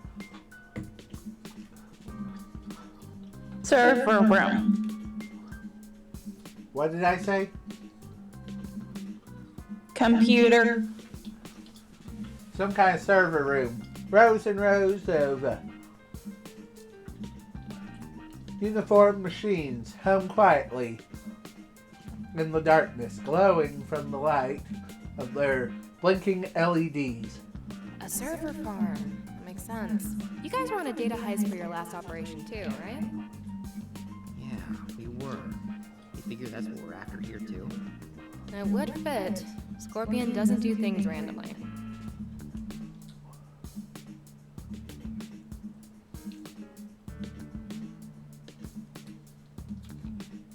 I nod in agreement. Before we can discuss anything further, our vanguard is waiting for us to move. The whole group starts creeping slowly forward. The rows make it a tight squeeze for even two people to stand shoulder to shoulder. It's like a futuristic library in here. I glance at Kate and find her looking back at me, jaw set. I nod, equally tense. This would be a bad spot to run into trouble. Into that trouble I'm expecting. Which, of course, means... Flashlight, 10 o'clock. Guys! I turn my head and immediately see it, fading and glowing brighter as it passes between the aisles. Unfortunately, the green and gold duo in front doesn't. Not until they step out into the next aisle and into its path. Immediately the guard lets out a shout. While the green henchmen reach for their weapon, the guard is faster on the draw. A sharp electrical crackle cuts through the air, and a heartbeat later, both of the henchmen fall to the ground, twitching violently as the spark runs across their uniform. Already the other henchmen are scrambling every which way, any sense of discipline scattering almost immediately. This is about to go sideways real fast. Kate rushes to grab at the nearest of our would-be members to try and Hey, get back here! We need to stay organized! Causes them to hesitate, but not for long. If I help, maybe I could convince everyone to stick together. Find a way out of this. On the other hand, if we let them run around like a bunch of idiots, it can make for a nice distraction. That's why I didn't take the lead after all. Whatever I do, though, organize your team. I need to just... I join Kate in her efforts to corral our panicked She's squad right. mates. Stop freaking out. If we just run around like a bunch of morons, we're toast. We need to run around like a bunch of coordinated morons. Those aren't superheroes out there. These are just security guards. Regular dudes paid to protect some more important dudes' stuff. They're just like us, only we dress better. Interesting. A few of the other henchmen calm down after that. One even chuckles nervously, and I point at her Appreciate gratefully. Kate And nudges I me appreciate aside. the help. Thanks. No problem. Did you have a plan? Yes and no. I don't, but when I glance at the others, I realize I need to protect As a matter of fact, I do. Okay, so first... Sneak out. No. We need to go on the offensive. There can't be that many guards, and they didn't know we were coming. If we hit hard as a group, we can overwhelm them. Is that our only option? You just said they were normal dudes. Exactly. Which means, one, we can win, and two, as professionals, they know how this goes. Our side pays us, their side pays them. No hard feelings. Right, team? The other henchmen nod and mutter agreements with varying levels of enthusiasm. Good enough. With a flourish, I pull out my combat baton and start using it to direct the others. You guys swing around and try to flank the ones we spotted. You two head for the entrance and cut off anyone coming to help. You three, rear guard. The trio groans, and I can't help but grin. Just screwing with you. You guys come with Kate and I. We're going right in. I turn to Kate and take a deep breath. As we'll ever be. Let's do this. Baton in hand, I jump forward through the endless rows of servers, lights whirring through the corners of my vision in a blur, though I make sure to conserve my energy. It's a good thing I do, because as I round the corner, I come face to face with a pair of guards. Luckily, the three henchmen I brought along quickly dogpile on the nearest one, crashing to the ground in a tangled mess of limbs and colored uniforms. Not the most efficient takedown, but it'll do. In the distance, I see more clumsy scuffles breaking out as the henchmen we sent to flank the guards make their move. It sure isn't pretty, but it seems to be working. That just leaves me with one guard to deal with. Okay, I can handle one. I was able to hang with Shining Nova for at least 3 whole seconds. All right. You can either walk away or charge at me like a maniac, apparently. I managed to give him a good whack on the shoulders as he rushes me. But his other hand still manages to reach out and grab a fistful of my uniform. I can react, we're both colliding with a rack of servers, and he's clawing at my face. What the hell, dude? We both look so stupid! I punctuate each word with a swing of my baton, smacking the guard on the back. Geez, what kind of security firm did this place hire? The bludgeoning loosens his grip, and I managed to push him off me. Quickly, I step back to gain some Okay, distance. you asked for it. I raise my baton ready to charge, but pause when I see movement out of the corner of my eye. Is someone hopping on top of the servers like a ninja? No, not just someone, it's Kate. In 2 strides, she leaps onto the adjacent row of servers with a third. She sends the sole of her foot careening into the guard's chest with a flying kick. Uh-huh. Now I'm even more suspicious.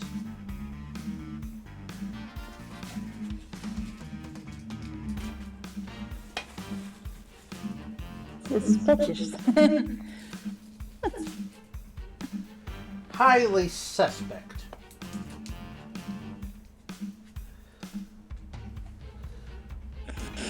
By then, Kate has landed, and there's two not only. I feel like I've said something wrong. And is there to catch him before he collides with the floor, but immediately turn that into an armbar? Thank you. I was teeing that one up for you. I could tell.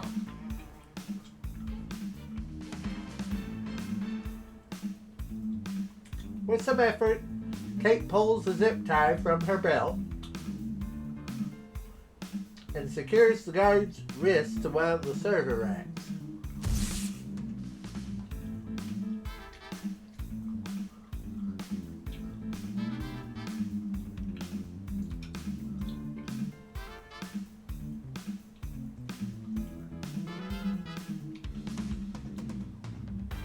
Ow.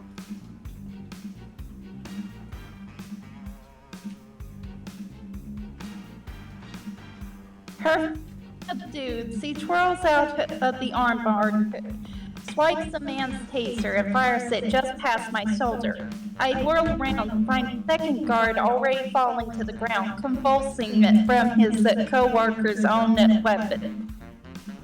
That one was all me, though.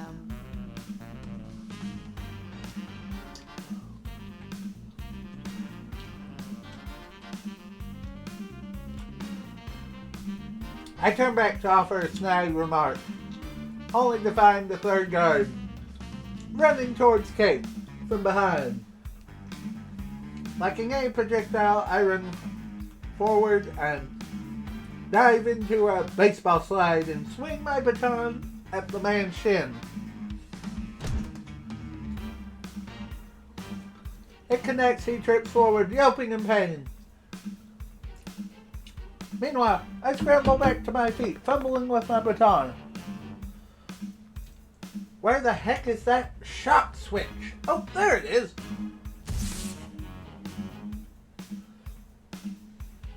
A jolt of electricity surges from the end of the baton, and a moment later the guard lies unconscious. And that was all me, so we're totally even. As long as we're not counting style points. Oh, we definitely are. Now come on, let's wrap this up. Thanks to the combined efforts of the newly organized henchmen, that doesn't take that long, and we don't lose that many of our own.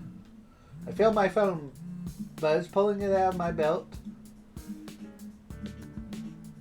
Reveals that it's a notification from HenChat, and judging by the reaction of those around me, we all got North it. stairwell, down 3 floors. I look at Kate, she shrugs, but her duet says, finding the way down doesn't take long. We double and triple check our corners before entering. Getting caught in cramped stairwells could be bad news, considering our losses already.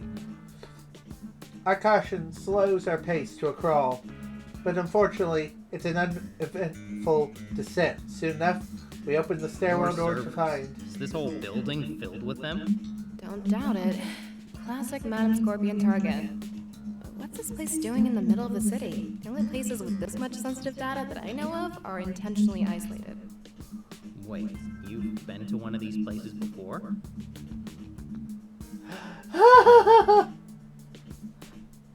That face she makes was priceless.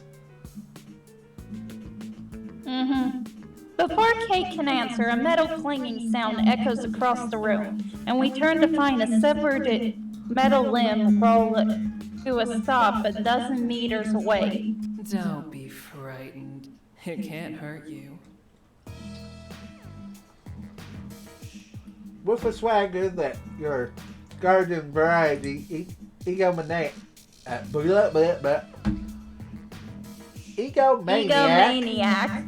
could only dream of. Scorpion saunters into view, holding her energy sword in one hand and what appears to be a decapitated robot head in the other. A black duffel bag is swung over her shoulder, though she moves like it weighs nothing at all. With a wicked grin, she holds the sparking robotic skull up to eye level, like she's in a cyberpunk rendition of Hamlet. Oh, Romeo. Sorry, couldn't help that. Anyway. That's not Hamlet. I'm sorry. Horatio, I knew him well. Thank you. I just couldn't remember the correct thing. And that's terrible since I happen to love Hamlet. Oh, dear Horatio, I knew him well.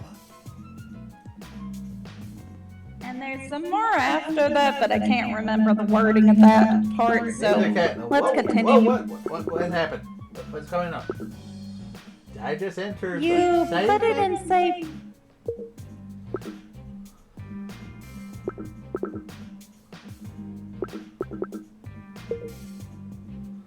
With a wicked grin, she holds the sparking. Isn't that right, my friend? Yes. You and all your ilk aren't a threat to anyone right now, are you?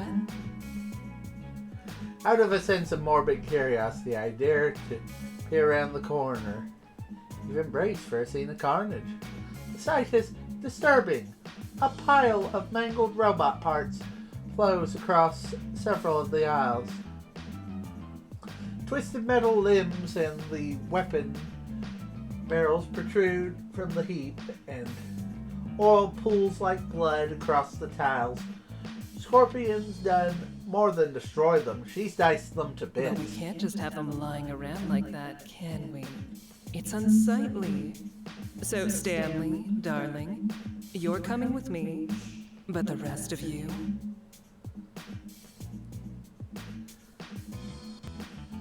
She tosses the duffel bag to the ground. Your next task is in there. The other henchmen just stare at the bag nervously. All but Kate, who is looking at me. Be careful.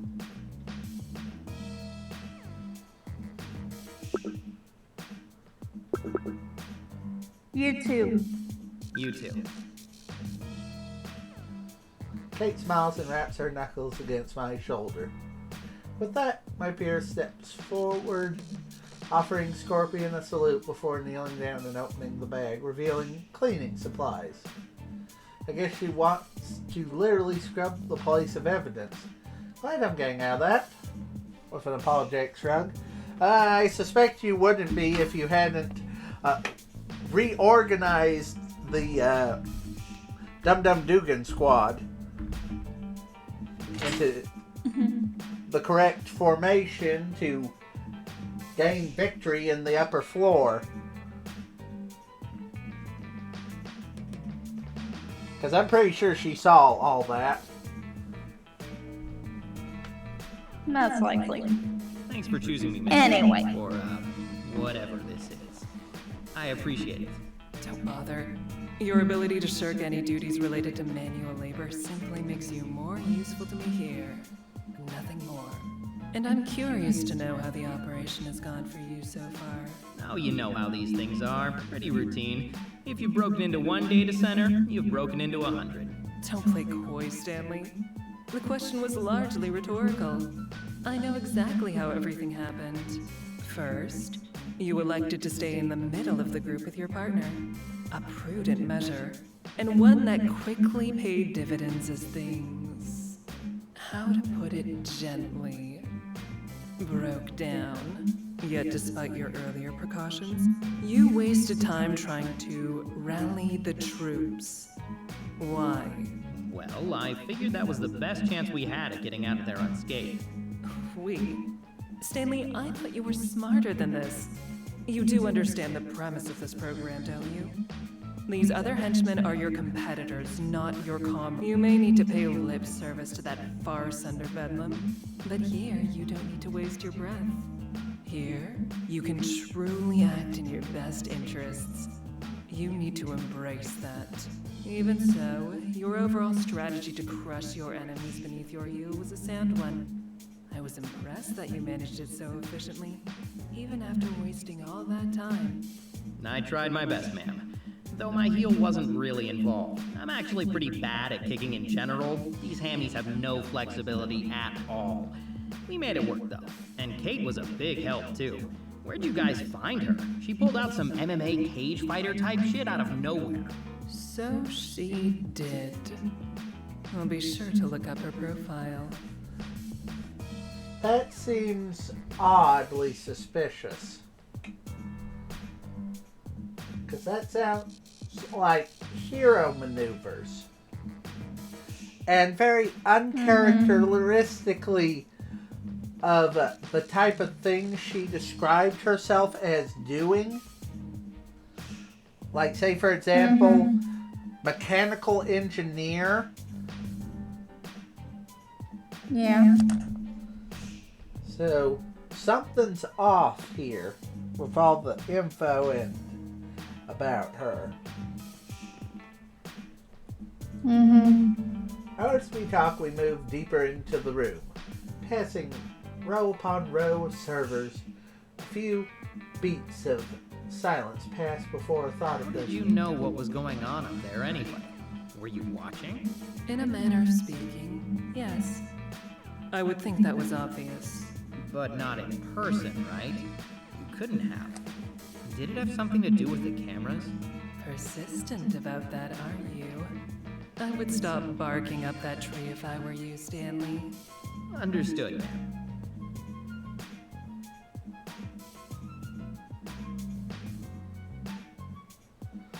We continue to walk in silence for a few moments until I find my gaze lingering on the severed robot head. Can I ask a totally different question, though? You may. So long as you are prepared for the answer. Sure. Look, it seems pretty clear that you didn't need any help with this job. So why bring us along at all? Need? No, of course not. I don't need anyone. People are more of a luxury good. They can make things go faster, more smoothly. Like with the cleanup. Yes, exactly. And those that didn't make it past the upper floor played their part as well. Drawing guards, creating a mess that's just waiting to be found. Whoever finds that will surely assume that my target was on that floor. And why not? The company who stores their data there is a weapons manufacturer after all. The perfect red herring, don't you think? But what you're after is here instead? Precisely. And when our friends have cleaned up the mess, no one will suspect I was here, among terabytes of private data scraped from the far corners of the internet. So while some hero or agency spends weeks chasing down a fake lead, any trace of the true theft will have disappeared. She turns to me with a devious grin and winks. I cough into my hand and invert my eyes, wilting under her gaze. In response, she lets out a haughty laugh, which only serves to make me feel more Such a awkward. professional. By now, we've passed the last row of servers and reached the very edge of the room. A thick metal security door stands between us, controlled by a nearby Hold this keypad. for me, darling. Without bothering for confirmation, Scorpion shoves the hilt of her beam saber into my hand. Though I fumble for a second, I quickly gain control and immediately lock it in a two-handed death grip. Meanwhile, the supervillain puts her free hand on the keypad and closes her eyes. Out of the corner of my eye, I see her grip tying on the robot head, causing the metal to squeal in protest. Soon enough, the keypad turns green, and I hear the sound of the door's locks disengaging. How did she do that? I think back to my question about how she saw what happened on the top floor. Oh, brother. She's got some kind of tech power. I think she's kind of like that one person who was the supervillain for Sky High. What did they call it? The technomancer. That peak. It would make sense. They It can also makes manipulate- sense why she's such a good tech mogul, too.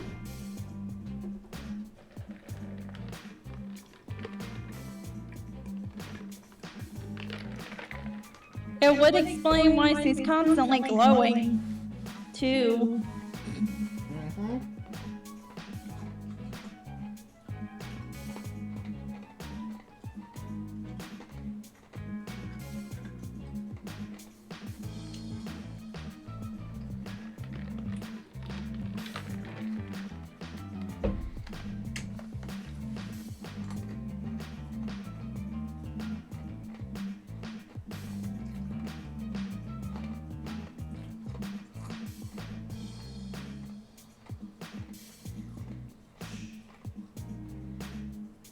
Spooky lady. I would put past her. Screwing with people seems to be her favorite pastime, and I'm clearly in her crosshairs. In fact, when her eyes open and turn in my direction, that's exactly what they look like. Crosshairs. Now, Stanley. Gulp.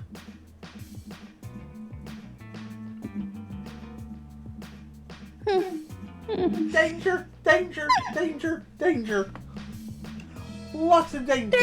Danger, Will Wilson. Danger, Right. Will Robinson! Danger! Major, we are entering the giant Chewbacca realm. That's only dangerous for the stormtroopers.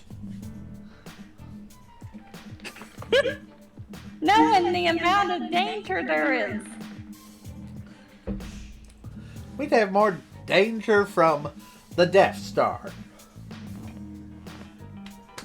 And I feel like a Chewbacca the size of the...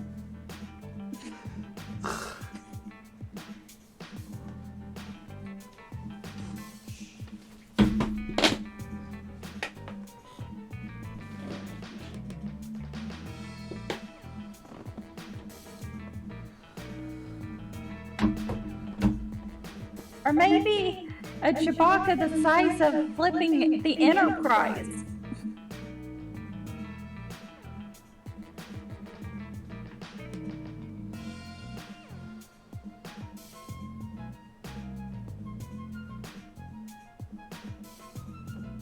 Anyway.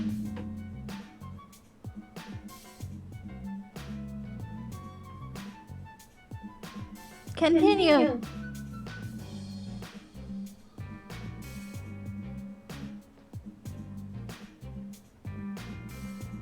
okay. She removes her hand from the... Find it unnerving. Alright, let me read. Removes her hand from the security panel and slowly reaches towards me, smiling her way, alluring and foreboding. Even though I've seen it before, I can't help but find it unnerving. With a self-satisfied hum, she plucks the hilt of her weapon from my Would you hand. kindly step through that door?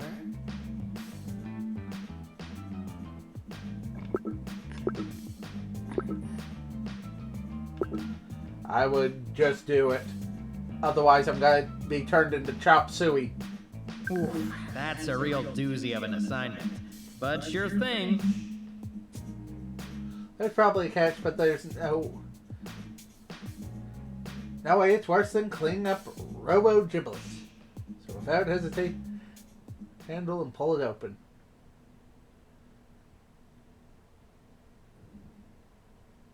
Though I can hear the humming of machinery and make out the starry blinking light for the most part, the room is pitch black. Luckily, I have a flashlight. Now let's see.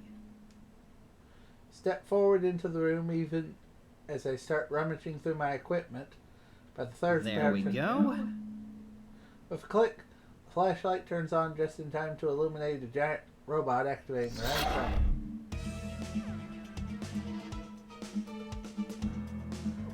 Glowing red eyes and a host of other threatening-looking lights come to life as the giant metal death machine rises to its feet. All 4 of them. 4 feet? Why does it need 4 feet? Why does it need to be like 3 meters tall? And why does it need all those guns? Oh, right. The guns. Shit! I scramble to the side and desperately search for cover.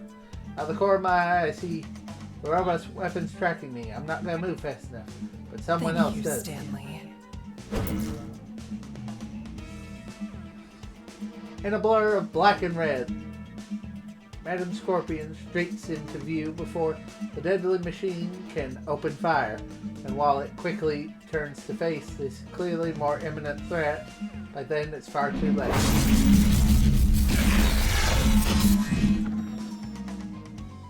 Scorpion's blade moves so fast that it looks like it's a continuous streak of light, painting a cross pattern of crimson across the machine's hulking form until it is practically covered in glowing cross hatches. As the pattern fades, the quadrupedal titan groans and then all at once collapses into a heap of minced plating and shattered circuitry. There isn't a limb or weapon barrel left intact. As the robot's bolts and shredded bits of armor plating roll around on the floor, Madam Scorpion steps out of the darkness, tinkering with a knob on her weapon's hilt. The frequency was off a little. Those cuts should have been much cleaner. With a flourish, she deactivates the energy blade and returns the hilt to her hip. Only then does she acknowledge me with a smile that seems more dangerous than usual, now that it's obscured. But you were an excellent distraction, Stanley. Thanks? But why did you even need one? They kept this unit from connecting with the main network to mask its presence. Not the first time I've seen that trick, so I wanted to be sure that I wasn't walking into anything. So they had a super secret robot just sitting in here, specifically to guard this room. What exactly is hidden in this data that you're after? Hidden? Why, nothing at all. Just mundane details gathered from insignificant individuals. Seriously? All this for some mundane details? Individually mundane, but together, as precious as gold. You'll understand soon enough. But for now, I half wonder if it's information about various heroes. It would make sense. What's the best way to get a hero? Know thy enemy. Go after their family and friends. Their family, their friends, various other things.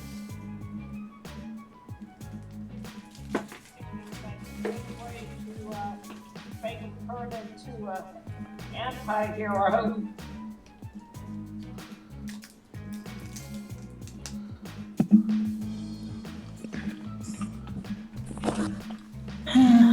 The sound of approaching footsteps interrupts Scorpion's order.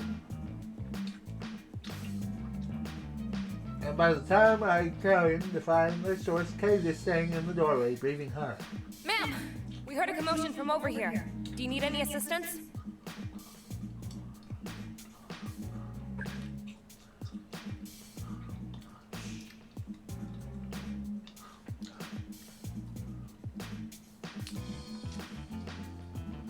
For a second, it looks like she's about to ask a follow-up question.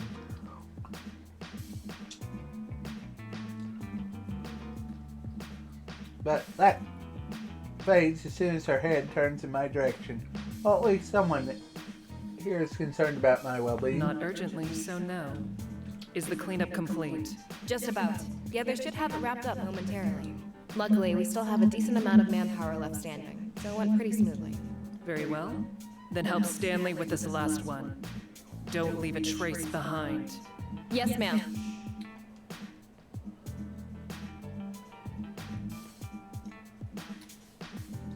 As Kate rushes over to help, Scorpion walks deeper into the room, starting to disappear into the darkness. After a few steps, she gives pause and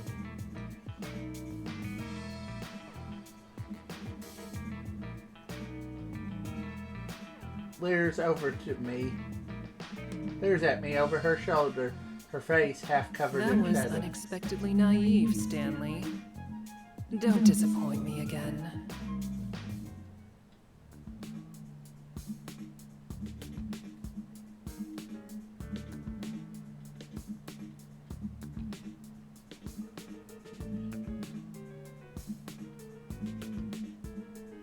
I swallowed the lump that's formed in my throat and nod. At that, Scorpion takes her leave, slipping into the darkness with silent steps.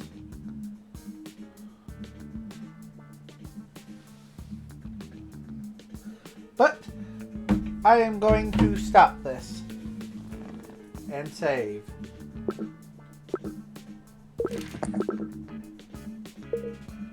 As I have to get up at 6. Mm-hmm.